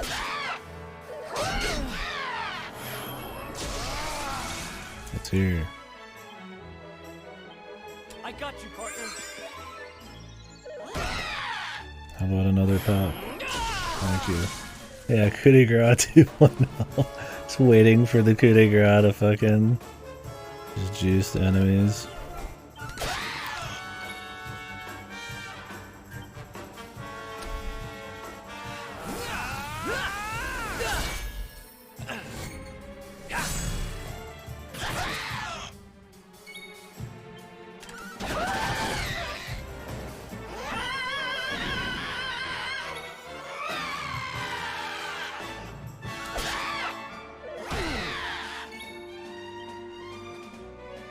Big gaming, dude. Crit gaming.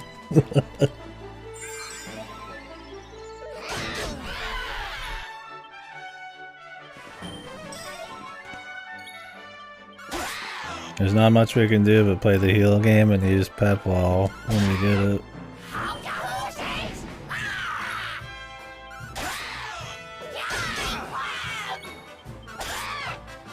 Most enemies killed you? It's been pretty hard so far. We've definitely been having to heal like an absolute psychopath. This is with the best loot I can get right now. Oh, he's out of MP. That sucks. It doesn't suck. That's good.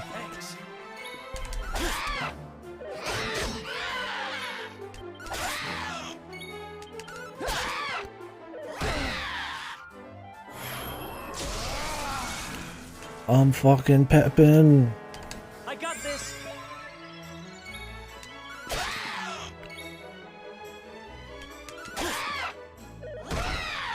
Yeah, I've always liked they can run out of MP.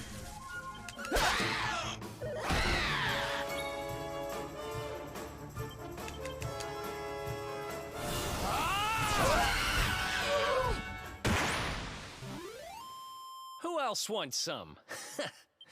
Yeah.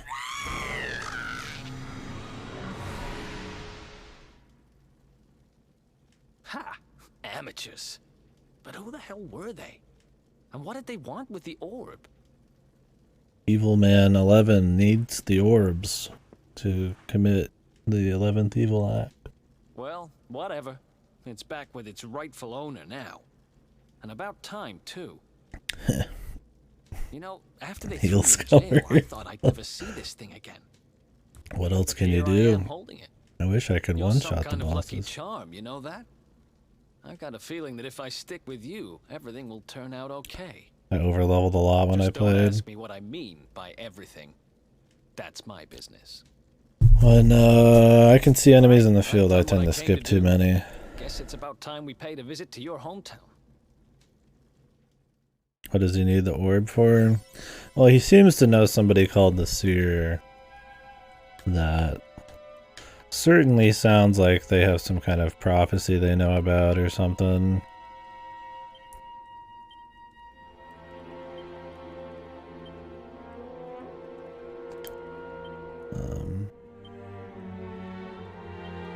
Oh, AVAX 0 now, that's good. I imagine it has something to do with like the bigger plot of the game, which would involve some kind of prophecy, and the good guys need to do something or other. Very familiar, I can't place it. Trunks? No, Trunks had more of hair like this, didn't he, kinda?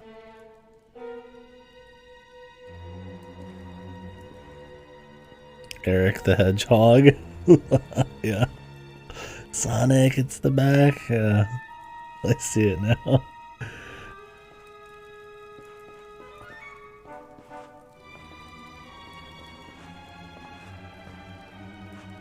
Eggog. Hog. I'm hedging the hog. Yeah.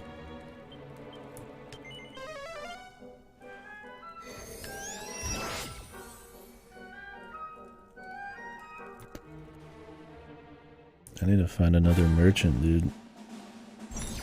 I bought all those medicinal herbs. And they've all been useful. I'm running out. I don't need them as much on the main character.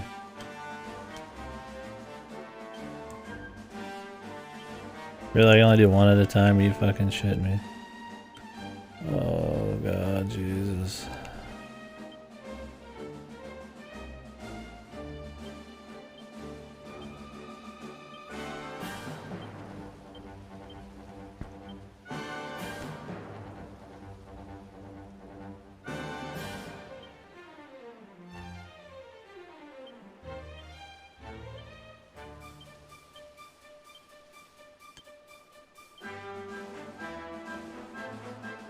Reduced XP in Dragon Quest. I see you also hate yourself. I love grinding. I think I may have explained this before. The game has its progress for the game is feeling they wanted the game to be good. I mean, of course, they always want their games to be good. Unless they just don't care. Let's hope it is. I mean, yeah, it looks like they've got a bit more, a different vision for it than the usual, which could be cool. They might be trying to breathe some new life into it, but yeah, I don't know, man. I'm skeptical. I'd love to be surprised, but I'm skeptical. Ah, reduces the XP from easy enemies, I see. Just harder enemies for me.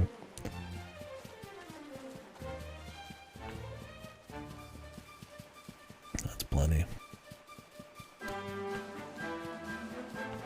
Yeah, I want to be able to flee. It so rarely works in these games as is. I'd love to have the option.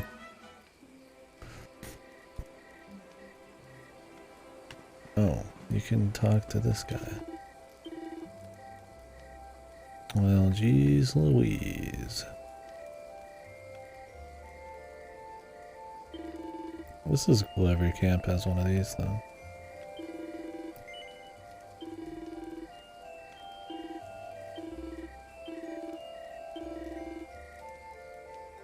I like how you can still only buy 9 at a time, though. Thank you.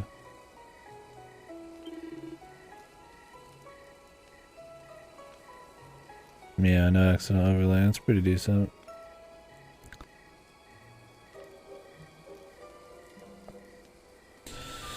Actually, the opposite, where you can't overgrind, right?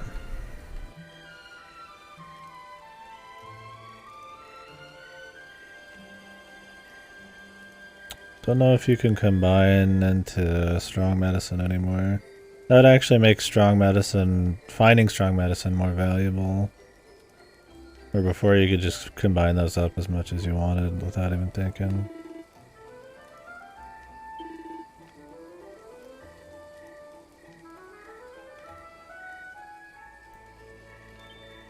The fishnets.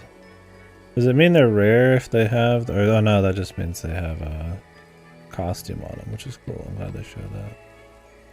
Well, no point selling shit unless I want to buy something in case we die. And then I have my money and items instead.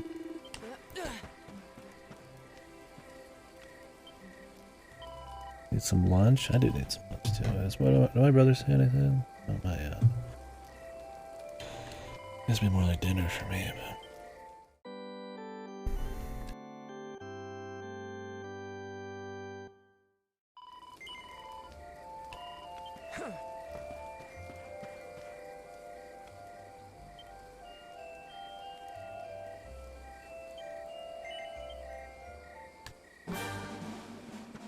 Where's my horse? I imagine I can't just warp back to... whatchamacallit. Yeah, I have played Vagrant Story. It's pretty cool. I think the combat QTs are too abusable, which makes the game too easy at times.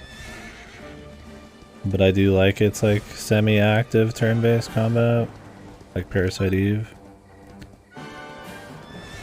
I think, what's his name? Why can't I remember his name? Is Ashley, was it? Is his name? Ashley's ass, man. That artist always has like their ass cheeks like super pronounced.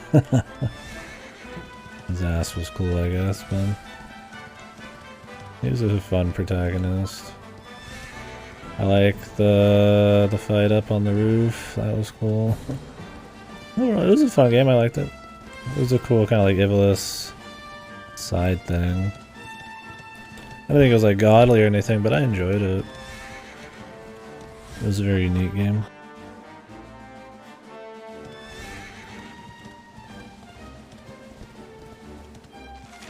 Ashley Riot, that's what it was.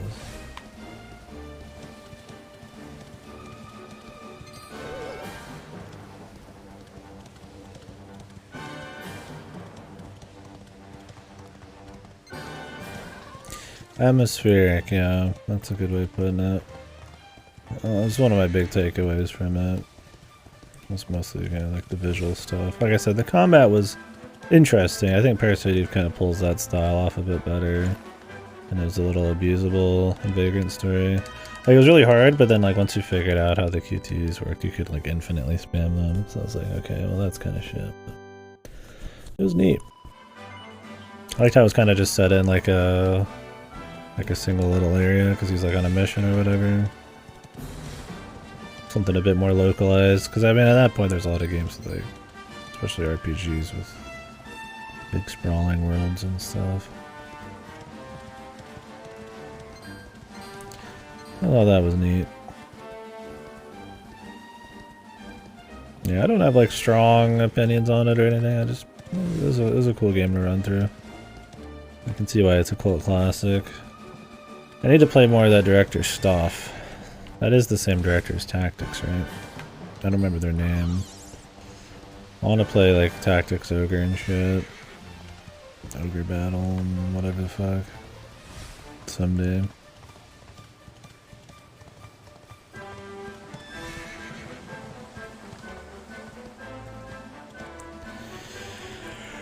Yeah, it's actually a list of the games I've played underneath the stream. If people just want to start up conversations, that's what it's for. Thanks to Mr. Akira, it's actually a list of games I plan on playing, which is never completely filled out, right? There's always games I add more games than I finish. But a list of games I've beaten, just for the sake of conversation, for help me keep track of shit. Because we end up doing like, you know, end of the year lists and stuff. I need to go through the entire list and like tag everything with genres and tags that I think would be useful and all the systems I played them on and all that. It's a pretty new list, so the dates only go so far. But Akira did a lot of work to actually already like tag it with a lot of shit, so.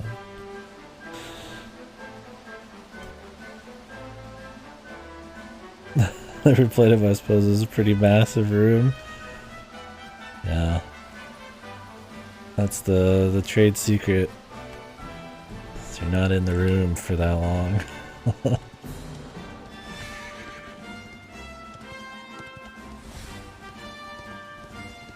But I guess you are. You come back to the room all the time. Secretly take breaks from the room. Silent Hill, the room's pretty alright. I mean, I think it's the lesser of the first four. And the last, probably, decent game in the series. All jokes aside.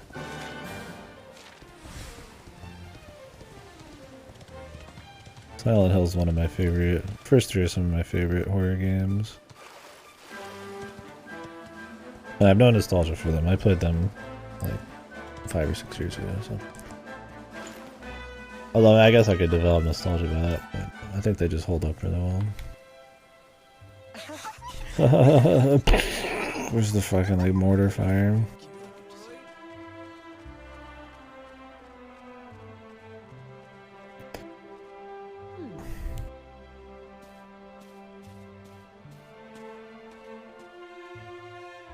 But yeah, with the list, if people are interested, you have to like, you can filter it and stuff.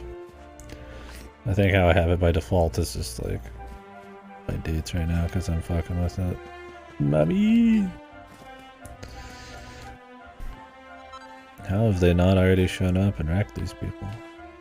Did we somehow beat them here? I highly doubt it.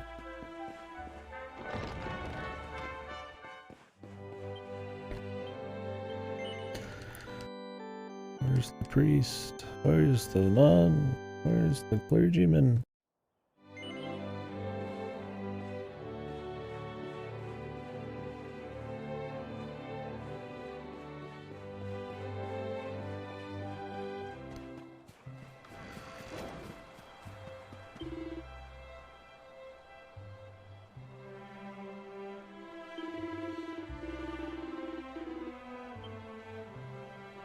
Does this guy just forget about us or something? Or do they come here and like wipe their minds? Oh, dude, none of them remember, man. Are they faking it? Or they get mind wiped?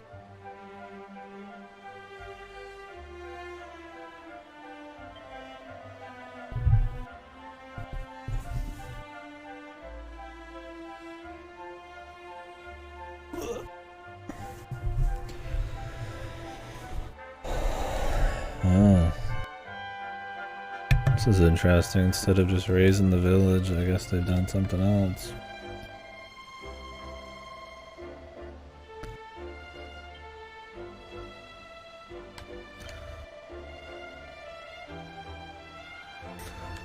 I don't think so. Unless it's just really fucking off dialogue. Should be weird.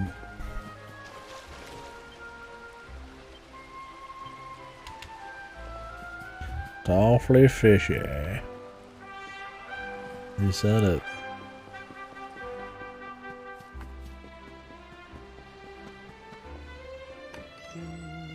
This is like that movie, dude. Is that you, dear? I'm cooking your favorite stew. It'll be ready any minute now. Serial killer just staring her down. Stuff your face as always, I'm sure. Well, set the table and I'll just give it a last little stir.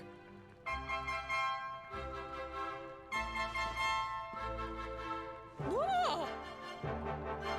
Who are you? And what are you doing in my house?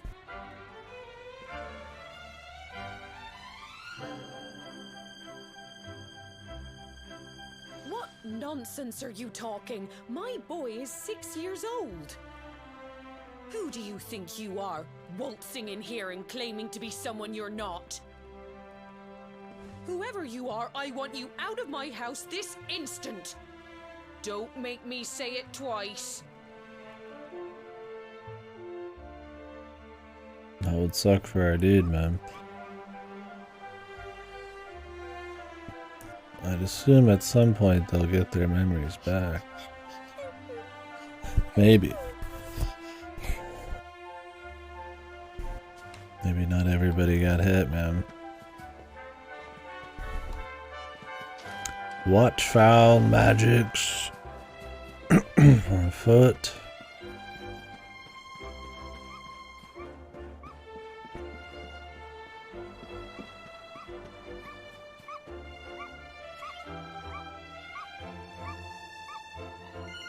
Headscarf. Are we like back in time somehow? Thank you, mister. What the fuck? My name's Gemma. Who are you? I wanna go see where Aniki is, dude. That can't be right. Oh, wait, I Dude, get that's the it. dog from earlier that That's kicked not ass. your name. You mean you're looking for him, right? He went to look for Chalky. Come on, follow me.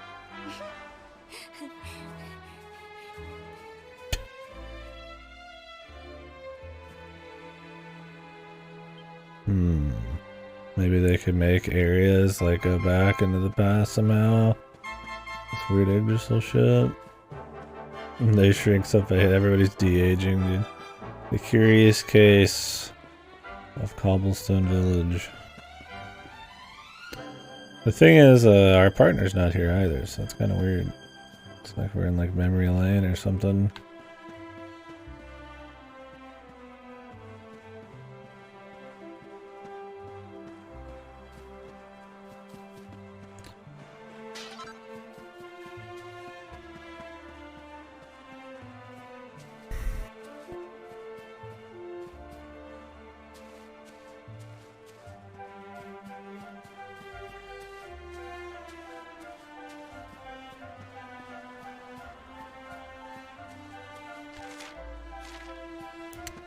I don't know if we ever record this.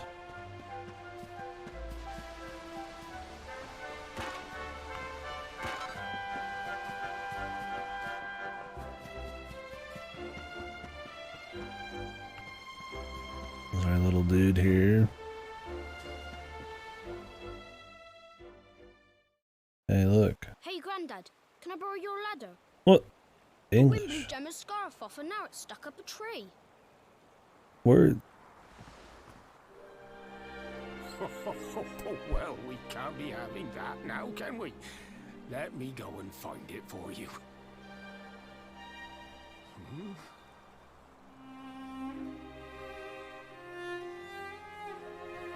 We don't need the ladder anymore. That nice man over there got my headscarf down for me. He said he was looking for you. Is he a friend of yours? He looks exactly like you. Nope. I've never even seen him before. I think it might be me he's looking for, you know. Why don't you two run along and play and leave us grown-ups to talk? All right.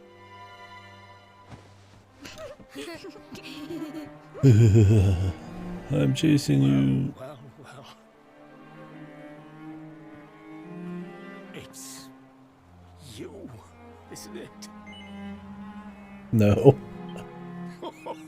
I knew it.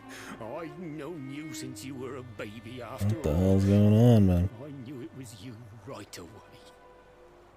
But you don't look too happy, my lad. Care to tell your old granddad what's on your mind?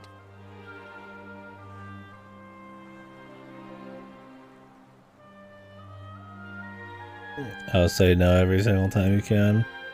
Are they all just fake choices? See? So, you're Okay. for a future where I'm no longer around. Well. And King Carnelian went and threw you in the dungeon. And to think I trusted that he'd do right by you. If I'd known how things were going to turn out, I would have told you everything, instead of hiding the truth from you for all those years. But you don't have time to be listening to an old man's regrets. Here's what we're going to do. If you head east Yeah, to the it's really village, funny you'll doing come to that on Golden Cobblestone Sun. Falls, as you know. Go there and dig in front of the three-sided rock. Got that? The three-sided rock at Cobblestone Falls. You'll know the one I mean. Alright. Oh, but what a fine figure of a man you've become. I'm so So, to see you all grown up. pure granddad guy, come back. Good now, lad. Don't waste your time bearing grudges. Live life with love in your heart. Always saw me right. Bye now.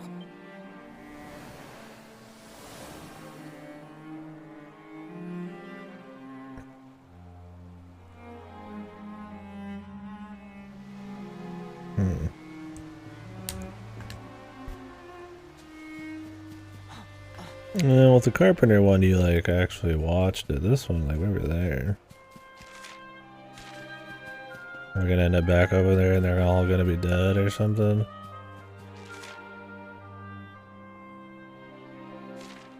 They said east of the falls, right?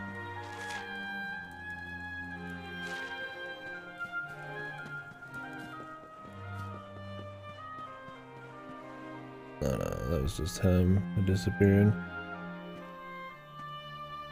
Maybe these guys are gonna disappear too.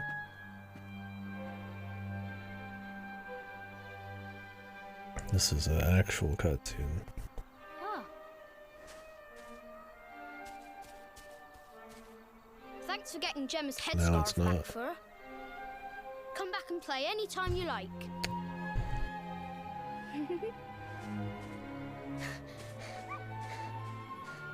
It's ages till I gotta go home. What should we play now? Well, we could play,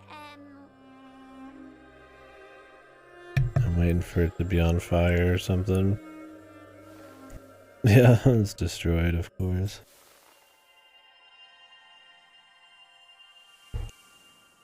I guess the Yggdrasil root is important there. You okay? I lost you for a minute there.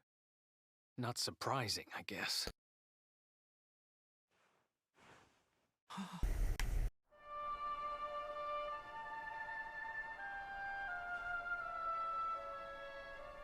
Didn't even know, buddy. Those damn rascals, what did they do? Can't believe they do this. And just because you grew up here? What kind of animals are they? Jasper and his goons must have ridden straight here after you got thrown in the dungeon. Well, that's a stronger way to do the they burn my hometown twist. Just now, when you zoned out, the mark on your hand was glowing. And so was the root wrapped around that tree. Was it another one of those visions? The visions.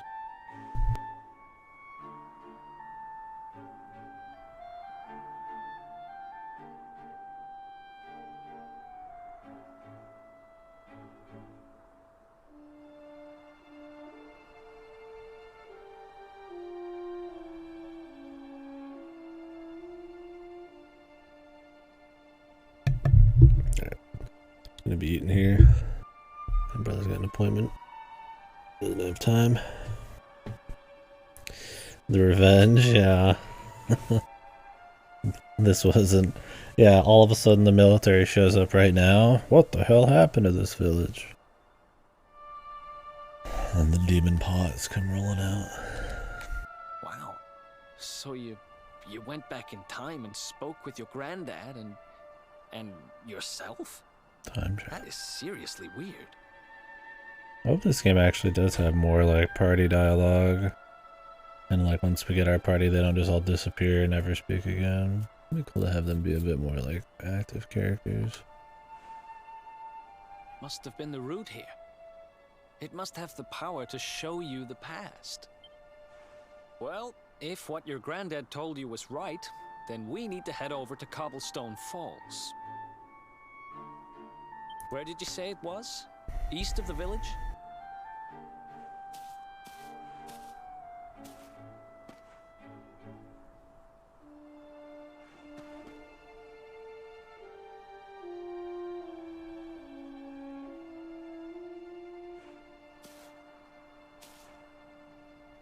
Listen, I know this can't be easy, but hanging around here isn't going to do anybody any good. Come on. Yeah, it happened with the guy in 8 too. What was his name? Not Yangus, the other guy. He pretty much had like his little arc, one side scene he could have with the king, and then just nothing after that, except like a few lines with his brother.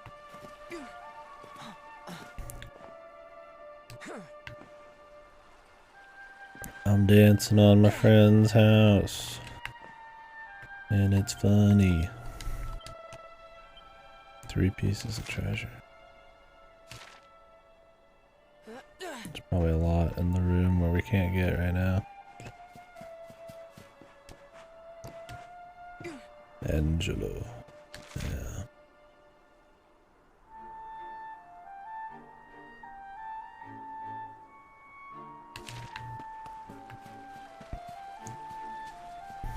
Wonder if anything's changed, probably not. Guess they didn't take down the church.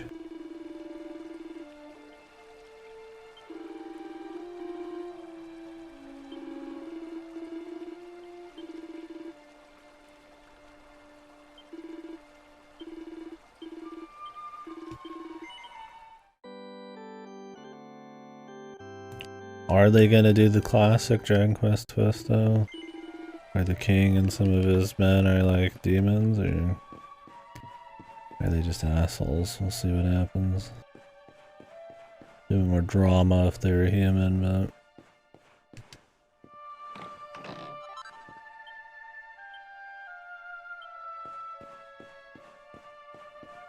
I mean, I'm guessing they just murdered them, but we'll find out.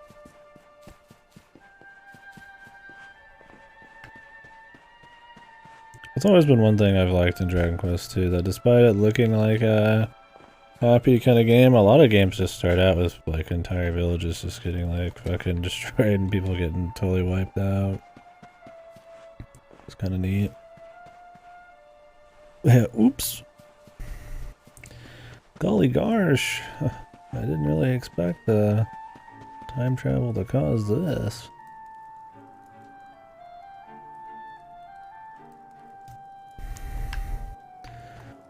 I like how I always like when you could see something really far away that's like a big deal, or you can see it from like everywhere in the game.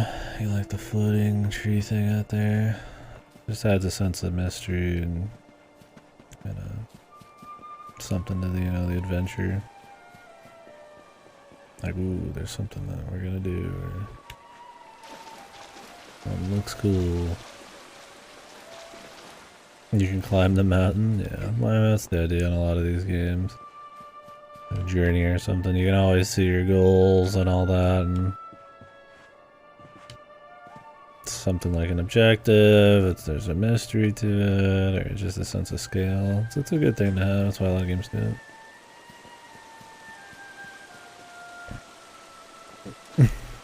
Yeah, Bebop.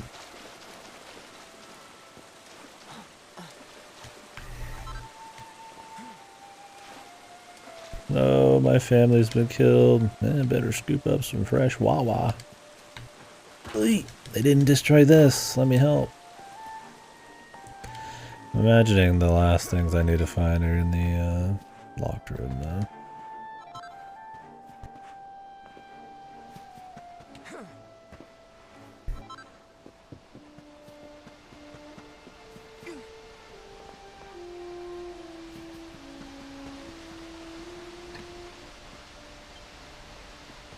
Yeah, it's a good feel.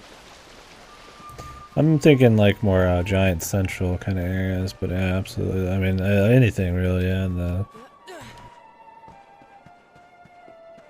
you know, your eyesight, or your, not the eyesight, the horizon.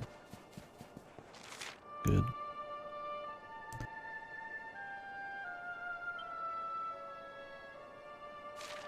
Okay, back to Emerald Coast.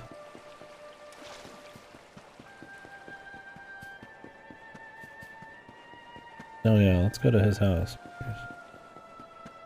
Oh yeah, absolutely. I mean, I liked Breath of the Wild.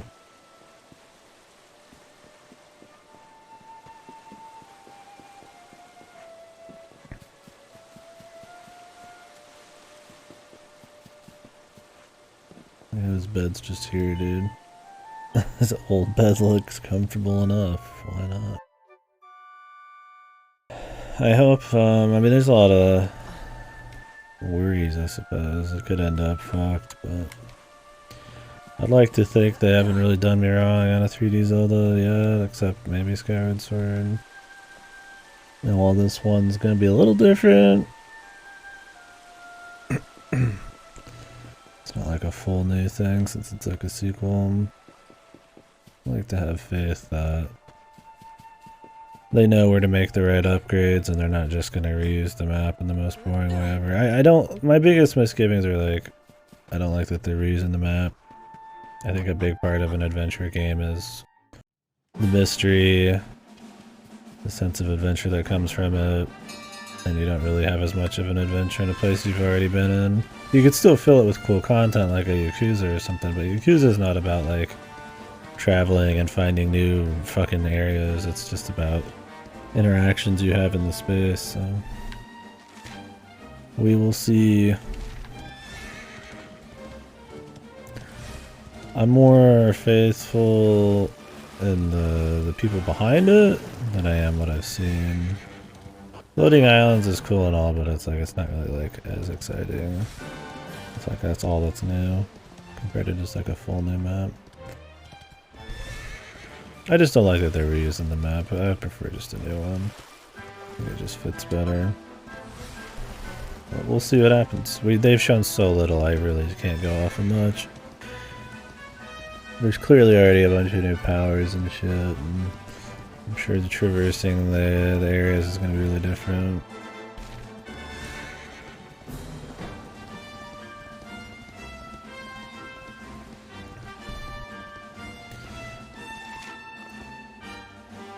Cobblestone Falls is this one.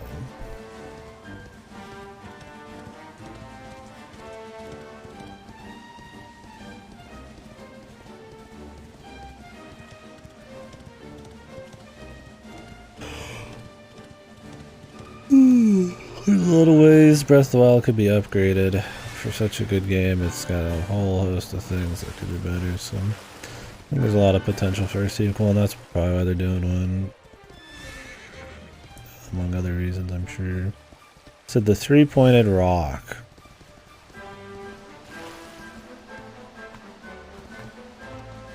Whatever that is.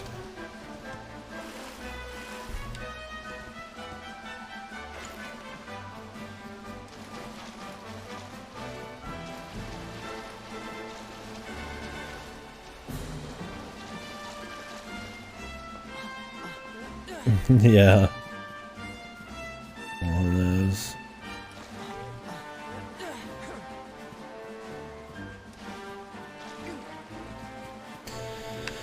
Nope. This is the three-pointed rock.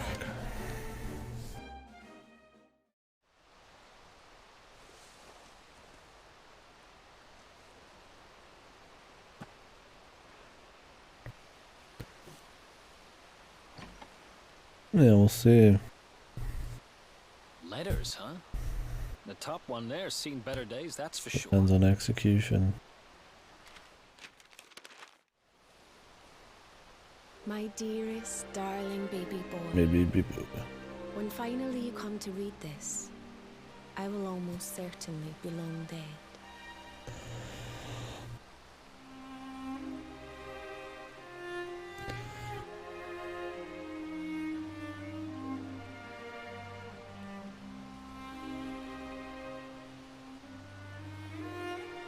And we'll find out. Dunno. I just think on paper the idea of exploring the same areas is just not as interesting, just by default. Can you make it more interesting with really good execution and remixing and new additions? Absolutely, but I mean, there's a little hurdle to overcome. Do I think they can do it? Absolutely. I'm sure they have some kind of vision, but they really haven't shown a whole lot, except a couple of the same areas and a couple floating islands. Well, I'm excited to find out. Yeah, I haven't played A Link Between Worlds yet. I'd like to, though.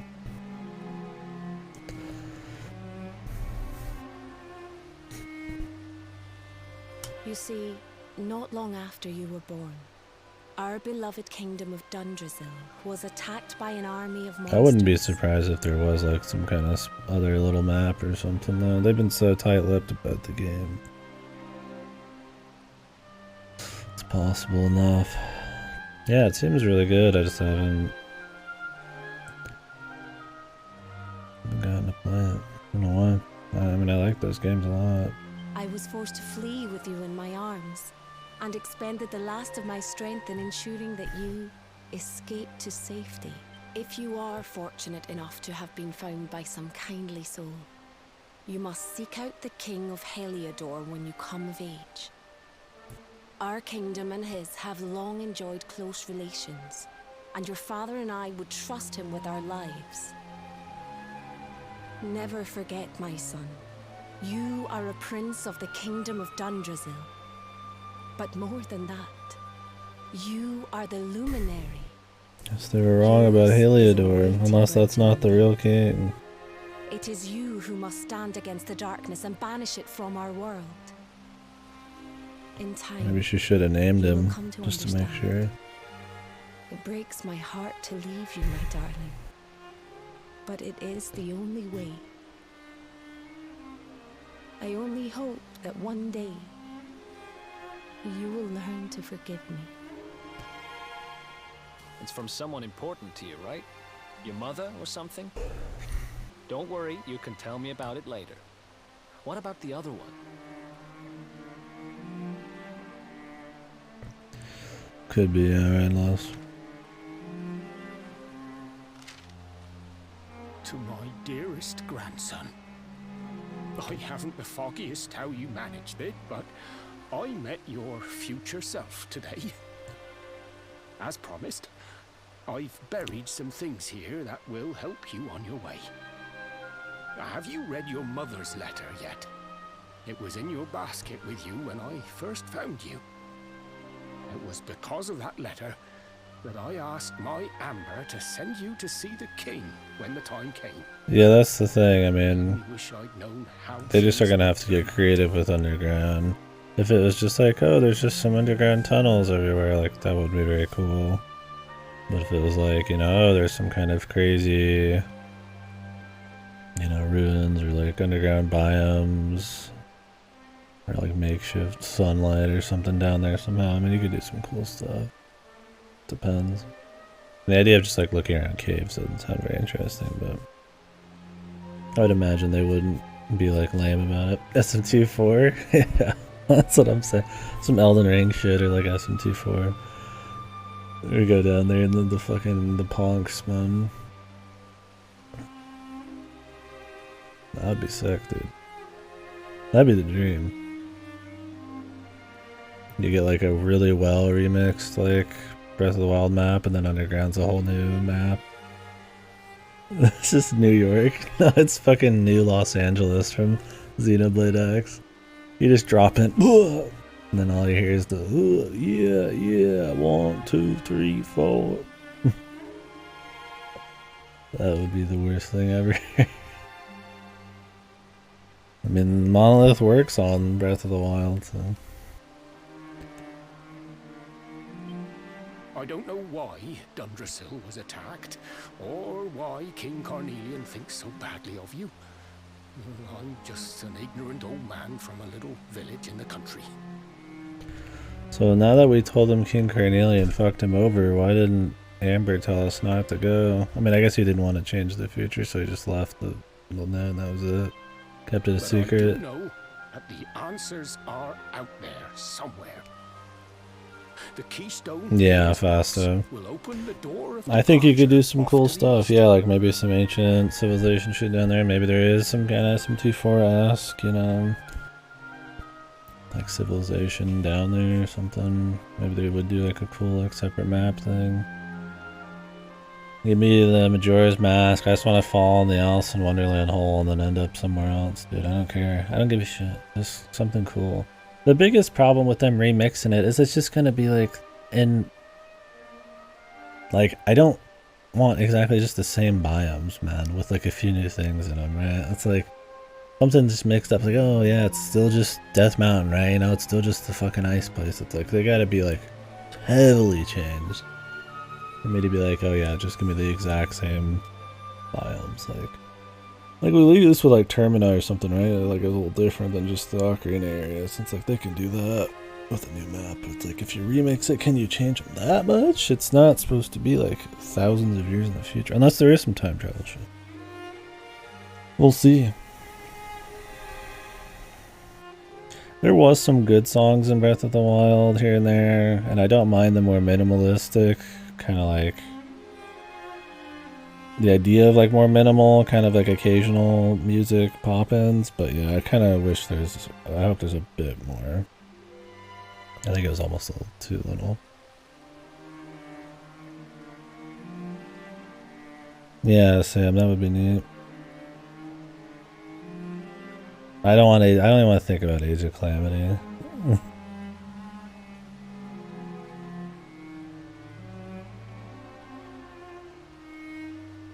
Yeah, I don't know. I don't think Breath of the Wild's music stuff was my favorite. Most of the good songs in that are just remixes of other games. Like Ruda remixes and Hyrule Castle remixes. A lot of the original stuff is just like, okay.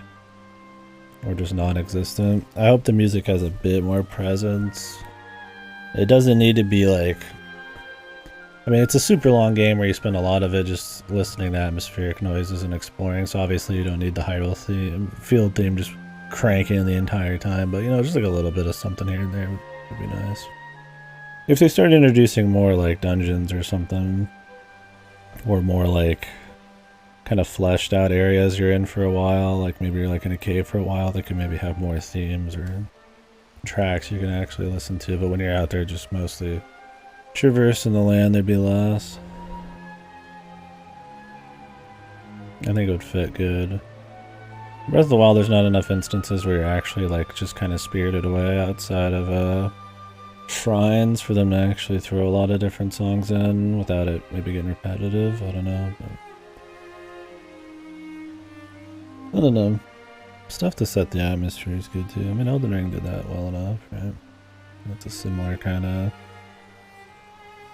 You know, there's like songs or like vibes or atmospheres you get from some of the like instruments they use in each zone, but it never gets like super old or anything. It has a bit more presence than Breath of the Wild shit.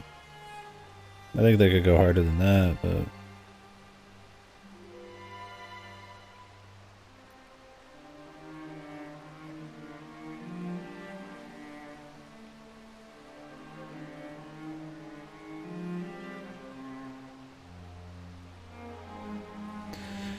the door of departure. Go out into the world and seek the truth. Remember now, don't waste your time bearing grudges and live life with There's just some really strong music in the Zelda series, and I just don't think that now and anything memorable in Breath of the Wild was actually original to Breath of the Wild.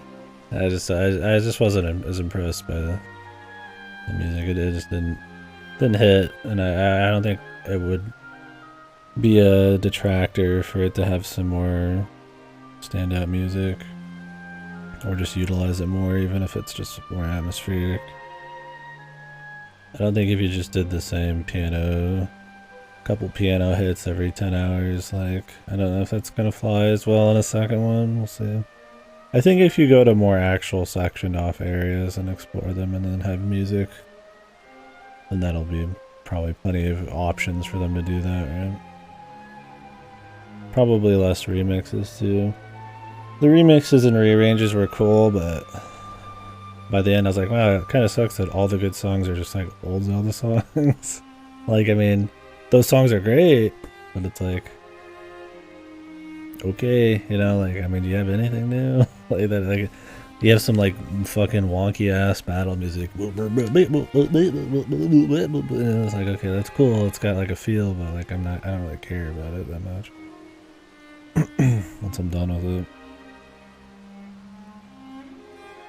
Give me farming, more farming. That would be imagine them announcing that for Breath of the Wild 2 in the last Nintendo Direct. Every game has farming, and then they're like, yeah, we've barely shown you any Breath of the Wild 2, but it does have farming. I think everybody would be pissed, man. Or would they be happy? Would they be all of a sudden like, oh yeah, I love farming now because it's Breath of the Wild? I think if that's all they showed, and they've barely shown any of the game, then people will be like, what in the fuck? The keystone. So we used the keystone to open the door of departure and head out into the world, huh? Well, yeah, sounds easy Sam. enough. We'll see what I'm happens. coming with you. You said it was just east of here, right? Well, what are we waiting for?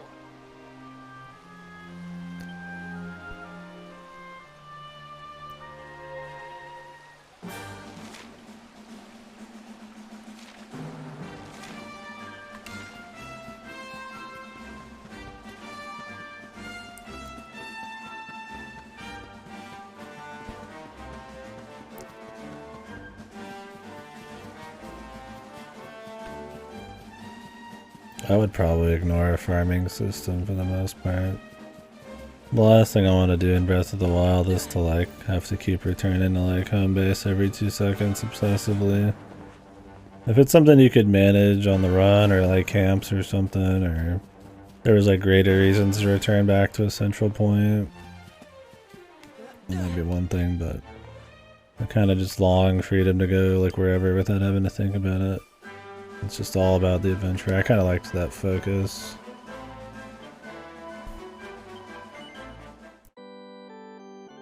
I mean, I'd be fine with it just being there, but yeah, it depends on the importance of it. If it's like really integral to the experience, it would be kind of like, I could see it being more of a pain, too much of a distraction.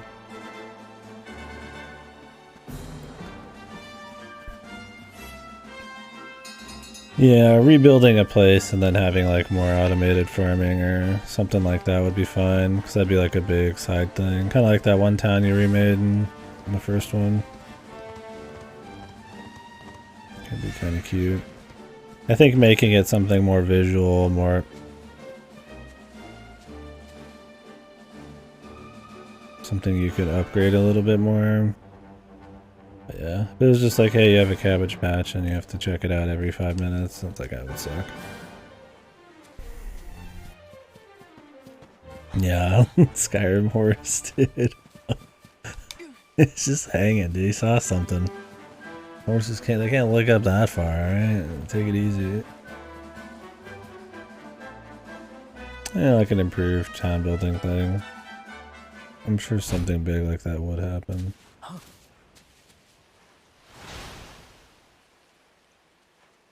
The lads.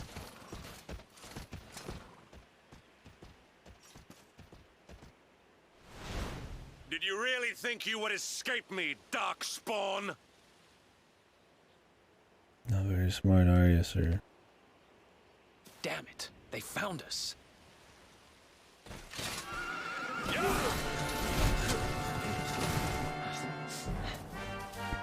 Well, don't just stand there. Come on.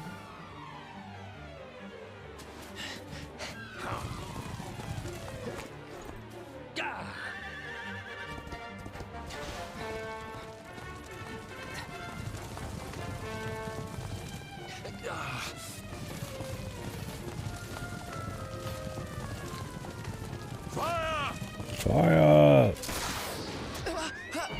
Fucking horse just got shot in the ass. Now, seize him. Here, take my hand. Why is my dude just sitting here?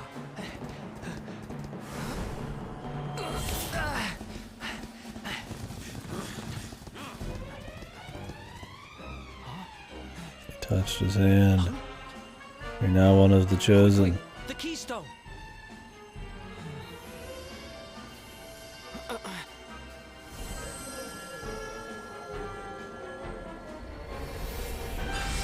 I know, but it's still a shame, man. Right in the ass.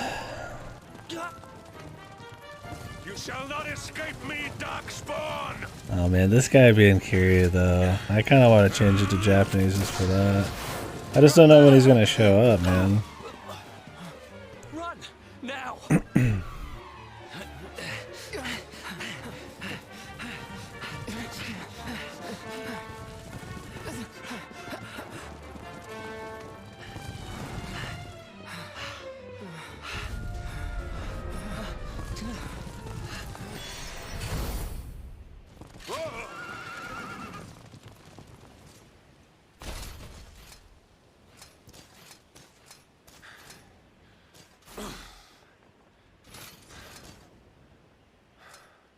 You think you have won?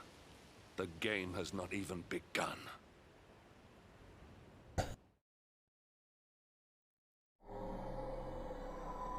Like, I wish I could just change his voice to Japanese. There's just this random guy that's Kiryu's voice actor. Made it. And that's That it. was too close.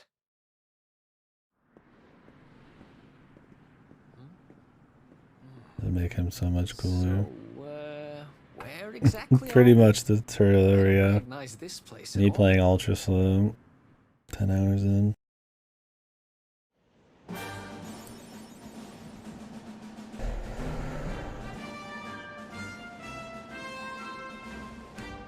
That one isn't Kiryu? Who is Kiryu? Is it the king? Maybe I read what Goto said wrong.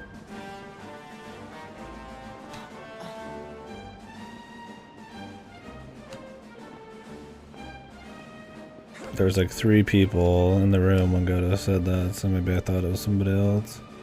Maybe it was the blonde guy, Mr. Cool, that destroyed the village.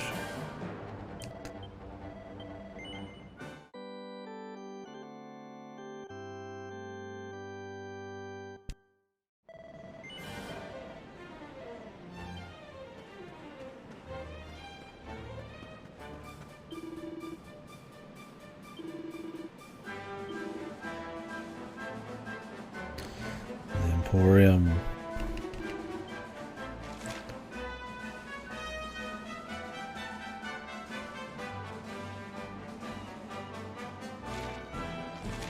Oh, what? Okay, at Mount Fuji.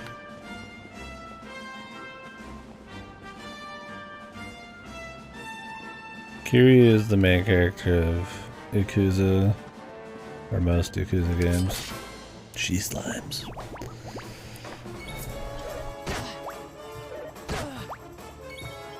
He's got a cool ass voice.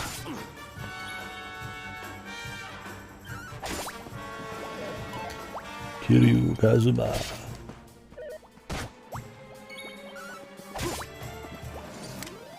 Ha! Easy. Easy.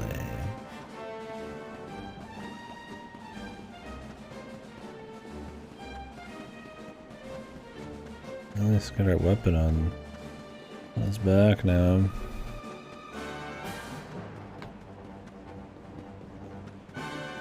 We got some bloom, Jesus Christ.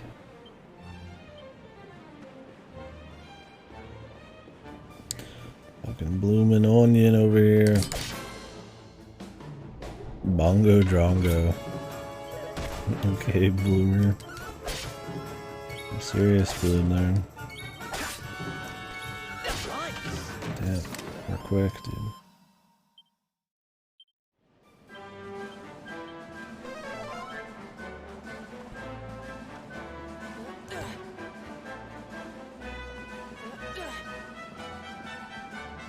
The ocean dub. I don't know the ocean dub. Just the English one? Oh, okay, fast now. Maybe I could have read what he said wrong. Or maybe, I mean, every character could look the same too. Sean Schimmel's Goku, right? Who's the guy that does Piccolo and Vegeta in English? I don't remember.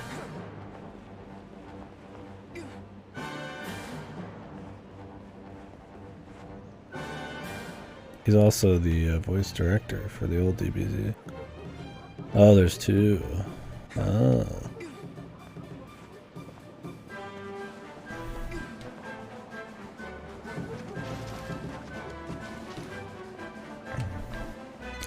Is the other one like the Sunk isn't it's the less popular one, like better or something? I don't know anything about the two dubs. Well, I know the Sean Schimmel one.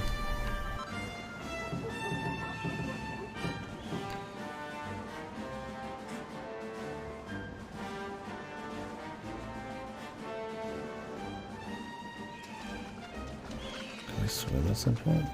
Oh, a Canadian dub, huh? Sounds interesting. Maybe this is gonna get cold at some point here?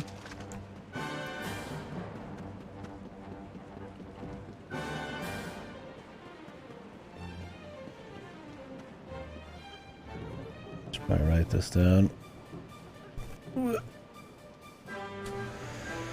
Auto stop.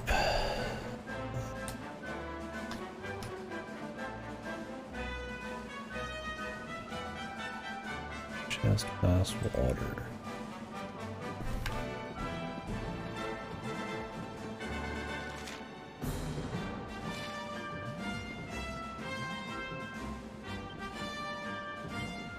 The sauna. Hey, deer. How's it going? What's up, deer? Yo. Yo, deer.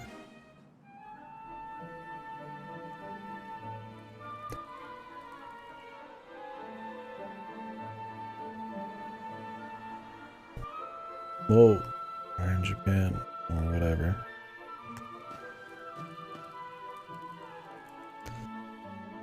Civilization at last. And I think it's safe to say we're not being followed anymore. For now, at least.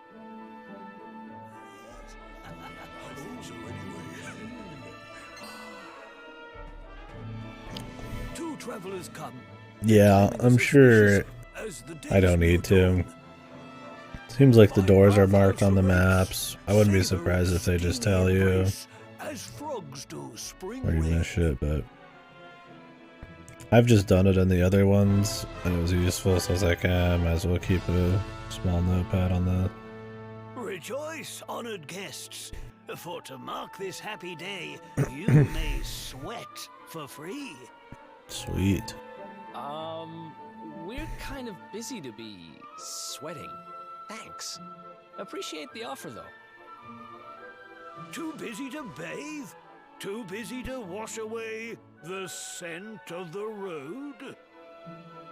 Huh? Okay, maybe I'm not at my freshest. Fine. I'll visit your bathhouse if it means that much to Like you. you smell like shit, brother. Might as well go sweat off the journey while we have the chance. Musk. I'll see you in there, okay? Sure, brother. The winds bring a guest. Joyfully I shall guide him to where bliss awaits. Damn, dude. I kind of feel like this fat bastard's preying on our guy. Tags. Fat, ugly bastard.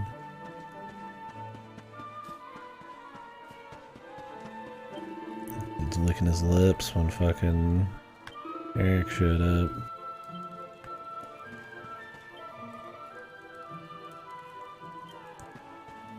And these people talk like freaks.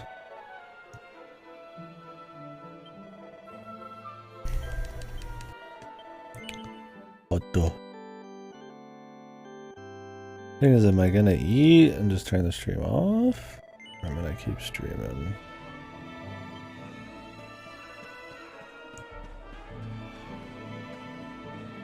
I'd like to chill and eat. I could turn it off and then maybe get back on, but I haven't been on for about 11 hours, so let's see. Introduction to armor. Bronze armor.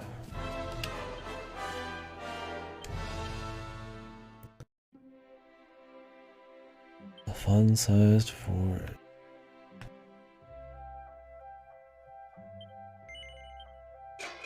"24 hours. The infinite stream. I would be surprised if one of these streams of this game ends up that long.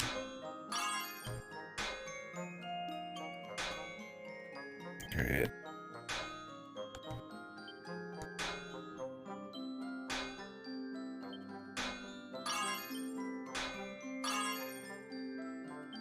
I think we're only getting this level 1.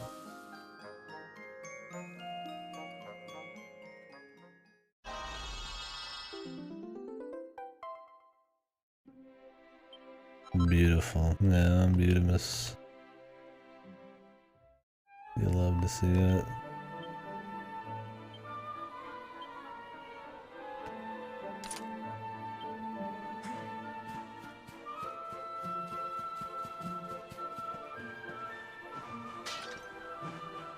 Yeah. Well, they always try to make each town have like a different kind of culture and shit, which, you know, I respect. Different feel. We'll see. Also been fun to localize. Yeah, a lot of these Dragon Quest games have some pretty extreme, like I said, townspeople. I'm sure a lot of them are pretty wonky. Yeah, I don't know how localized when fucking Haikus ends up being.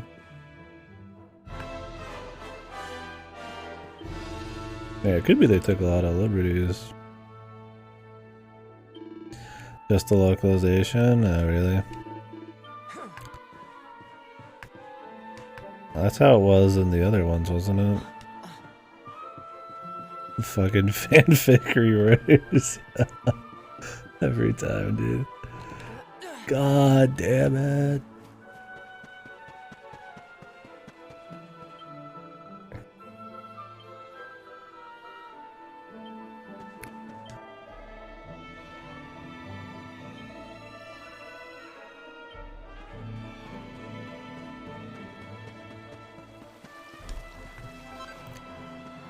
I mean, sometimes adding some spice to stuff is cool when it's really boring.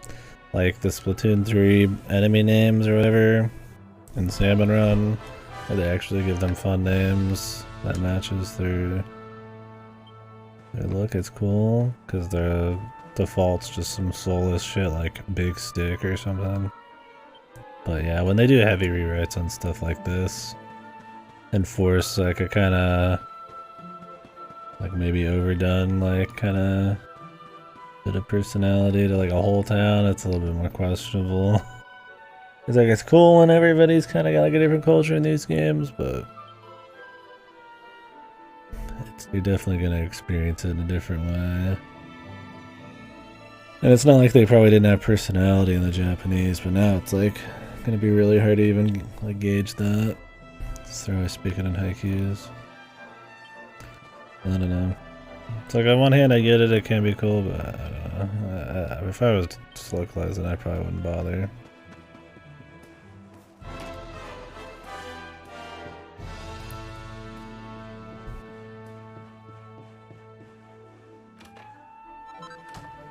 The flax and thread. The server seller. So who translates this? Is just some Square like North American Square Enix thing, or do they like contract it every time? Yeah, I mean at this point it's standard. It's kind of like how I mean Ace Attorney. It's just always set in America, and I don't know if the pun names are in the Japanese one.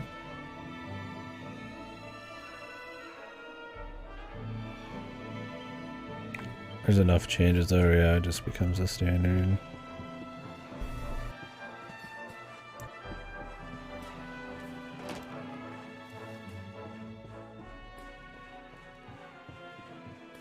Or they need to make like new names for like Zelda enemies or something.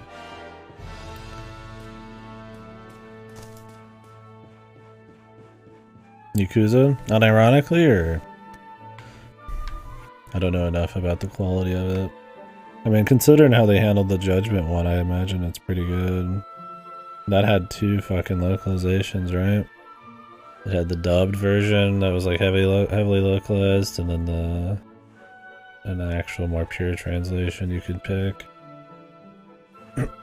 Which I've never seen that kind of dedication to like the original writing and like experience for a different audience before. Thought that was kind of cool. I don't know if they did Lost Judgment, because that's a lot of extra work, but because there's a lot of text in those games.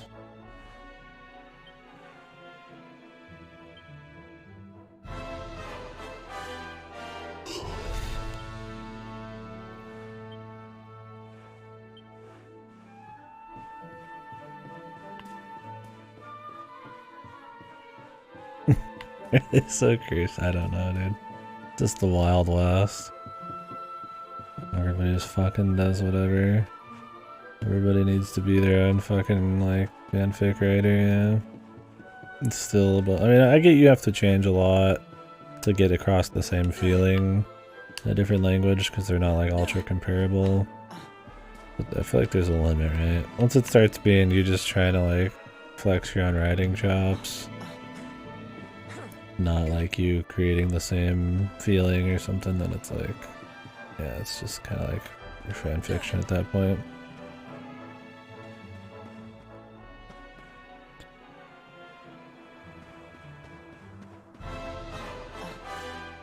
Yeah, that's the problem. Some people want it to be like fucking like literal to like a fault where it doesn't even capture the feeling or the essence of what people said. They want it to be like almost like machine level fucking translations, just devoid of like any soul. But it's like you gotta have to localize it a bit, right? That's why it's not just called a translation. But then yeah, having like a complete rewrite of everything is insane. I'd actually really like to know something like Thousand Year Door, what the original Japanese was like, because a part of what makes that game really good is it's like its charm and its comedy and stuff like that. And I think a lot of that is in localization. It's like localizers finding places to insert like really strong, like maybe comedic writing or just different kinds of jokes that maybe the Japanese had, but didn't really work in the West. I'm too tired to care. I just want to read the fucking. I just want to play, dude.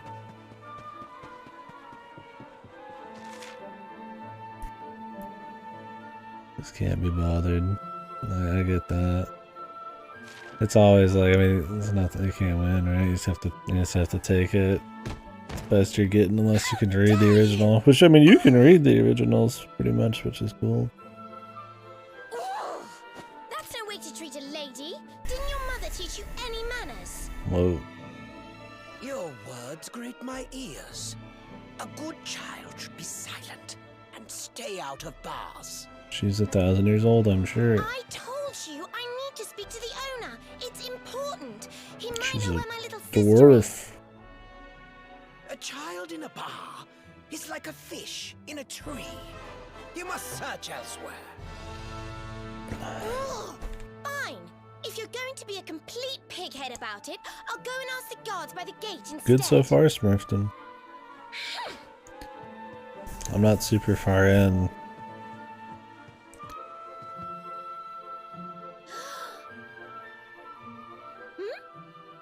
Ooh, what do we have here? But yeah, Well, are you going to tell really me? big upgrades and visuals and stuff over the other ones. I've really enjoyed the art direction in this one and kind of how they've laid out a lot of the areas and stuff, level design. Can't really say much on the combat or anything else yet. We're not far enough in to get a feel, but we'll see. A lot of good quality of life options. I like the speed of it all and stuff. Yeah, 10 hours. I mean, I'd say about 5 of that was me talking. This is the S. It's the Game Pass one. The Super Enhanced Turbo Deluxe Tournament Edition or whatever. That's the wind, dude. I didn't quite catch that. Must be the wind. I said, are you Are these going all to like tell me your funny name? troll ones? That's pretty good. Sorry, I didn't quite catch Must that. have been the Must be wind. the wind. I said, are you going to tell me your name? And I'm sad we missed a few already.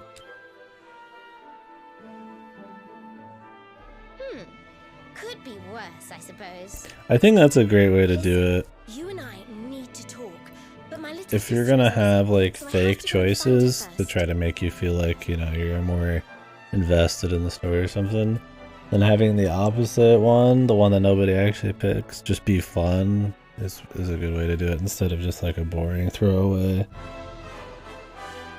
Because these kinds of choices are like never even meant to be like, you're not even supposed to think about it. You just say yes because it's more immersive, right? But like, at least they had a fun joke with it. A little bit more soulful than just, don't say that, and then let me ask you again. Dude, the Fire Emblem ones I are never thought I'd absolutely finally meet you in a fucked. place like this. It's funny how things work out. Yeah, Tracker. That's always the worry. I don't want to try other options sometimes because you're just gonna get like fucked. But it's good when they just let you have fun. Holy shit, we have to help them. Figure psychopath feel, yeah. Makes it fun. No. It's fun to joke about on the stream too. Yep. There was a lot like that in those Fire Emblem ones. To the point where it was like disgusting. Like when I play that, I'm gonna do a fan translation. Yeah, the two ninjas or whatever, where they're talking about their clans and like, you know, the kills and like, you know, some kind of regret or not regret, but maybe just like they have to live with it or something, and they find some camaraderie even though they're rival clans or some shit. And then the localization is just silence instead. That's supposed to be a fucking like meme. And there's a lot of that. It's just like, how do you fucking do that, man? How is that okay, man? Like, Jesus, even if you were just like a co-writer on something, just to rewrite an entire scene like that would be crazy. But you're a fucking translator, dude. You're not even supposed to fucking go that hard on it. Trad translator. You're just writing that story. Just fucking Get the imagine the Giga Chad with the quill, dude. High story. I mean, I get if it's like some meme shit like ghost stories or something, where it's like really bad, and they have no intention to make like an accurate translation. They just wanted to do something fucking stupid, and it's so over the top, and so purposely changed in every way that it's its own work at that point. But like, if you're still supposed to take it like as seriously and they just like make heavy translation changes like that, that's bullshit.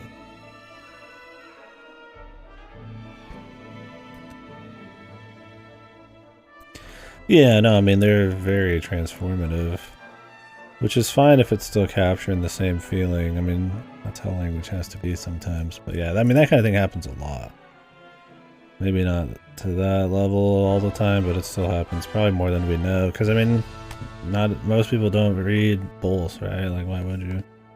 You have to have these comparison images, right? Sometimes you can kind of tell something's fucked. Like, oh, they put some memes in. You're like, that's not something that's probably in there, right? And then you might start looking at other stuff, but...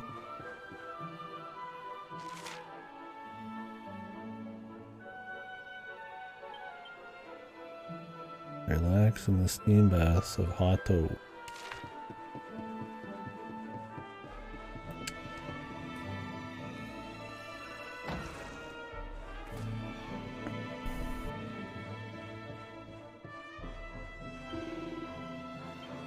Whee!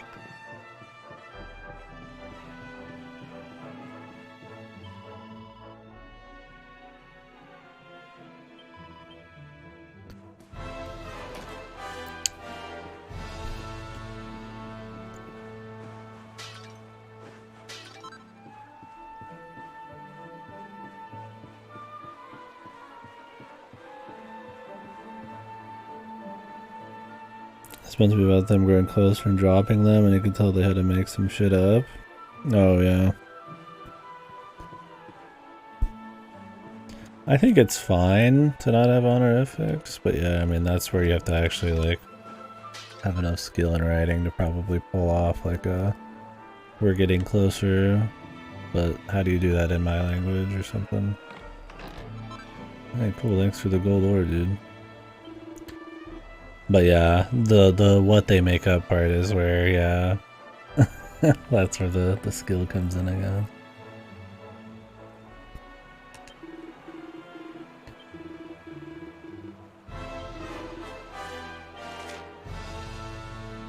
A cruiser ring.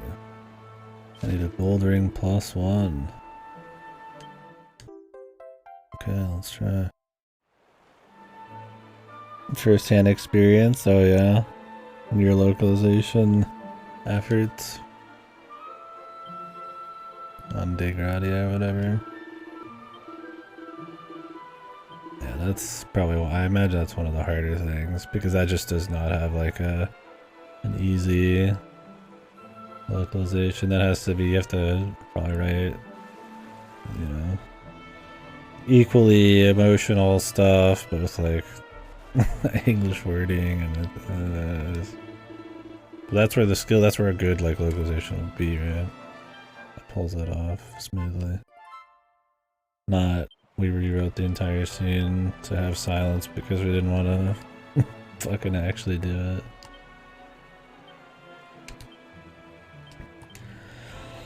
Alright, we need a +1.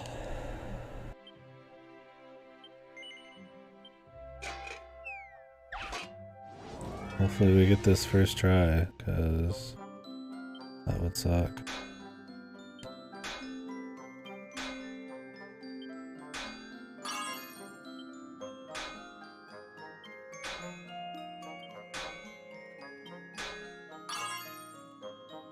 Okay, I think that's +1. They're both in the green.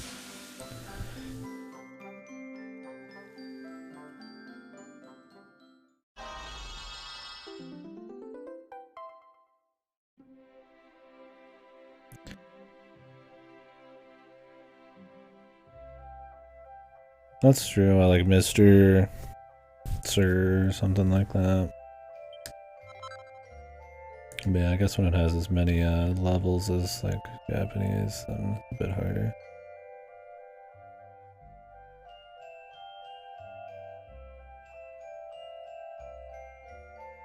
Oh, is that what appraise does? I should check that again next time.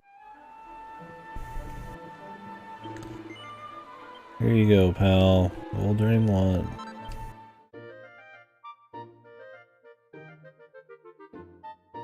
I used it once earlier, but I already had forgotten what it did. It seems like it's kind of just random in the first place.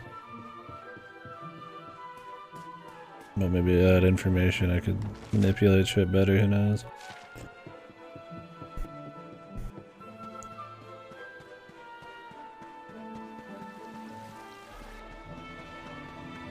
This better character points out someone has been speaking very humbly to everyone so far.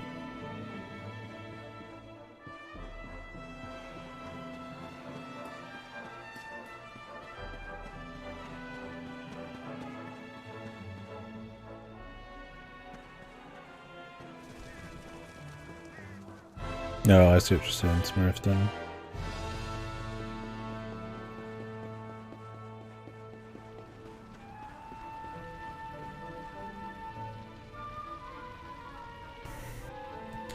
And I'm like, motherfucker, yeah, it doesn't seem very humble. Yeah, you gotta like make sure that comes across in like all of their dialogue or something before that. It's like you think that kind of thing though, that even without the honorifics would still kind of pull, like come through the word choice and all that. But I don't know how it is in Japanese. Would the actual content of the sentence not be like all that different, and it's mostly like the weight of like the respect and shit is all in the honorifics? Like when I call somebody like, if I was to be like sir, you know, Mr. something, I mean the way I talk to them would be different too, so I mean maybe not, I don't know, that is a totally different culture. You do? Oof. +3 stuff, since +3 doesn't need to be flawless, I didn't want to mess it up. Gotcha. I'll try to use it some more myself, just I'm curious. I love iron art. Man.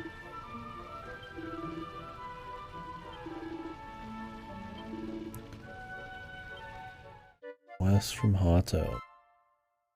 Can I leave and my party member will still be here? I mean, I guess I could come back. I don't even know.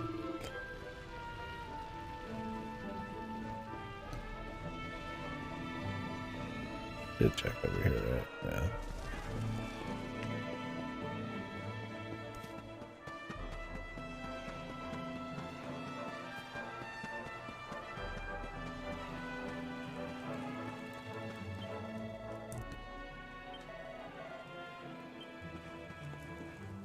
The desert.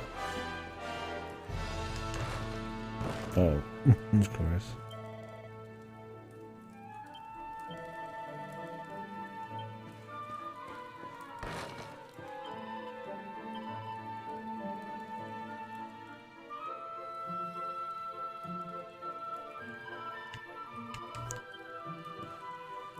Did she not speak in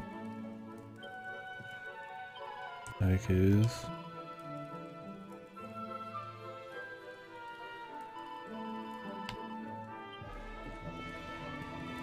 She's a hipster, dude. Fall in line, lady. Lamplight and copper ore.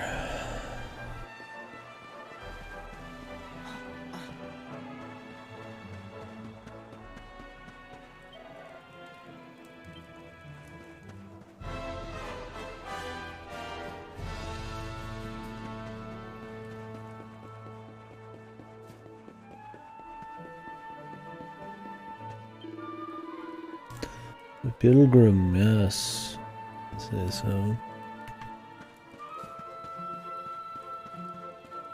I'm getting a little tired.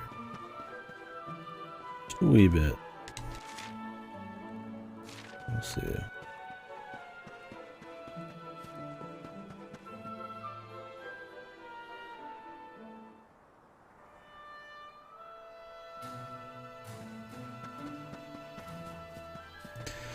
Any goodies back here? The fuck are my mini medals, bro?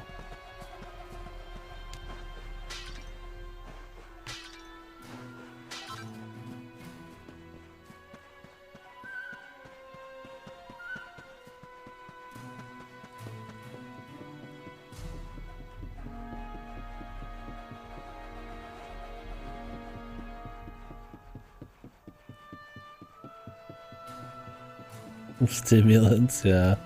I think the problem is I had caffeine earlier, didn't I? Now the caffeine's wearing out. I've also changed my sleep schedule a few hours every day, so that doesn't help. Although I felt pretty clear-headed today for the most part, so it hasn't affected the minute to minute, but I'm getting tired. The life of the boy.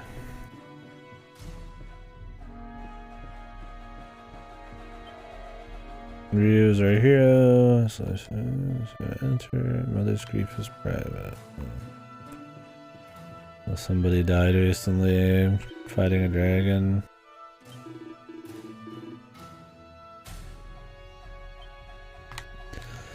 I have a feeling we're going to be a part of this family's plight. Regardless.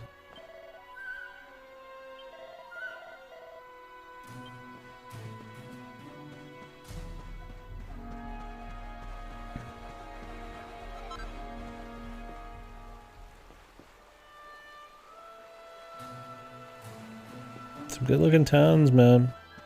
There's been good variety so far, too.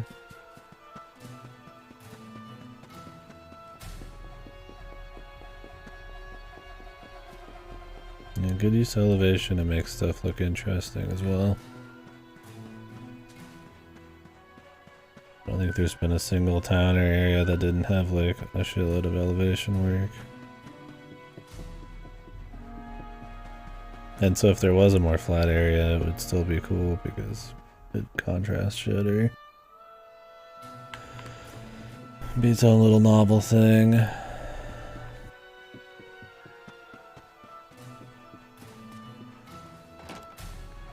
what do we got in here? I don't plan on buying as much unless I don't have any resources at all.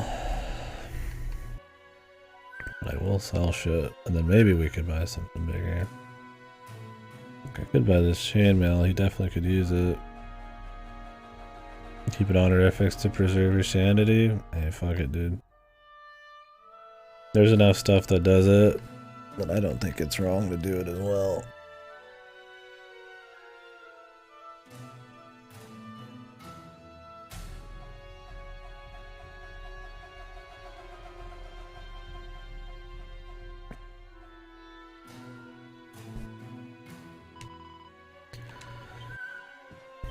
Speaking of localizations and stuff, I know we've talked about this often enough in the past, but now that it's actually out, how is the crossbell, the new crossbell localization combo port thing?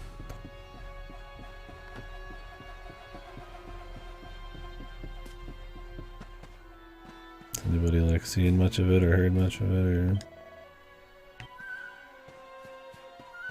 it just came out on PS4 and I was like, oh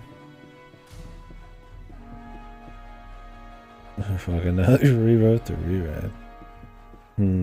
Because I mean I could just rent it that way if I wanted. I mean I have access to them otherwise, but if it's like the best version, I would just rent it and play it later on.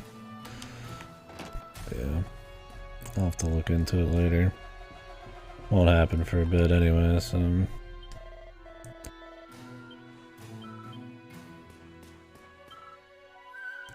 Everybody sleeps like a fucking zombie in this. Oh, really? Yeah, it came out a few weeks ago. Oh, really? Jesus, I wouldn't be surprised.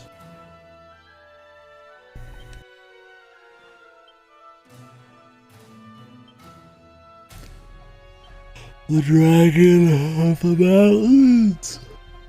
Oh, my fucking camera is fucking off, or it's broken. Whoa, what the hell? Why am I like, I'm like a fucking, like, freak right now.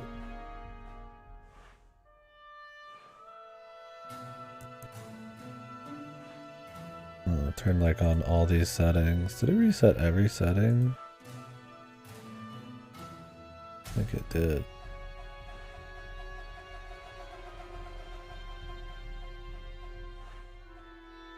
What, now when my camera breaks, it's gonna reset every setting? On the fucking camera, dude. Oh my god, look at this shit. It's like low FPS and shit. I need to get a new camera, dude.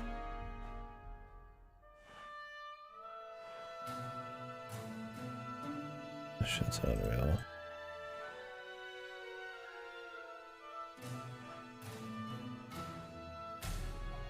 This looks fucked. Oh, she has a new VA, really? Her voice is pretty, recognizable or iconic at this point. Weird. Yeah, I don't know how that's gonna be. Well, maybe it'll be alright, but... What happened to her old V8?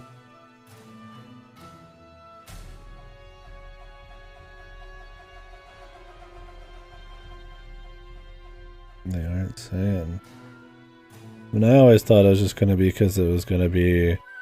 Instead of Bayonetta, it was actually Cereza or whatever. And that's why it's a different VA. Because she has Cereza's hair or whatever. I mean, that's still Bayonetta, but like... You know, like, all the timeline fuckery in those.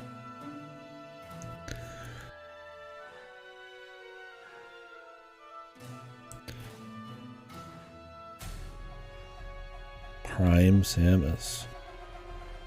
Well, that ain't much of a role, but I do know Femship. Not really the voice I'd be going for. I mean, not that she doesn't have skill, but... I don't recall her voice sounding like a... I don't know, Bayonetta had a pretty distinct voice. I'm sure they could pull it off just fine.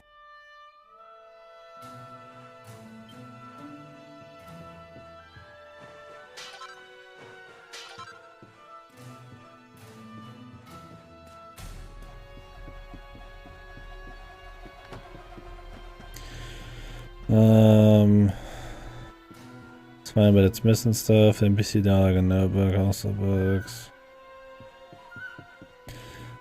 Oh, so they don't translate everything? Yeah, fuck that. Guess we're just waiting for the Nisa one then, or for like a better Finnish translation? And by the time I mean, I feel like once I do crossbow one, I'm gonna want to jump into 2 sooner than later. We'll see.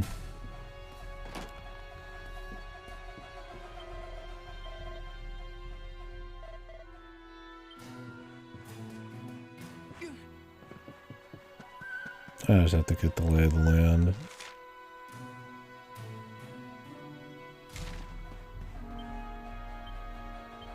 Oops. Okay, that's not the first one. I mean, I'm probably just gonna play the Nisa one then, at this point.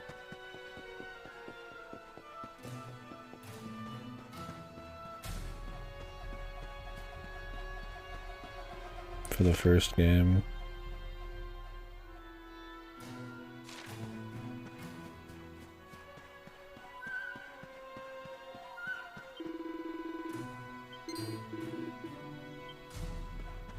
Since it seems to be barely them in the first place.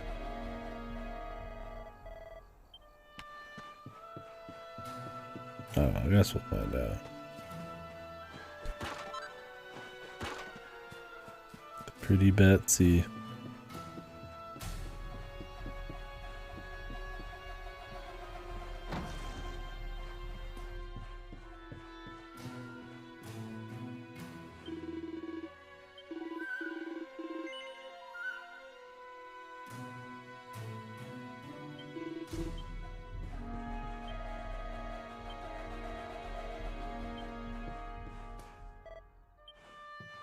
Stop.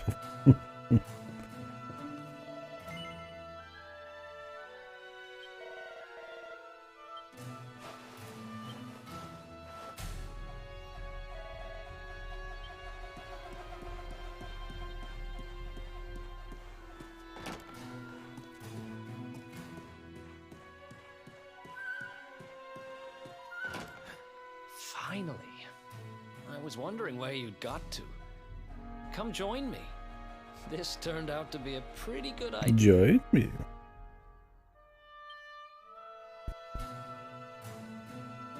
We've got the place to ourselves, so we may as well enjoy it. We've earned a little break, wouldn't you say? Can't take it easy for too long, though. Sooner or later, those creeps are going to catch up with us. So, you've been scoping out the town, huh?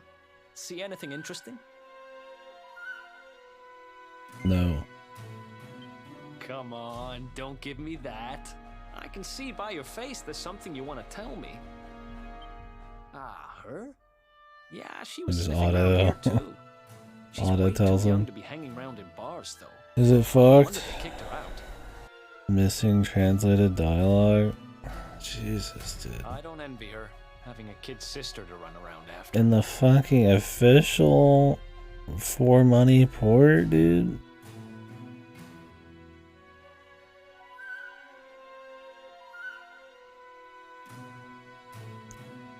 God, why is my camera always reset? I just I hate it.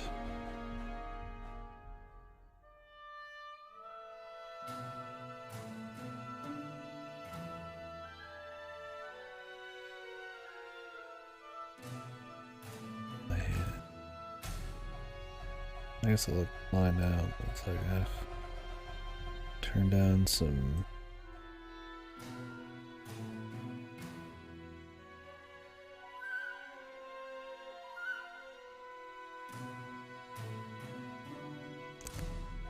Mess with some settings. I'm not even gonna mess with it anymore. They have a habit of causing headaches. Maybe they'll patch it. Where are you? I have no idea. Did you just say something?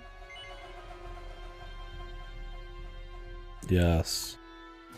Where are you?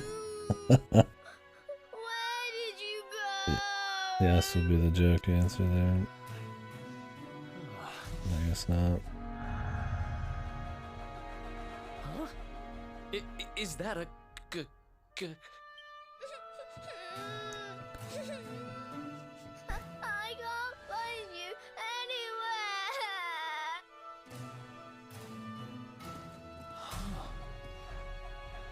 You scared us there for a second. What are you doing in here? I was waiting in the end.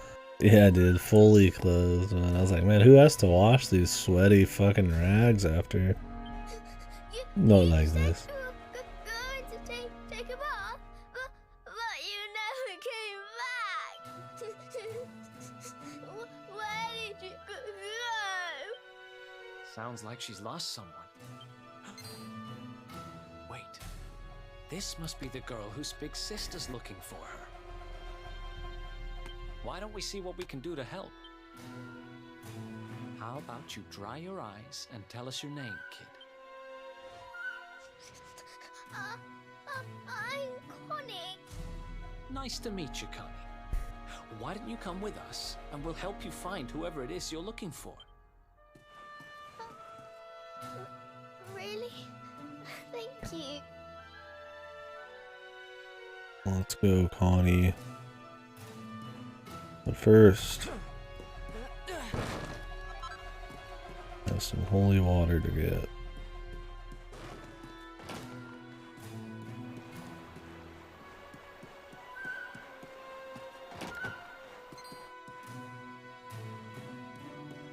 What's up, lady? Problem? You're fully dressed, Jesus. Might as well be mixed. Fucking hell, man. fuck's gonna stop us?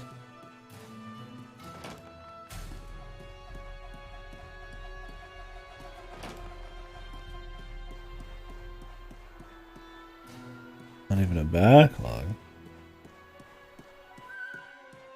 Jesus Christ, Nisa. How does Nisa get paid, man? How is it possible they still get work? Let's get somebody else. There's gotta be somebody else, man.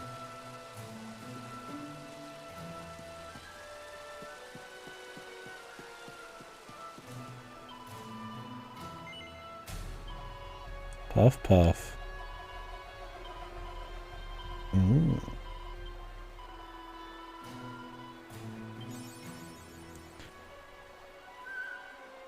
Love me some puff puff.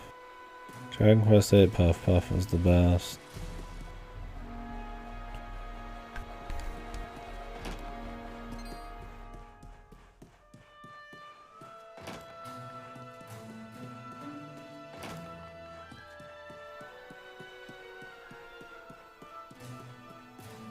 Really?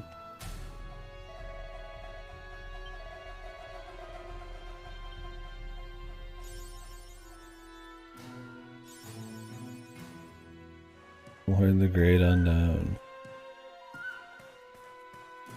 I think I still have them, or at least I mean I know people have those translations, so it should be fine. But it's just like Jesus, dude.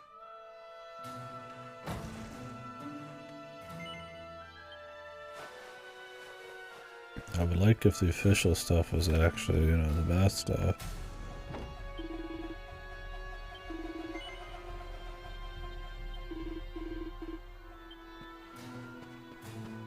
Yeah, still out there.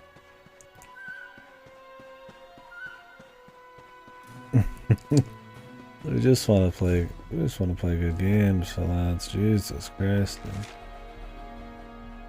Time to learn Japanese.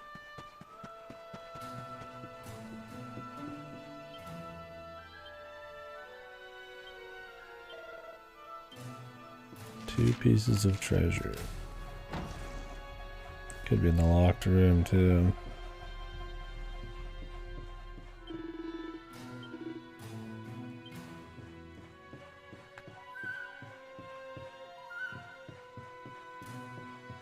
I'm super hungry now too.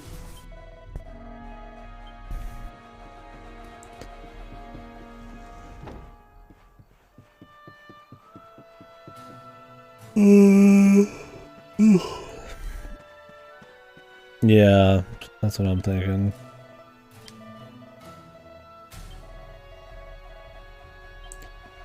Town gate. Yeah, I really wish they would.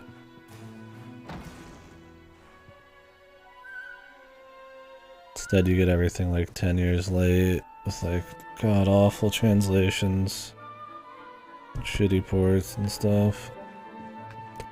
It's like surely they're overseas like sales and all that are actually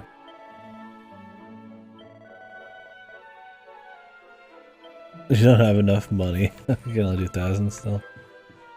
It's like surely it has like enough value to put out a quality port or translation. Maybe they just figure as long as it's anything that's good enough, but it's like damn dude. Look, if you want to like continuously grow, then you make sure the quality's like tip top. Otherwise, people just won't be as impressed by it.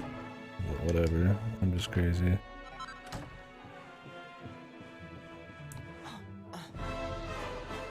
Maybe nieces are passable to them. I don't know how much they get paid to do those.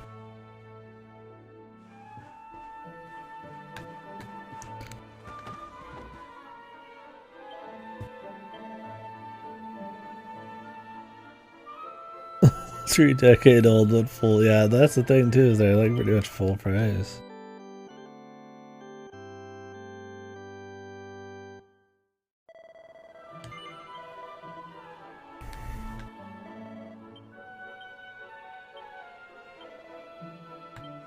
Yeah. Guess one more. I hadn't walked into this room yet. I figured it's in the room that the mom's in. She's gonna be like hiding up in there or something.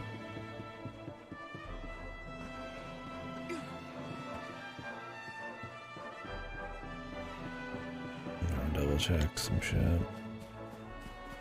I'm fucking starving. So, and I'm yawning. I think the conversation's still juicy, but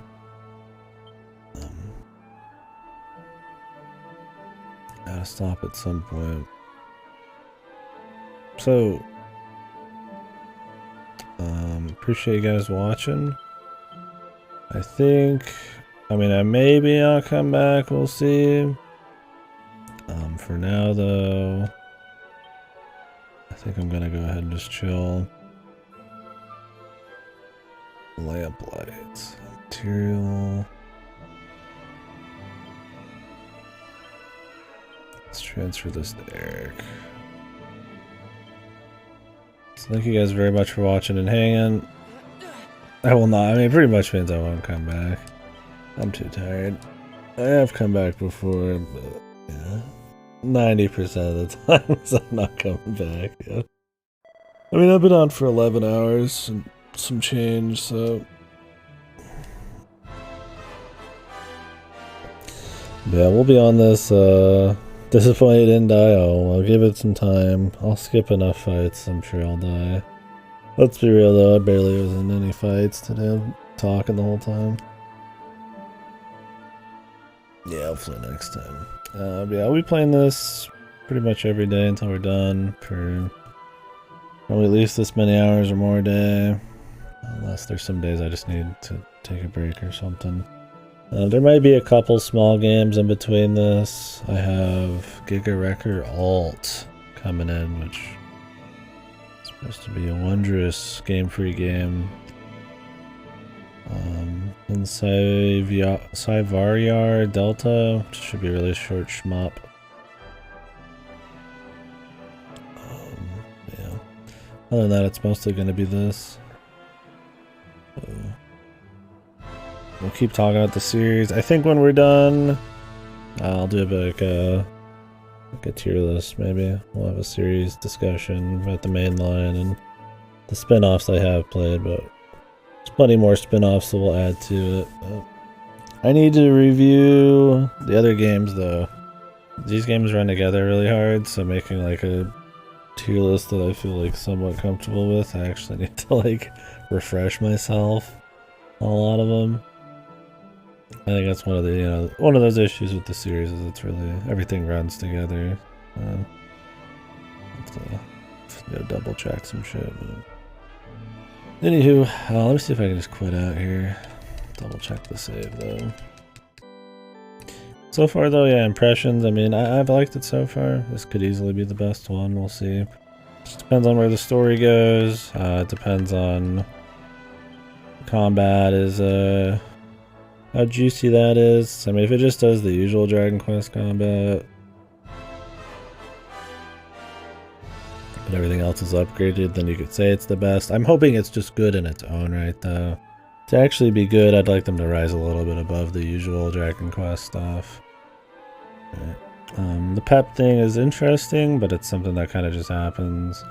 If there's like, more party members, maybe I could swap between members. They have like interesting niches they fill out, or maybe the back end stuff is a bit more interesting. The talent tree stuff seems alright. It's definitely better than just going through like 100 points or whatever, like an 8 and 9. But we'll see. I don't expect the gameplay to be like drastically different. It doesn't need to be drastic, just some extra depth that fits in. They tried to do that with tension a little bit and it was like fucked. But maybe they can find something else here. And other than that, just continuously add more variety in the zones. Have exploration stay fun. Having these little set pieces like where you run from something or go to like a little sauna, like fun little asides, I think is cool. So more kind of stuff like that, and little charmer breaks and the usual stuff. We'll see though. Yeah, well, cool so far, but we're pretty much in the tutorial. Anyway, catch you guys later. I don't think anybody's on. So I'm just gonna go ahead and jump off here. Don't forget to join, I guess, the Discord. Pretty sure. I think the link's still under the stream. If not, it's right here. We watch movies, we talk about stuff. If you want to talk about things. There's not really like a hierarchy or anything in there. It's just about discussion and chilling. Feel free. I guess you could follow that other stuff if you want to, but it's mostly for the Discord link. But yeah, we might do the cyberpunk anime soon. Anyway, adios.